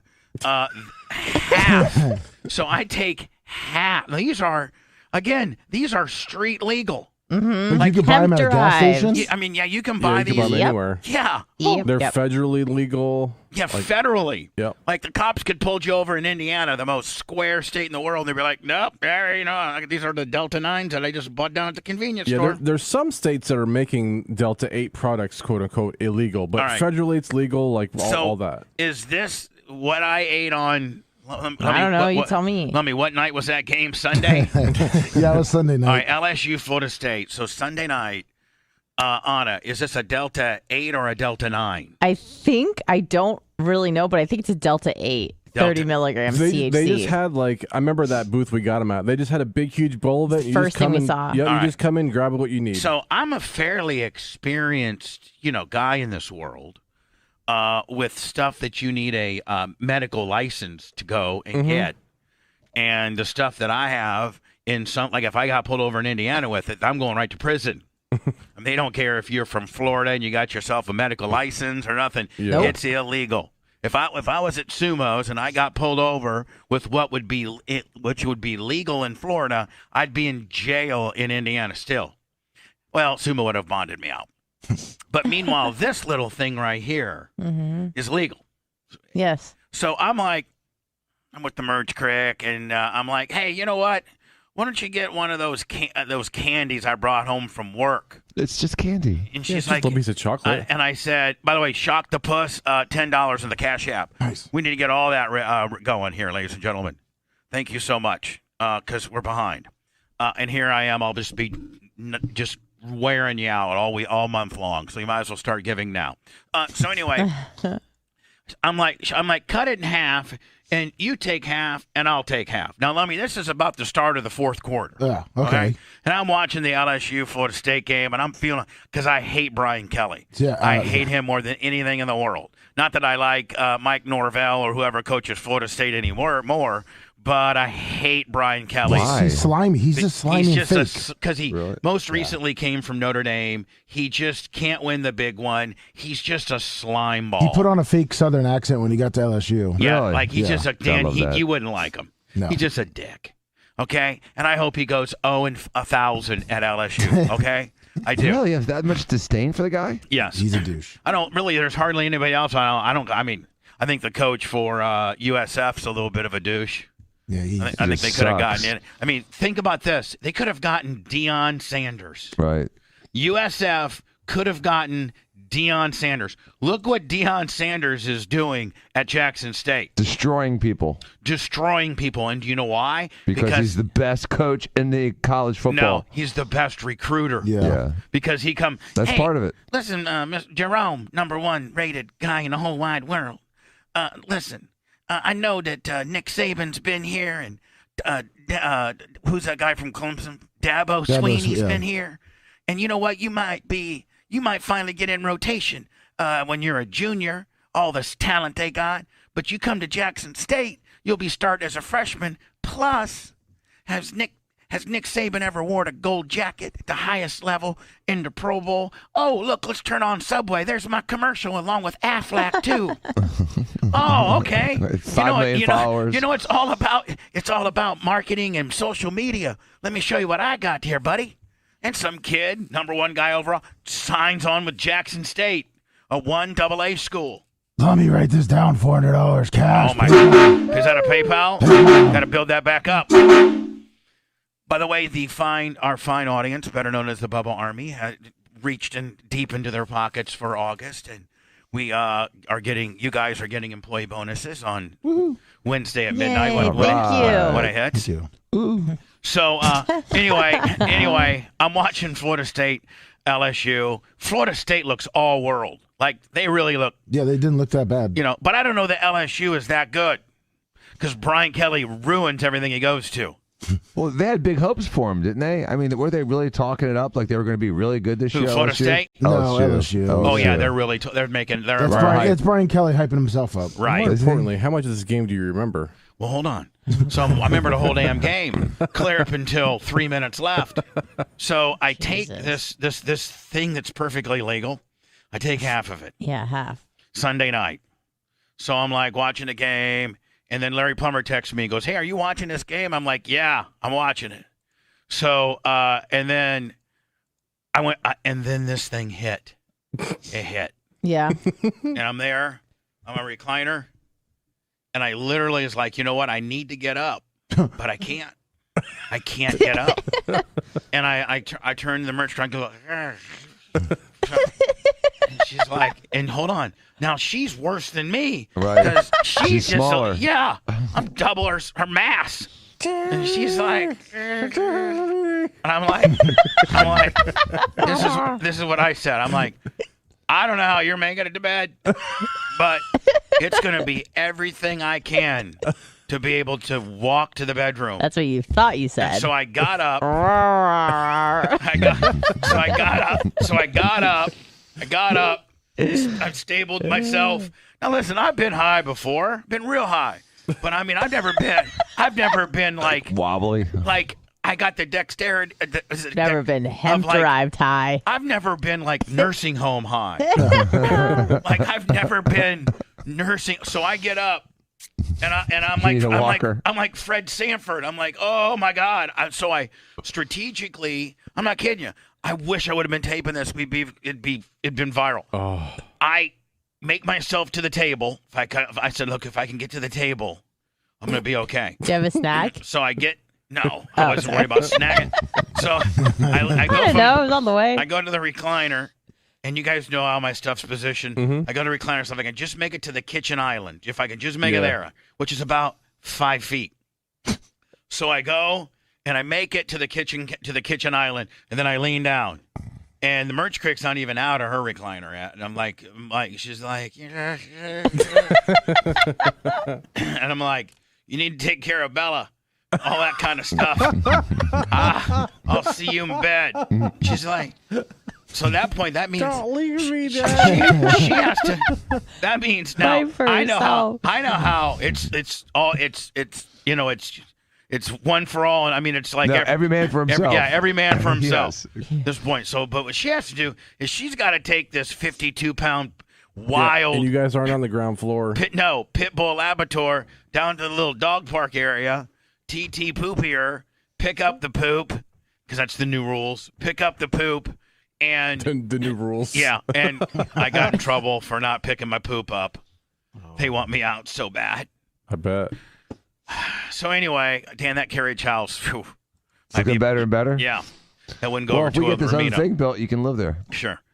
I know Chris and Steve might have a spare bedroom or two. Well, they're dealing with Bella now. Oh, they are? They got their own Bella. It's a handful. All right, so with her own dog. Yeah. So I don't. So I then at that point I'm like, I don't know how I make it to bed. I just know that I wake up at like 9 o'clock Monday morning. Yesterday morning, I woke up refreshed, and Larry got, and so my text on my phone is, wow, yeah, what a crazy ending. And I'm like, you have no idea. So I go, yeah, I know, but I don't know. And he goes, can you believe that they would have won that day? And he said, can you believe if that thing would have gone into overtime, I think LSU would have got they had the momentum. And I'm like, what? He's like, call me. So I call Larry, and he goes, you didn't see where they blocked the extra point? And I go, they drove 99 yards. No, I'm like, I thought Florida State had it in the bag. He goes, well, were you high? And I go, Larry, you don't even know. I can't remember anything. I literally could not remember anything. This little thing right here. Oh my God. Half of that. Did Merch Crick ever make it to bed? I don't know. She's still up there. I know. I woke up. Well, Monday morning. About 9, and she was out, and Bella was out, and I got up. Then Then I said, like, you know what? I gotta kick out here, and be productive. So I said, let's go on a bike ride. Let's do lawn work. Trying to get all this out. Trying to sweat all this highness out of my system. It was hot yesterday, Yes, it though, wasn't was. it? Oh, it was hot For your as bike hell. ride? Yeah. 25 miles. Oh, God. But that's not 25 miles of like the way you do it. It's like 25 miles on an e-bike, which they say is about 1/3 of what you really go. Well, it depends on the type of e-bike, but I mean, it was still hot as. Listen, you know, when hot I as hell when I yesterday. e-bike, I use pedal assist the entire time. but I never stop pedaling. Like I'm always pedaling, and there's always tension on the chain. Right. That's so right. Yeah, 'cause you're trying to exercise. Right. So you're not just taking a cruise to work. I would say mine is probably maybe 40 to 45% distance. I don't know, because I can get it going pretty fast, so I think I can get it going. I got it 32 yesterday. Oh, wow. Jesus. See, like Dan, I don't think if we did that race across the bridge and back, I think I'd smoke you. Well, if you're doing 32 on a 28-mile-an-hour bike ride, I mean, e-bike, it's completely different. When you were doing close to 20, it was more of a fair game. Well, here's what I would do: is if we did it, I'd game you, where I just keep it at 20, and just so you were just really huffing and puffing, and then like the last third, I'd kick it up and smoke you. Now, when Jay had his, see, Jay's bike isn't even as powerful as yours. His is like very little assistance, and I can, That's why I'm not going to be on Jay's bike. right? I mean, I can draft off him, but if he just, while I'm tired, just decides to like do a quick acceleration, there's nothing I can do about it. No, there's nothing I can. Nothing. Right. And Blitz, this new one I got from Southwest Florida Golf Carts, like I can go like 3, 4, and 5 from here to McMullen Booth and back. Nice. And hold on, and still pull in with like 25% battery. Oh, hell yeah. Wow. Yeah, this one's the real Blitz. You need to get on this one day and ride it. It's a beautiful bike. This, what is it, an Avaton? Well, I don't know what the hell it is, but it's the best bike known to man. I love it. Yeah, So they're much awesome. And better like the than thing other you like, riding a regular bike now too. I'm like, man, that e-bike is nice. Anytime you go up a hill at all, it's like, that's when I really miss it. Oh, you know that big incline on the Courtney Campbell, right? Yeah, that would suck having to pedal that. I just whiz by like these old people. Look A like lot of people get off their bike and walk it up that. I saw a couple hotties yesterday. Yeah. On the bridge? Yeah. Did you get it on camera? Yeah, I did.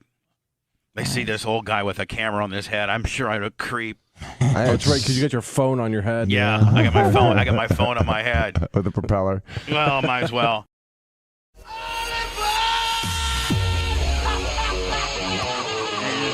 right, so Dr. Dan's bumper, 1,000 bits. welcome. Thank you for the hype train completion. That'll make for a great day today, man. Thank you very much. Special guest for the entire show. In fact, I'll be. I think from here we're going to do a Clem Jim deal. Oh, maybe. It should be a Clem Nap deal. Oh yeah, it might be a Clem Nap deal. Did you sleep okay in my spare bedroom, Alex? Are you kidding? I slept like a baby. I felt like I was back in my mother's womb. I mean, the room was so cold. I was wrapped up in that blanket. I mean, I felt, like I was wrapped up in my mother's womb. I mean, I felt like I was back in there. I was in a time machine. I was so cold. It was so. I felt. I mean, I've never felt more nurtured in my life, Bubba. I'm telling you. Now I know why.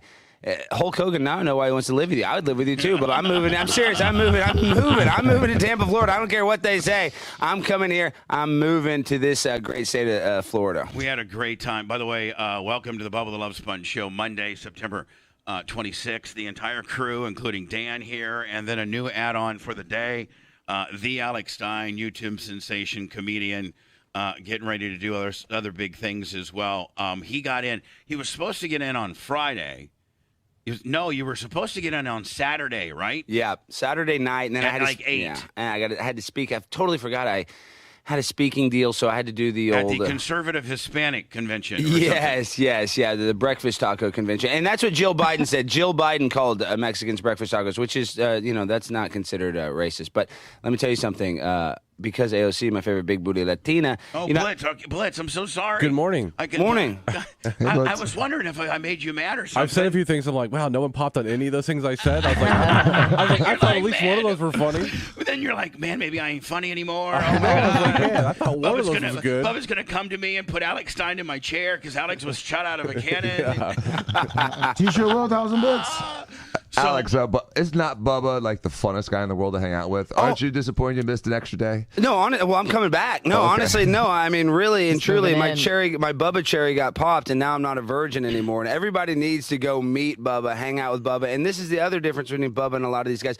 Bubba's accessible. He's a man of the people. He's not one of these guys that's hoity-toity that sits, on his glass or mansion or sits on his crystal throne. whatever the saying is. I don't even know the cliche, but I'm telling you, this is a man of the people, funny, nice. I mean, gosh, he handed out 500 beers. He was giving beers. People didn't even want a beer. Bubba was making them have a beer. I mean, he was but bunch of drunk 9-year-olds. But all of my crew really, like Anna was passing out beers, Blitz was passing out beers on the grill.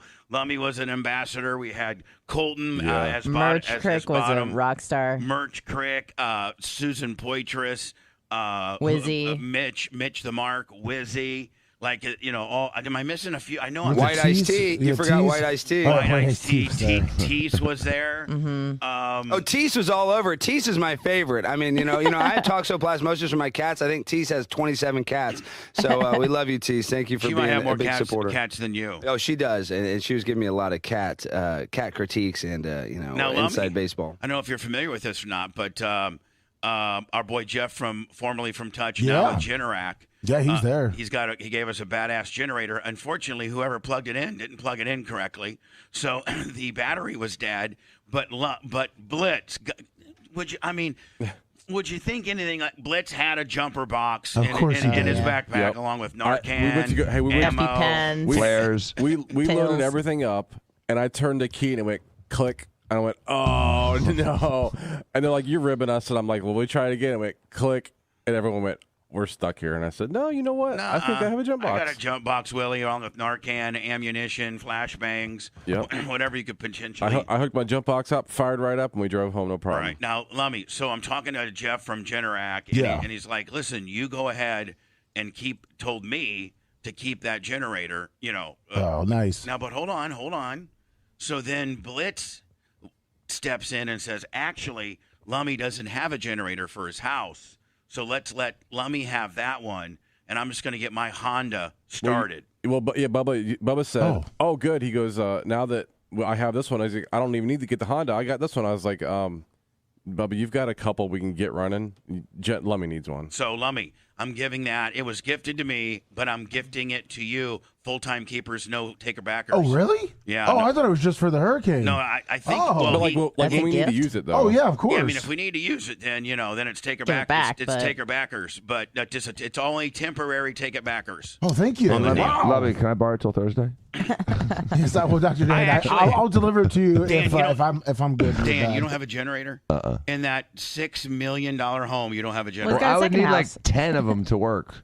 Well, that or you could just get like a 35, KW. Yeah. They're like about $60,000. Yeah. I mean, Well, I've only, I've had to evacuate like maybe 4 times in almost 20 years there, so I'm not that worried about it. It's right by the base, so we don't lose power. That's true. Anyway, everybody stepped up. Alex did like an hour live thing from our YouTube, just completely shot out. Yeah. And we have so many things to talk about. We had a Warren Sapp high spot.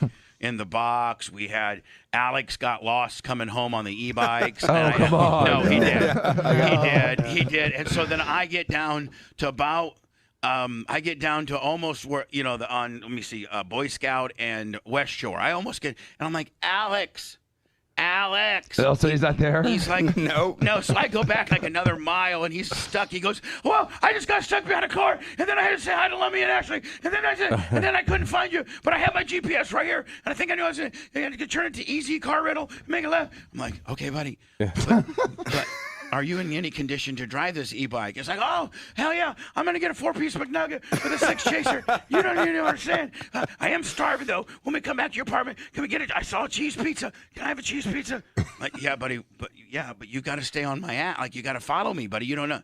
I want to. And then he's going live, and he's doing videos for Instagram, and he's doing Twitch videos, and then it's just, oh my Lord. No, Bubba, it was insane. No, I almost got in an accident. I mean, but Bubba was flying through there like he was, Mario Andretti on his little bike. I mean, it's an e-bike, and we're in and out of Tampa traffic. Everybody's on fentanyl. They've been drinking all day. I'm trying to be cautious. Yeah, the Bucks lost. I mean, you should. Everybody's just deflated. Oh, Bubba, and getting out of that stadium, I mean, there was. We made the biggest mistake. So we're in your box, Dan, right? Right. Well, you got to take the elevator down. Right, mistake. Okay, so I saw those stairs, but it only takes you to the club level, right? So me and Alex take these stairs, and then we get fed into this massive cattle call to the escalator. But then Alex thought he was Nate Newton from the from the Cowboys, and he's literally pushing people over and everything. But then. Alex, could the bike rack not have been more conveniently located? Oh, I mean, it was right outside the stadium. I mean, it was inside the team shop. I mean, we were on the bikes, we were on the road, and then you get easily distracted. He's like, "There's Lummy and Ashley." I'm like, "We can't really stop, buddy. Like, we gotta keep I know going." you took off Bubba. Alex stops, and I'm like, well, I think Bubba's mad that we stopped him. I mean, Well, no, but I mean, you had to get going. Well, here's the deal: they only hold that traffic for so long, Yeah. and then they let it go. Yeah, and then people don't realize, and I got some good footage of this, because the streets were shut down. It was just Bubba and I on e-bikes, and we had the whole entire highway to ourselves. It was it felt like something out of an apocalypse movie or something. From Tampa Bay Avenue clear to Boy Scout, they had it completely blocked off. They weren't allowing traffic there. Yeah. And so I'm like, Alex, if we hurry, we'll have all 5 lanes of Dale Mabry all by ourselves. Just him and I on the e-bike, and we did. Yeah, but when they opened it back up, those cars were zooming by us in the bike lane. And that's when you got caught up in the deal. Yeah. No, when they opened that thing up, you actually looked, because you'd had a few and you were a little tuned up. You actually looked like you were a little scared. A little bit, honestly, I was. I mean, some of those people, the look in their eyes of the defeat and the sorrow. When you see a grown man wearing the jersey, almost crying, and then his team just lost after drinking all day, and I'm in a bike, and to be honest, these South Floridian drivers, they're insane for the Ukraine. Yeah, and we have no lights on our bike because we're outlaws. Oh, no lights, and we're both wearing Bubba Army black T-shirts. Yeah. I remember saying that as we we're going down this road, and he goes, "Well, it probably didn't help that we have black T-shirts on." I go, Alex, we're almost home, buddy. I mean, Bubba was 6 feet in front of me. I couldn't even see him. It was so dark at one point. I mean, I could hear him, but I couldn't see him. You're aware those e-bikes have lights, right? You just got to turn them on. Yeah, well, I don't know how to. Yeah, he could barely ride. I could barely turn myself on at this point. He could barely keep himself on at this point. It was wild though, but I'm telling you, the experience of going to that game too, we're sitting in the box and I turn around and the heat that there's Warren Sapp there. Just the experience is one of the most unforgettable games. Yeah, I mean, just one of the most unforgettable games ever. Dan, that's really Pat Malone's genuinely your friend. Like that's your buddy. Oh, he's awesome. And no, it's a Maroon or Maroon. Yeah, Pat Maroon, number 14. Pat Maroon. Is he number 4? Lummy, is he 14? Yeah, he's 14. Number 14 for the Lightning, and he is just a cool guy. He's a really cool guy. He invited me over to his house afterwards. He's a great guy. His wife is beautiful. Oh, my God. Me and beautiful. Alex. Wow, his wife is beautiful. Hold on. Me and Alex were conveniently, strategically sitting. Well, one time you were shoulder to shoulder, then you got yoked out of that area, Alex. You were sitting right beside her. Yeah, no. I don't know what you were trying to do. I wasn't even trying to pull some. She's she's beautiful. Yeah, she's the real deal. I mean, and she's stiff too, man. She's so stiff. Oh, yeah. Oh, she cuts a promo. Well, when you're married to Pat, Malone or Maroon, Pat Maroon, and he's noted as the fighter, the goon on the team that takes the bad guy out. Yeah, I'm thinking as a wife, you got to be kind of stiff. Right, he probably looks at her and says, "Hey, you want to go? Yeah, you want to go? Know how to take a punch. You want to go? Yeah."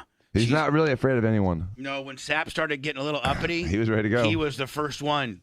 Who was the guy that said "out"? Who was that guy? Oh, that was a linebacker from FSU. Yes, he was an All-American linebacker at Florida State, Kirk Carruthers. He was on the cover of Sports Illustrated when he was in college. He was a superstar. He looks like Super Jimmy Clevis, does he not? He's still shredded. I hadn't seen him in years. Who do you think would win in a fight between him and Jimmy Clevis? The problem is that Jimmy's a wrestler. I know Jimmy's a wrestler, but Carruthers is just an amazing professional caliber athlete who's still both of those guys are still shredded, they still look in like shape. Each other's best brothers. It would be an ugly fight. I've seen Kirk get hit in the head with like a baseball bat essentially. And just look at the guy like you're dead now. Yeah, I don't even want those two to fight because they're both good-looking men. It'd be ugly, dude. Who do you think? If they were both single, who do you think would pull more ass? I mean, I think Jimmy is really good at pulling ass, but Carruthers is really fun, and he's the life of the party. He's the party. He's more funnier Jimmy than Jimmy. Paul, yeah. So Carruthers would have the party going on, and Jimmy would be plucking girls from the corner. Kind of like what you used to do to your brothers when you went to FSU. Exactly. Just get those slow-moving cows. Now, is it me? So every one of us, the little calf, they can't keep up. Every one of us had a ton of interaction with. Now, where did Alex go? Is he? He's coming back. Diet Dr Pepper. Breakfast of champions. Now, do you prefer Diet Dr. Pepper versus Dr. Pepper Zero? I actually like the diet better because I'm addicted to the aspartame. Okay. It's You're addicted to a lot of things. I'm Alex. addicted to a lot of stuff. Yeah, it's calcifying my brain. Yes. Yeah, I've had a bunch of people say that they like the Diet Dr. Pepper more than I gotta Dr. tell you, Pepper Blitz, Zero. the Diet Pepper, the Dr. Pepper Zero diet game is as strong as any. Like, it's better than the Coke game. It's better than the Pepsi game. It's better than the Mountain Dew. I mean, Really? Dr. Pepper's 0 calorie game is strong. See, I like Pepsi Zero. Oh, that's okay. You're a homosexual. First of all, you guys can thank me too because Pepsi Zero is that You say ginseng. that like it's a bad thing. yeah. Well, no, that is a good thing actually. No, that is. We good. are very, just to let you know, Alex, this show's very pro homosexual. Oh, I know. Bottom Boy was the biggest hit of the tailgate. Oh, I know. I mean, he was the What a star of the champion. show. But I mean, really. anyway, each and everybody, is it me or the handful of Canadians that we all met because we were all, All the hockey players? No. I'm talking. No, the Packers fans. They're just the Canadian. I met like 4 sets of Canadian people. You were saying, don't you know, for like an hour. Don't you know? Yeah. What are you talking about? Yeah, from Alberta. And oh my God, the Canadians are so friendly and so nice. And we only had one, really one person there that didn't like us, and that was the masked douchebag. Mm-hmm. Oh, okay. Let me say this. Oh, yeah. Alex went and I miss interviewed this him. guy. And so, Alex, hold on. If I can just preface your story, Alex, then I'm going to let you handle it. You let it rip. Alex comes to me. After I tell Alex, Alex comes to me and said, "Who's the douchebag that's still fighting?" And I go, "Oh, he's not the douchebag. He's trying to hide his identity because he's an Anna stalker, and he's come to the studio a few times, and he hates Anna, but he stalks her." So I don't Didn't understand. he love me at one point? Well, he loved you at one point. Okay. So, but he's a real douchebag, and Blitz already has his coordinates, where he lives, what his grandma is. I don't know if I'd use the word douchebag. He's just more creepy than anything. So first thing Alex says is, "Oh, well, I'm gonna go interview him." I'm like, "Okay, I'm buddy." thinking this is not the move. Oh yeah. So Alex goes, and I see Alex throwing all of his curveballs at him. You're this, you're that. Are you gay? Are you afraid to announce your gayness? Do you, what's your deal? What's your deal, buddy? Bestiality. You're into beast. Oh, you know what? I bet you're into bestiality. At that point, I understand why you want to not show your face. Come on. What are you afraid of? So then Alex greases him with all of them. Alex comes back and goes, "I think that guy's going to drive to Dallas and kill me." Oh, for 100%. Because listen, so Bubba described it right, but there's this guy. He's creeping and he's sitting behind a tree. So we're parked right on the railing. We He's had the literally most. behind a tree? Yes, he was behind the tree. I'm serious, dog. Behind a tree, and we're sitting a right tree on. that's from me to Alex, like not even a far away tree. Yeah, that's what I'm saying. Like I hiding mean, behind a stop sign? Hold on. A tree that's within our area. And he was drinking a Pabst with a straw. I mean, the tree was so close we could just turn our head. We could see him on the other side of the Yeah. tree. You know what I mean? Right. I mean, it wasn't like. But this is the thing, because he's sitting there and he's wearing this mask. But this isn't some sort of Corona mask. This is like some sort of military hygiene buff. gator thing. I mean, It was like robbing a bank mask. Yeah, it only had eye holes, and then he's sipping beer, but he has a big straw. He's such a freak. He doesn't even want to show the bottom half of his face. douchebag. So he has a straw into his beer, into his mask, and this isn't just some regular straw. This is like some sort of Amazon gimmick, $10 plastic straw, 14-inch. It was a very unusual thing, and just I'm all about vibrational energy, and this guy had this energy just exuding from him that's like, wow, this guy's demonic. So I start kind of I go up to him, I go, "Hey, dude, what's the deal with the mask? I mean, come on, you don't have to wear the mask. We're all friends here." He says, "Oh, well, this is what started it off." He goes, "Oh, well, I'm allergic to the sun." Well, I go, "You're basically wearing a cutoff T-shirt. You know what I mean? I mean, I'm like, if you're allergic to the sun, what's going on with your arms, bud?" And then he's like, "Oh, well, I'm wearing this." I put sunscreen on my arms. Yeah, he said, and then I go, "Why don't you put it on your face?" And then I'm like, "So what's going on? What's the deal?" He's like, "Oh, well, I'm just, just drinking my beer." And he's silent. And I go, "What's your name?" He goes, "Peter." And I go, "Peter what?" He goes, "Peter F off." And then when he said that, I was like, "All right, let's just, we're not playing these reindeer games, bud. Come on, you need to get out of here. You got to go." Yeah. Because his tune was just so negative. He's sitting there, he's drinking that beer. I felt like at any moment, Alex Stein's. Hey man, the only person got kicked out of our tailgate was kicked out by Alex Stein. Yeah, and I feel bad. And honestly, for this guy, this creepy guy, he's so scary. When I got home last He night, sent me a note too that we briefly read, but The guy did? yeah, it's like a BTK killer. It was crazy. He walked over to me, and I wasn't even paying attention. I think I was talking to Wizzy or Susan Poitras or something, and he just handed me a note that's in an envelope that said "sponge." And I handed it right to Blitz. I'm like, He didn't say hi or. It was all printed out. And it was folded so weird, Bubba. Did you remember how weird it was folded in there? Mm-hmm. Yeah, I handed it to Blitz. I figured that whoever, Is there powder in it? I mean, Blitz is probably under. Ricin. I think Blitz is already on a DNA on it. Unless the guy used gloves, Blitz knows everything. Let's fudge some let's horses. fudge 5,000. Let's fudge some horrors. 5,000. Yeah. Thank Is you. that horn loud enough for you, Alex? Oh yeah, no, it's freaking me out. I got a little PTSD. No, but I want to say this got too. A little PTSD, a little bit of I think your whole life's PTSD. It's just a fever dream that's just never ending. You know, I can't break this fever. But no, and then as soon as we get home, I go to Bub. I go, you know what? As soon as we get on the airwaves, I'm apologizing to that guy. I don't want him to come to my house and kill my cats. I mean, he had that. You know, this guy, his face when you looked into his eyes. He would have already killed Anna by now if anybody was going to get killed. Well, yeah. I mean, he probably is a soy boy. Plus, we got him in check. He is a soy boy, and we got him in check with Blitz. He knows. Blitz knows where he lives. Blitz knows everything about him. So we got him in check. Like, you know, that little thing that he did yesterday was just his way of trying to get a little of attention. Well, he got it. He got the attention that he wanted, He's though, probably, Bubba. honest to God, like just straight has his pants down to his knees, going crazy on himself right now. You think he's got the Jergens? You think he's jerking with the Jergens right now? I think he's going. Everybody's talking about him right now. He's probably he already did a good completed. job. He probably already has maybe caught 2 or 3 of them just right there. You know, and if Anna would happen to do like a double bicep right now, maybe like a little one of these little pouty lips. Uh-oh. It might take him to his 4th. Yeah, there he hates her. He hates her, and she ruins the show and yada. But it was just a year ago they just showed up with roses at the front gate for her. Was he the guy that had the overalls? Yeah. Yeah. Oh, that guy? Yes. Oh, that he guy. came in is studio, weird. didn't he? Yeah. Oh, he's a yeah. weirdo. Okay, I remember. I that. mean, weird. Just his energy. I'm telling you, you know, nothing positive about it because you can kind of look at a person and tell what they're about. Almost the same defeated energy we felt when we were getting herded on down to the escalator. Yeah, Is this him on the air? Speaking of weirdos, no, this is a different weirdo. Hello. Hey, brother, Tampa Terry, top caller to the show here, calling in from Canada. Hey, how you doing, buddy? Hey, we survived the hurricane up here. I just wanted to say, you know, we're big fans of Alex Stein up here in Canada, brother. He did a real good job on that deal in Ontario, brother. God bless you, Alex Stein, brother. And we really liked that YouTube deal yesterday, too, brother.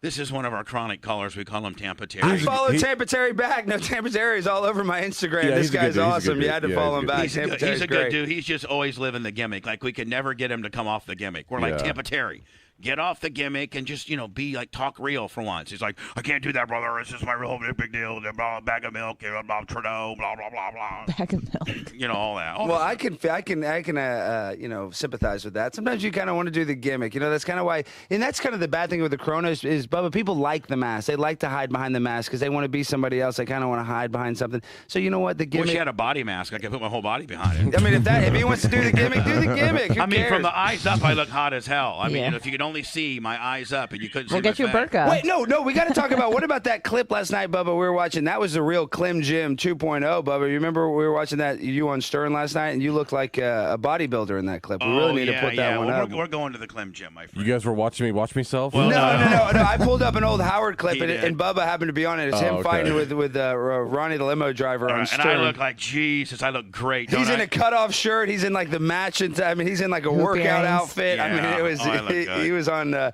Alex really makes, as we're eating pizza, getting ready to go to bed, the worst thing you could do for yourself nutritionally, Alex showing me when I'm at my best. Like, you know. Yeah, but you did put half the pizza away. I swear it worked. I'm sure Dr. Diaco, he has a full pizza, and we watch this clip, and Bubba goes, "Hun, put the other half of the pizza away. I don't want this." See? Yeah, so he's, It's you know, changing habits. I wanted pizza so bad last That's night. what he said. He said, "I'm going to eat it for breakfast." Yeah, I'm so hungry. We had the Presto machine going and Oh, did everything. you? Yeah. Of course you Oh my did. gosh, that's a good device. I'm telling you, Bubba's, he's got every bell and whistle. He's got a special deal, this doohickey. It'll rotate the pizza and cook it we at know. the perfect Christmas. We've done it multiple times on the show. Yeah, I mean, I'm telling you, this thing is, you know, this You is can going to literally have, when you're on the air, Alex, you can have it over there just making right And, there. and we have. And We've turned this place into a 7-Eleven. We do big That's pizza great. parties. Anyway, Tampa Terry, Yeah. anything else you got, my friend? You know, I think I'm all for immigration now, Canadian-only immigration. Because Yeah, all let's the- open the northern border. Yes. We're glad to hear that Canada survived that horrible hurricane. Yeah, we're getting ready God. to we're getting ready to brace down for Eon. and now it Eon. looks like anyway. Tampa Terry, good. Thank you very much for participating and continue to follow Alex Stein, the one-way son of a bitch, because I promote his site, but he never promotes mine. Oh, come on, Bubba, please. All that footage that you're No, gonna he put did. up. No, I was but on did. Instagram last night. He was doing it. No, but I did get cooked because one picture I take a picture with Hall of Famer Warren Sapp, and Bubba's face is covered, and then I only tagged Warren Sapp. Everybody in the comments, what about Bubba? all the see- Bubba you Army can came see- after me yeah. in the comments. The first picture as you're scrolling, you see is so of Alex funny. Stein and Warren Sapp, and then if you look, you can see a sliver of You Bubba's see face. his nose and his hand. Bubba, I got crushed in the comments. Why did you tag Bubba? What? I go, well, you know, Let's fuck some more I didn't even know you were in the picture. So, Alex, all the video. I mean, you shot a ton of video. I know you'll be editing it and putting it up on Probably various tonight. places. Yes, on the plane. So, if you could maybe tag us a little bit, so we could pick up five No, or I- six, maybe YouTubers. I mean, you got almost 300,000. I know, Bubba. Come on, let me tell you something. And There's this is 10,000. It'll come my way immediately if you just tell them. Oh, Bubba, I'm telling you, this is the first of many trips together of content collaborations. I'm just saying, I'm moving. I wasn't kidding. When I first said that, I'm going to buy a second home here in Florida because this is the place. This is where it's at, guys. Listen, Tucker has broadcast facilities in Florida. A lot of people, do their show from Florida. You could, even do your show here from here. Yeah, and I want to say this too. You guys are kind of just being very flippant about the hurricane, but I'm telling you, I've gotten 100 messages from people in Texas. Are you going to make it out alive? Everybody else across America is scared to death of this None hurricane. of us are. Yeah, no, everybody here in Florida, they could care less. No, Not worried at all. And here, we just don't we're kind of. The average dude now is starting to get a little concerned, to the point where we're making sure that our generators will start. We all got water. This is what we do. We move boats. And we move boats. And Alex, you saw that I have a whole bunch of fuel here at the studio. I got like 20 gallons of fuel. Yeah, at the studio, no, he's got a lot. I mean, he got the fuel, you got the racing fuel. And then, they were telling me, I think it was T's telling me she went to the bank, she got her cash because the banks don't, the ATMs don't work when there's no power. So, yeah, I mean, there are some people taking a few precautions, but, I mean, people here couldn't, give two craps. I don't know if I can get in trouble by putting a generator on my balcony on my apartment. I don't think you can you? No, I mean... Yeah, well, whatever. I'm not answering my door. Just don't put it inside. Keep it outside so it can breathe. Dan, I'm not going to put it inside. I'm telling our listeners. I'm telling our listeners. Bubba, PSA. there's many people that die for every hurricane because they either put the generator in their living room or almost even worse, they put it in their garage and close their garage thinking that they're fine, and it gets in the house and it kills them. If you do put it in your garage, you have to open up the garage door at least about 2 feet. Yeah, and in general, don't put it in your garage, but open it up all the way. Yeah. Well, I mean, but I mean, I've heard that 2 feet, as the magic number. is the minimum, is the absolute minimum. I mean, be smart. Put the generator at the edge of the garage with the exhaust facing out, and you're probably fine. Right. But generally, just don't do that unless you know what you're doing. Now, so here's the latest track on Ian. By the way, Alex gets out today, so Alex, you'll be watching this probably, hopefully thinking about it. It's now, like 2 days ago, it had it going. I'm guilty of not ever thinking Tampa's going to get hit because it always has a wind shear and always goes west. Which is why Tampa's in existence, because for thousands and thousands of years the hurricanes have just missed us. Yeah, they always just miss us. Now it's looking like, here's the latest track. It's looking like it's just going to miss us, but we're going to be in the outer band of the northeast side, which isn't the worst band. It's actually, Blitz, I think, the most favorable side of a hurricane. You're absolutely incorrect. Oh, so we're at the worst. The worst side is the east side. Yeah. Oh, okay. So we're on the wrong side. I thought the west side was the worst because the water, the energy starts. I learned they move counterclockwise, Bubba, if that helps. Oh, you're right. The big problem is, Bubba. You're right, Anna. Sorry. If it hits north of us, which it likely will, it's going to cross us during a high tide. Yeah, we're going to have a bad storm surge during a high tide.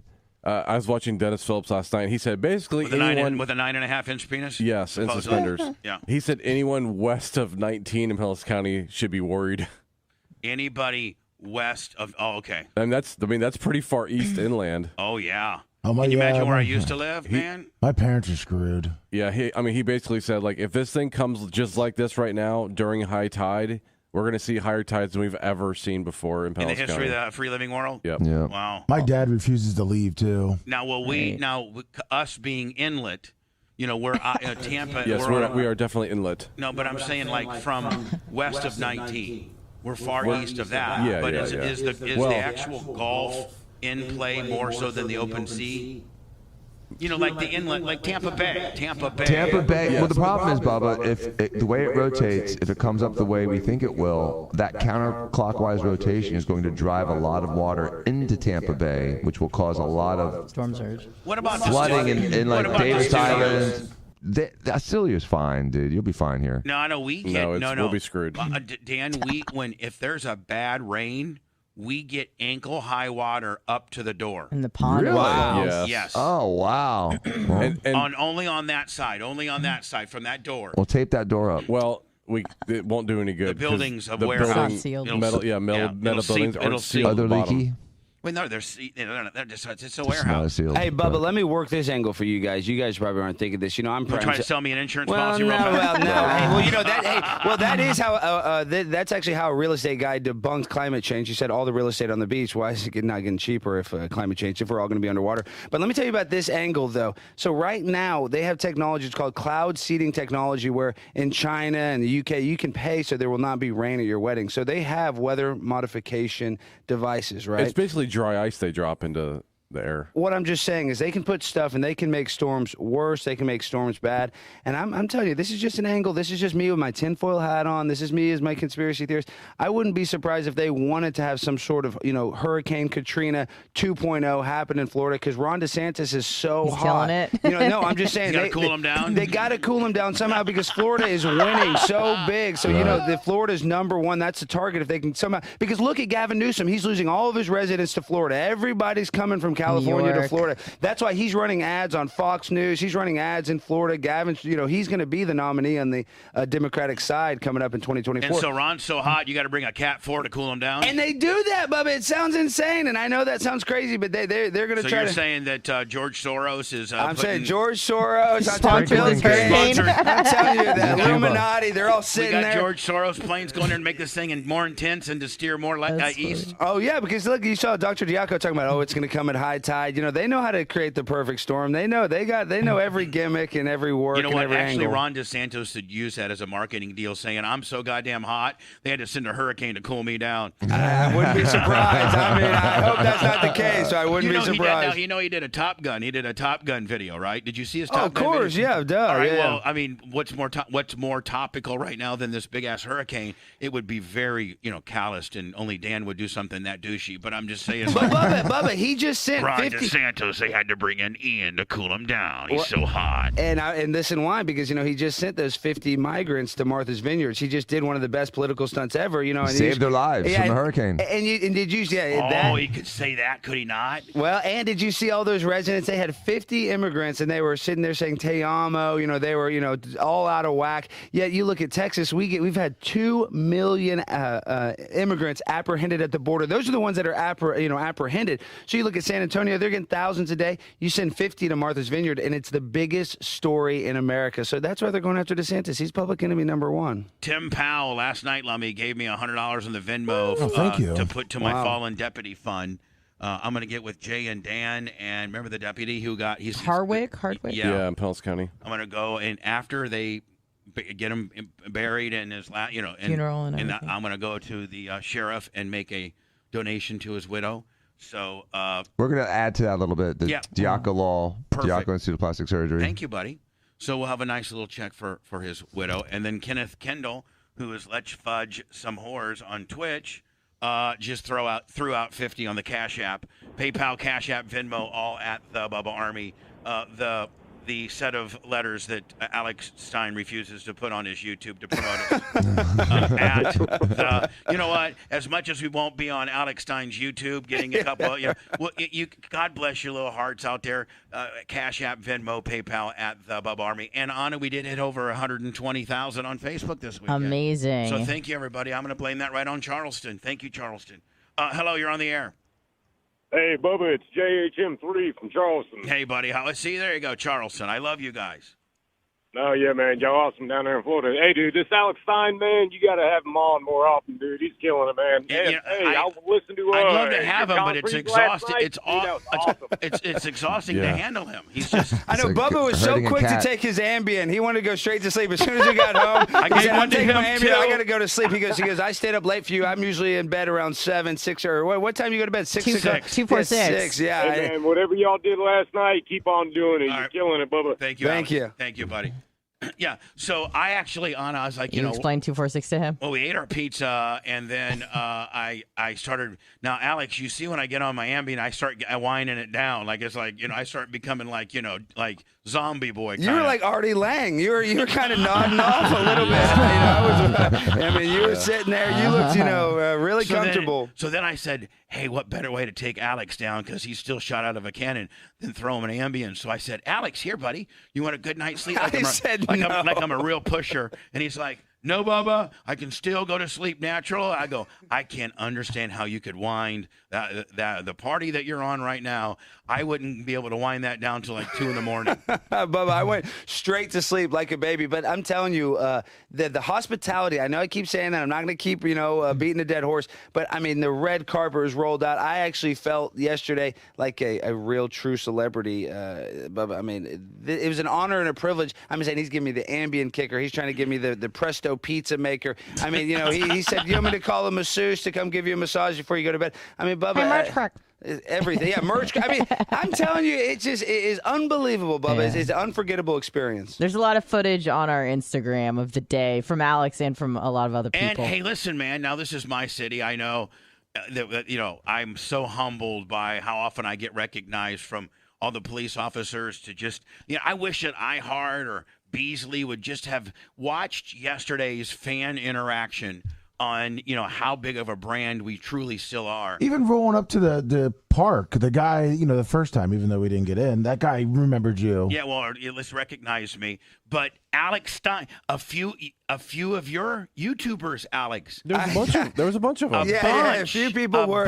Yes, made me feel very good. A couple like, people. Hey, you're Alex Stein. Yeah, I got recognized. I watch you. All you got to do is wear women's underwear to a city council meeting, and you guys can do it too if you're playing at home. So, I mean, it was an incredible experience. And, I think 2 or 3 officers, I said, came up to you, Bubba, said thank you. I mean, the support from the people, it was insane. I mean, you're loved here, Bubba. They love you down here. Jay will be in about an hour, and I was thinking about maybe not talking about what we're going to call the legal letter. The letter. The letter, until maybe he gets here. Okay, because he's better at this stuff. Well, no, he's that guy. That's his specialty. Like this is, he is regarded as a very astute and has a very good track record at one of the most high-profile one of these that we've had. Right. Right? Mm-hmm. And Bubba versus MJ. Right. MJ versus Bubba. Which was somewhat loosely framed on what this person's alleging, correct? Right. And when really it's hurt philioma, and public officials really, really have to have thick skin if you're going before you become a public official, and before you become a political candidate or a sheriff or a mayor or a counsel or a prosecutor or even a police officer. Haven't they deemed now police officers are public figures as well? In fact, I won my first defamation and slander lawsuit against Officer Giles of the Florida Highway Patrol, circa 94? I think it was something like that. Yeah, probably. So police officers are public officials as well. Now, I'm always very respectful to police officers, but I have the right to criticize them on the air. We all have the right to criticize people on the air. It's our First Amendment right. Right. And if you're a public official or in the public eye, so to speak, or a celebrity or a newscaster or a Buccaneer or a Lightning or a senator or a congressperson or a mayor, then your insulation of being a private citizen and not open to opinionated scrutiny from anybody, including your favorite radio personality, you need to take a couple steps back and realize what the real rules are with that. It's much different if you're a public figure, and a candidate for public office is a public figure. So, needless to say, Jay, in one of probably, arguably, the highest profile slander, defamation, malice lawsuits ever to be tried in this particular area, unfortunately or fortunately involved me. And that was MJ versus Bubba that we very much prevailed on. And Jay was, at that point, denoted as the spitting cobra. And his clothes is unbelievable. I'm trying to find it. I think maybe Wags has it on some kind of something. Well, I mean, we have the audio on the clothes. We do? Yeah, we have the audio. Jay, I thought Jay had the video. Well, I'd love to have the quote-unquote the clothes and be able to have it and make it a YouTube video and all of that. I'd love that. It goes down in infamy. Yeah, Jay was supposed to find the video. He said he had it recorded. He was trying to find it at his house or something. So a person that has most recently appeared on this program is currently been given a legal letter for his appearance on our program. And we're going to vaguely speak about that. And I don't want to add oxygen to this person that is, trying to think that they were wronged. I don't. And I certainly don't want to get sued, and I certainly don't want to be part of a lawsuit. But that being said, I was given this legal document while I was in Warsaw, and I actually was trying to read through it on my phone Saturday night, and I was like, it kind of bummed me out. I was kind of bummed out because I was just like, really? You want your cake and you want to eat it too? Is that you want to be able to be in the public eye, but you can't take scrutiny? Like, this is a problem. Like, this is a character flaw, is it not? Yeah, I mean, like, you're not even all that yet, but you think you are. It's narcissism. At times 50 on you. Yeah, one of the definitions of a narcissist is someone that can't take any kind of criticism. As you should know. Well, I take the criticism. I just laugh it off as nonsense. Dan's going to be here just for some flavor, but this is right down, as I talked about earlier to this morning, Jay has tried. This is what Jay does. This is what Jay does. And Jay didn't even really do this until my deal. I was one of Jay's. Jay, I think I might have been your first and only First Amendment high-profile case. You were. And not that you wouldn't you'll take as many of these on as they want. You have a very good track record and by far have 100% the highest profile one of these tried locally in our area. You were, and we talked about your clothes and how we're trying to find your clothes, and not the clothes on what you wear, but your closing arguments or your closing of your video that you have. Yeah, do you have it? I have one that it looks like someone set their video camera in front of their TV. It's got terrible audio. I don't have a good one. I don't have an actual feed. We have the audio, but the visual. Yeah. We're in the process of getting that. I want to put that up on YouTube. That being said, you have tried one of the most high-profile of slander, malice, defamation suits ever in this area. It should have been thrown out in a motion to dismiss, and we went all the way to a trial, to a jury of our peers in this community. Right. So you have seen this, as they would say, soup to nuts. You've seen Correct. Every part of this, from the summary of judgment to from this letter to closing arguments. To closing arguments in front of a trial. Now, you're familiar with what I gave you. Dan's Yes. familiar. Blitz is familiar. Mm-hmm. We all have them. Yes. I was given this on Saturday night, and I got real. And I'm going to be honest with you. I was hanging out with Larry Plummer watching the Notre Dame game, and I actually had to kind of put myself in a timeout. I went to my room to collect my thoughts because this was giving me a lot of anxiety, and because I tried to kind of shuffle it off kind of jovially at first, but deep down this really disturbs me on several different levels. That if you're a person in the position that this person, the plaintiff is potential plaintiff, that person is the absolute definition of a public figure. Absolutely. And when you're a public figure, you have to put up the level or the bar to malice, slander, or defame you is virtually unattainable. It has to be actual malice, and in the context of this, It's really, really difficult to prove it's total First Amendment protection. And not only that, but is it one thing, Jay, I think that you'll be very proud of me. You can have your feelings hurt. You can say defamation, slander, malice, but what are the damages? Yep. That's what you need to prove. You need to say that I, because of these irresponsible, not protected by the First Amendment rights, which almost everything is, affected my life to the point where I was caused this type of pain. You or should suffering. award me money Now- for what someone said about me, hurt philioma. And here's the deal: this particular person won. I mean, within what could have happened, this person would be, I wouldn't say have a legitimate lawsuit, but would be able to show more damages had they not prevailed. But they prevailed. In lieu of these comments that this person has a problem with, this person won.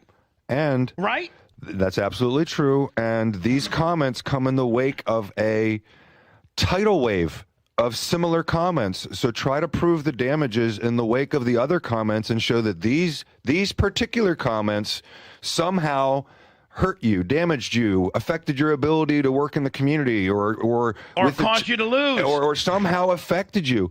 And I look at them all again, and I see a lack of context. I see it's just so familiar. It's like PTSD.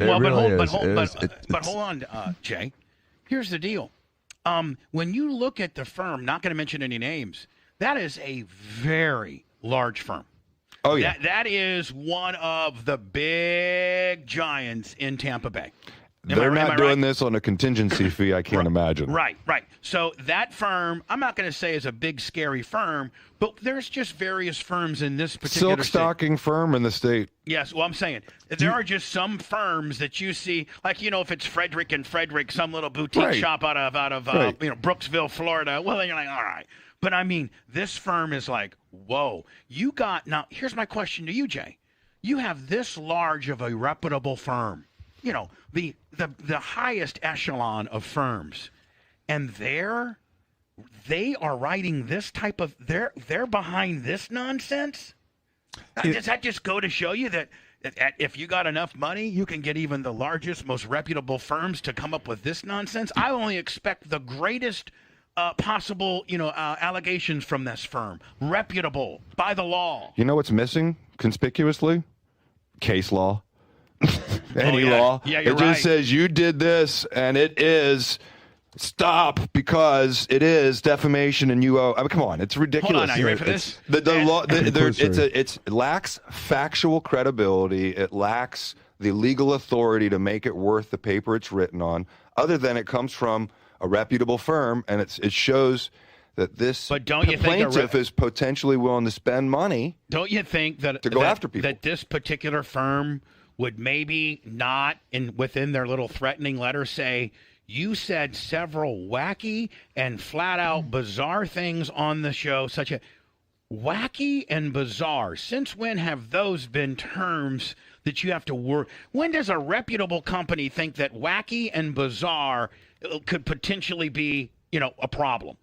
No, it's got to be a defamatory statement of fact. Wacky and bizarre. It almost seems like it was written by a non-lawyer. And my other question is... It almost seems like it might have been written by the person in question. Another issue is, obviously these cases probably aren't done under contingency, and it's probably paid legal hours to have this letter generated. And did the money come from her campaign fund? Is she using campaign funds? Don't make silly allegations, Dan. I mean, where's the money coming from? Just stop. No, but you know what, Jay? Honest to God, I thought that same thing too. I'm sorry that Dan said him, but I should have said him before him to put me on the hook. But that is, where did the money come to fund? Because this is not going to be a, hey, we're going to take this on contingency. This is going to be, hey, we are this much an hour to be able to get behind this particular deal. Pay us to write this letter. That's what I would think this is. And so I know that she doesn't have a job per se. Where did the money come to fund this potential litigation? I think that's a very legitimate question, Jay. You raise a lot of questions that are legitimate, and I find that one legitimate too. I mean, it's just an opinion. Right. Where's the It's a funding question. come It's from? not an opinion. It's a question. It's a Right. question. Well, you can raise questions about anything. Right. And It's America. so I saw this, Jay, on Saturday night, and it really upset me because I was like, I, one, have lived this nightmare, and two, if this person that we speak about is already get their feelings hurt over, do you have the chops to really go and be the person you want to be a politician or be a high-ranking politician? Do you know how bad it really is going to get?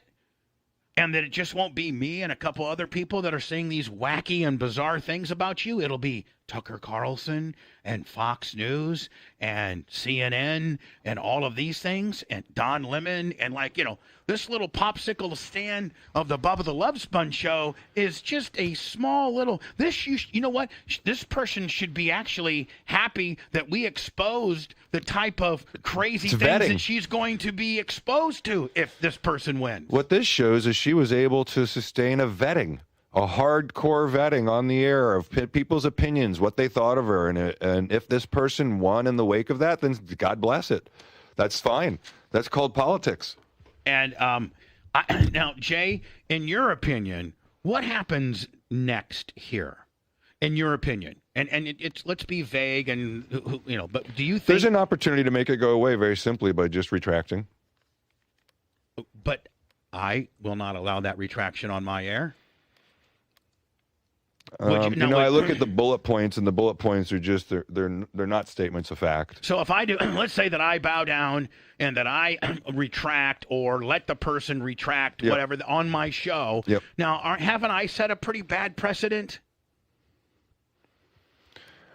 Well, they're not trying to say you did anything wrong. So I mean, at the end of the day, if he wanted an opportunity to do that, I think that let's talk about it. But I mean, is he asking for that opportunity? He or she? No. Okay. Well, if he or she asks for that opportunity, let's talk about it. Has he or she already read and gotten this letter and talked to you about it, Bubba? What do you mean? Has the recipient of this letter talked to you about it? Yes. Okay. They have. And do they want to come on? No. Okay. Well, then they just that's were pretty- like, then there you have it. That's all them, yeah. they're just like, well, can you believe this? Then And there you so- have it. But let's just say later on down the line, their counsel says, hey, let's just go ahead and say we're sorry about these various things and see if Bubba will go along with it. I think that That's shows you unfair. as a broadcaster are willing to give your guests an opportunity to fix something if they made a mistake. Let me throw it over to Dan. Well, look, you have an open venue. But listen, maybe you don't want to hear that, but this is the truth. Sometimes you have people on that say things that are outlandish. And what were the two words they used? Wacky and bizarre. You have people say wacky and bizarre things all the time. So hold on. When have I, as Bubba the Love Sponge, got into the apologizing and wacky and bizarre world? You're not. Well, they're not asking It's you not to. you, yeah. That's what I'm saying. Is if you have guests because you have an open forum for people to express themselves, including wacky opinions, whatever they want. If they want an opportunity to fix something, that should be okay. What's the problem with that? I just want to take this opportunity to apologize for all the wacky and bizarre things I've said. Troglodyte guy said that the Merch Crick is designing a new children's book called Daddy's Getting Sued Again. So, Jay, what's the protocol as to what happens with this letter that we've spoke of a little bit, that we've touched on? What do you think happens next? See what that dude wants to do. Can you guess what's going to happen? Because I mean, if the guy the letters to does nothing, I bet it stops there. Probably. If it didn't, if someone tried to file suit on that, it should be thrown out of court the first time a judge sees if it. a judge saw this and this is the testimony and what they have and how they feel they've been wronged and slandered and malice, does the average judge say, I don't think you know the law because none of this meets the law, Just that think standard? of the last 4 presidents and the things that have been said against them. George Bush, Barack Obama, Donald Trump, And our current and guy. Joe Biden. Yeah. None of that's actionable. And You there's say been- whatever you want about those guys. It's your Right. opinion. It's your question. It's whatever, And if it's offensive, you should be, shunned for being offensive. But that's not slander or defamation. You remember I said offensive is different than defamatory. And if you find something offensive, change the channel. Even if it's about you. Turn it off. Read a book. Now, wouldn't you say that this person is getting ready to enter the league of one of the names that you just mentioned? Yeah. And it's kind of in that same group, so to speak. Same job. They're politicians. Yeah, in that regard, I don't think presidential not level of authority, but more importantly, just that group, but that hopper of publicness, so to speak. It's national political traction. And when you're a national political figure, you are susceptible to national political criticisms, including those which you may not like the way they sound. Like what I'm going to say is if this person has this big of issue with a local schmokel show and ours with a little bit of a YouTube, Facebook, and other kickers, do you know what the Tucker Carlsons and the Brian Kilmeade How about Alex? and Just what Alex has done recently to politicians. That's Right. all protected speech. Yeah. Right. And it's so much worse than anything that's on this paper. And it's not worse. So much funnier. So much more accurate and more politically correct and protected speech. And so you may not like it, but it's part of it. They're doing it on both sides. But don't you find it a little bit problematic that this person thinks that they can act in this manner when if they are criticized, that they can now file lawsuits? And this person has said, if you talk bad about me, I'll sue you. Well, like, that's a problem for the job that potentially this person may have. One of the key factors, a fundamental characteristic of that role is being susceptible to criticism and rising above it. It's part of the job. So, do you think that a reputable attorney that this other person, the defendant, may hire will shoot something back and tell them, really? Pack sand, buddy. I'm already filing a summary of judgment. Like, what would you do, Jay, if this person retained you? If the defendant retained you, what would your advice be? I think you know what we would do. Would you go for instantly? Now, this is not a tort, right? This is just No, it's a tort. No, but this is not a legal binding. This is just a shot across the bow, so to speak, Right. is it not? This is a pre-notice letter. Yeah. Right. So it's a conditioned precedent to bringing a lawsuit, though, which means you can't bring a lawsuit without doing this. It's the first step towards. do you think a lawsuit is coming? From this individual, probably. Yeah. Probably. Do you think we'll be involved I don't think you should be. I don't know what you did wrong. by giving this person a forum? I By don't see by any- having songs and things that I've done? I don't know. I don't see anything in there right now that would raise that concern to me. How can she do it to him and not me? I don't know. I can't evaluate the difference between the two. You're not the one that spoke the words. You're just the broadcaster. There's a huge different standard, and yet they're the same. It's very similar. It starts and begins with actual malice. Right. So, but you as a broadcaster are allowed to have people come on and render opinions or facts or questions and whatever you want, especially in the context of a political campaign. That's called the essence of the First Amendment. Political speech is protected. Hope she's listening to this show. And she realizes how stupid she looks. And you also got to go to a jury of our peers sitting in this community and say that that's what they want to take their time up for. That was one of the big things. Remember that? 3 weeks of their time over herphileoma. The first juror came out and said he needs to get his big boy panties and deal with, you know what I mean? It was like, that's the same type of thing. The person that is potentially wants this to be a problem needs to realize, I just want you to understand statistically, I'm 4-0 on these sorts of things. So maybe that's why they didn't include you in it. Jay, thank you, my friend. As always, Tell my Steve pleasure. we're coming up with a Panda song. I will. Yes, hello. Precious. Hi, Bubba. Yes. It's me, Marianne. How are you? Howard's talking about you. You should call Howard. He's talking about you right now. And someone said you're on Tinder and you're fast food. Call Howard. The real Bubba the Love Sponge is on the phone. Let's see what Bubba's up. Going on for sure. Bubba, you got a girlfriend? Yeah, I got yes, the merch crick. Yes. Oh, I told you guys he's got a girlfriend. Yeah, Howard knows. Why are you on Tinder? But Robin, I'm not on Tinder. Okay. Like that's like I was trying to say, I'd like to see some. I mean, is somebody using my picture and saying that I'm on? Because I'm not on Tinder. I knew Is that it girl true? was full of shit when she got on the phone. I mean, and I'm like, man, if I am on Tinder, show me the profile because I'd like to see. Maybe that guy's getting a lot of hot ass that I could be getting. These guys are telling me you've gained back a lot of weight. No, and I'm concerned. Well, fucking, that's what's bullshit is they couldn't be. I could send you a picture right now how good I look. I look good as fuck. How much you weigh? Be honest. 291. Oh, okay. I look good as fuck.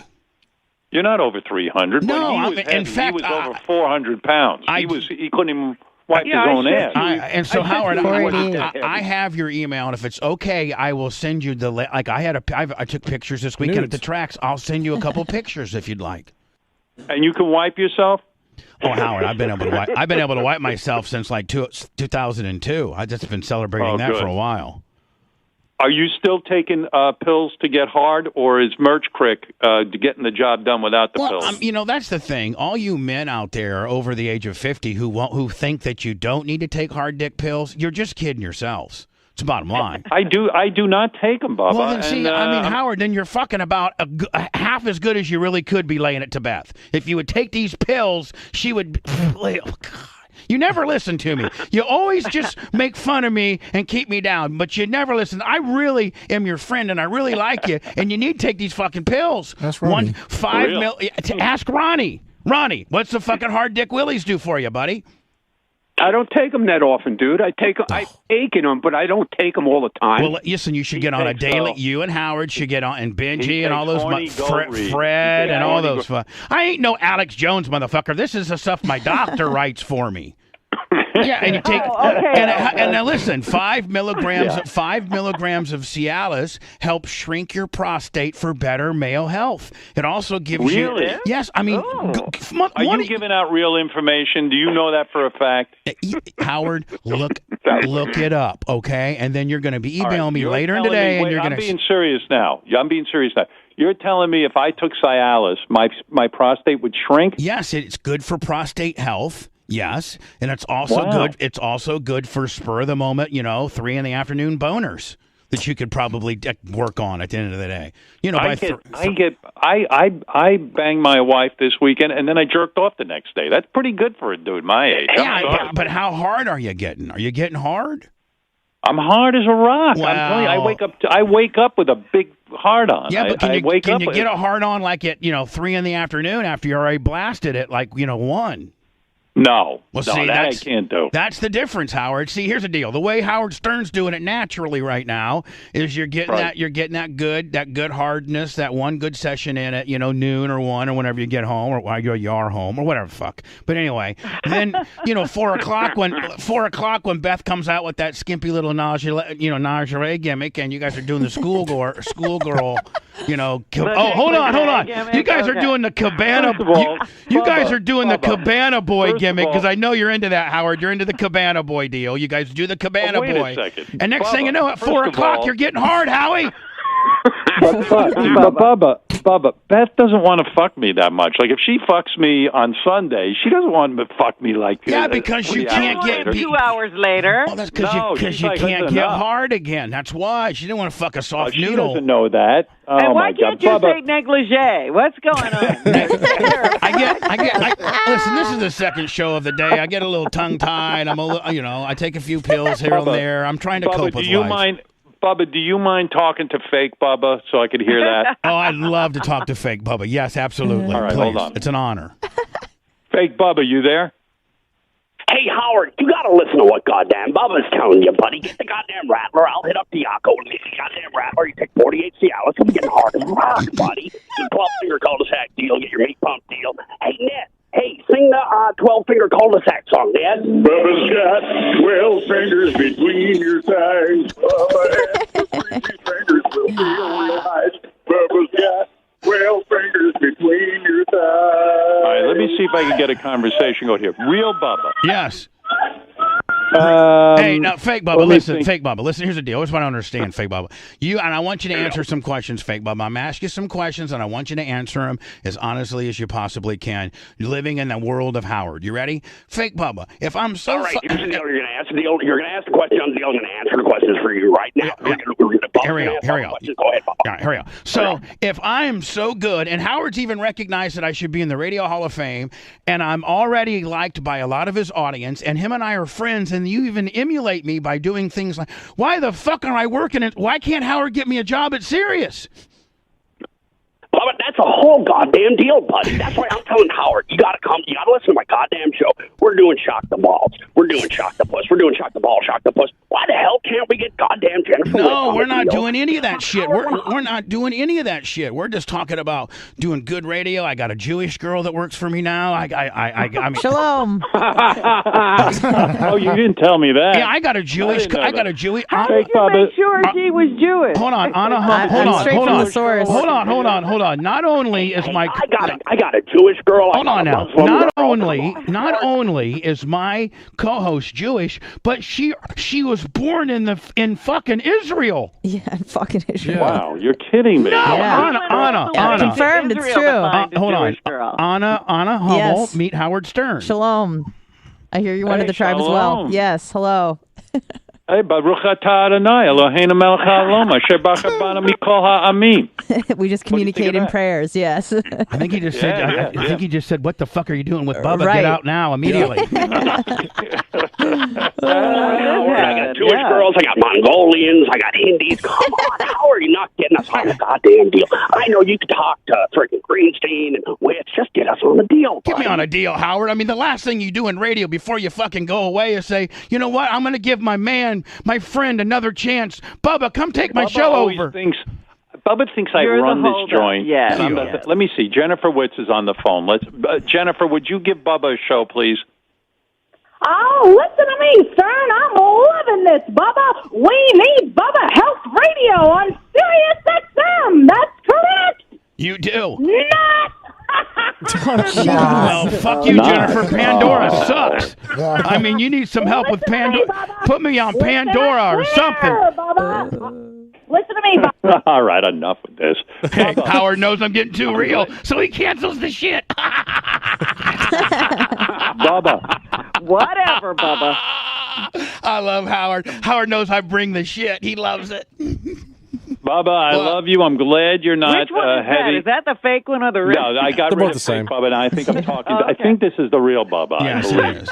It is. By the way, Howard, listen, honest to God, swear to God, on our friendship, I'm telling you right now, if you would go to your doctor and say, hey, how about a daily dose of like 5 milligrams of Cialis?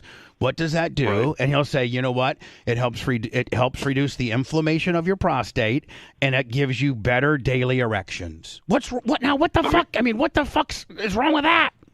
Will he stop waking up in the middle of the night to pee? It will decrease his waking. It will take that down 50%. If he pees 4 times a night now, he'll pee once or twice. Wow. And have a hard cock. A hard rich guy cock. I love Bubba, but I don't take medical advice from him. I got to hold on now. Talk to my doctor. But promise me, as a friend, that if indeed you do talk to your doctor and he says, you know, Howard, yes, that's something that people do as they age gracefully. Yes, you will at least give me credit, Howard. I will. And I want to thank Dr. Love Sponge for giving us medical information. All right, Bubba. Listen, Bubba, I love you. I'm glad you sound great, and I'm happy about you and Merch Crick finding love. I like that. Glad you're not on Tinder. We were worried. And if somebody has got me on Tinder, then show me the profile because I love to fuck with them. Like, be like, take me stop fucking using my likeness. You know, if not, I'm going to be Howard Stern. And hey, we all congratulate you on the Jewish employee. Yes. A lot of people, Bubba's from, he's a bit of a redneck. A little bit of redneck. You've got the job. I'd probably still be there at that Sirius if I would have had a Jewish co-host back in the day. There you go. People can get along. I mean, whoever thought Bubba would have a Jewish sidekick? Female. I know. Female. Kicker. Kanye, Immigrant. Kanye starting up something, you can work for him. I mean, that's why you Not- made it. not to- now. Hold on, Howard. One of the reasons why you fast-tracked yourself to the top is because you had a great co-host, a great female. No, really. I mean, I know how radio works, and Robin really accelerated and helped take a lot of your sting away. Because like, oh, fucking Howard, like, do you know his co-host is an African American woman who is fucking smart as shit. Oh, boom. it's African American. Well, no, I mean, yes, that helps. I mean, not a talent. I just let's just say that I fully recognize that working with Robin has absolutely. You'd be shit without Robin. I didn't really mean that, but I'm just saying. Right. I agree. All right, Bubba. Robin Thank and you. Ronnie, I that's love all you need. Robin and Ronnie. Fuck everybody else. Don't forget Fred. All right, thanks, That's Bubba. right. We need Fred. Hey, I love Fred too. I'm most scared of Fred. More importantly, Howard, ask your doctor about that, and you might be writing me, and I'm sorry, thank you, email. I think Bubba works for Cialis. I'm pretty sure think he gets a paid kickback. employee. I will tell you that. I can tell you a dirty little secret if you got 2 minutes. Yeah. D. Snyder, when he came down when I was on Sirius XM, D. Snyder came to my show, and I had a big case of it because I was good friends with a urologist. So he gave me Cialis by the cases, and D was like, I can't get this shit in New Jersey. And I go, well, I take a whole He took a whole case of it, like 3,000 pills. I don't believe that. Yeah, ask him. Statute of limitations. Like, nobody's going to get us in trouble for that shit, please. Yeah. No, I mean, listen, I'm sure if he took it, he only took it out of curiosity. Well, he took it so he can. He's been with his wife for a very. No way that guy's in some shape. That's all I'll say. Oh no! I mean, but even the in shape guys like harder dicks, Howard. That's what you got to understand. Fair enough. All right, Bubba. All right, thank buddy. you. Bubba always brings it. He always brings the A game. Thanks, Robin, thank you so much, Robin, for being so cool. I only wish Robin had been Jewish too. A triple threat. I wish Robin, black Jewish woman. I wish Robin would have raced me so I could have waxed that ass. Is what I really thought. All right, Bubba. All the best. There's Bubba. Bubba, give yourself a plug. Where can people hear you? On Tinder. On Tinder Live. just go to my YouTube channel, the Bubba Army. That'll put you in different places. There you go. Thank you. Everybody check out Bubba on the Bubba Army. All right, thanks on YouTube. Thanks. Anna, I just introduced you to Howard Stern. I know, that was fucking awesome.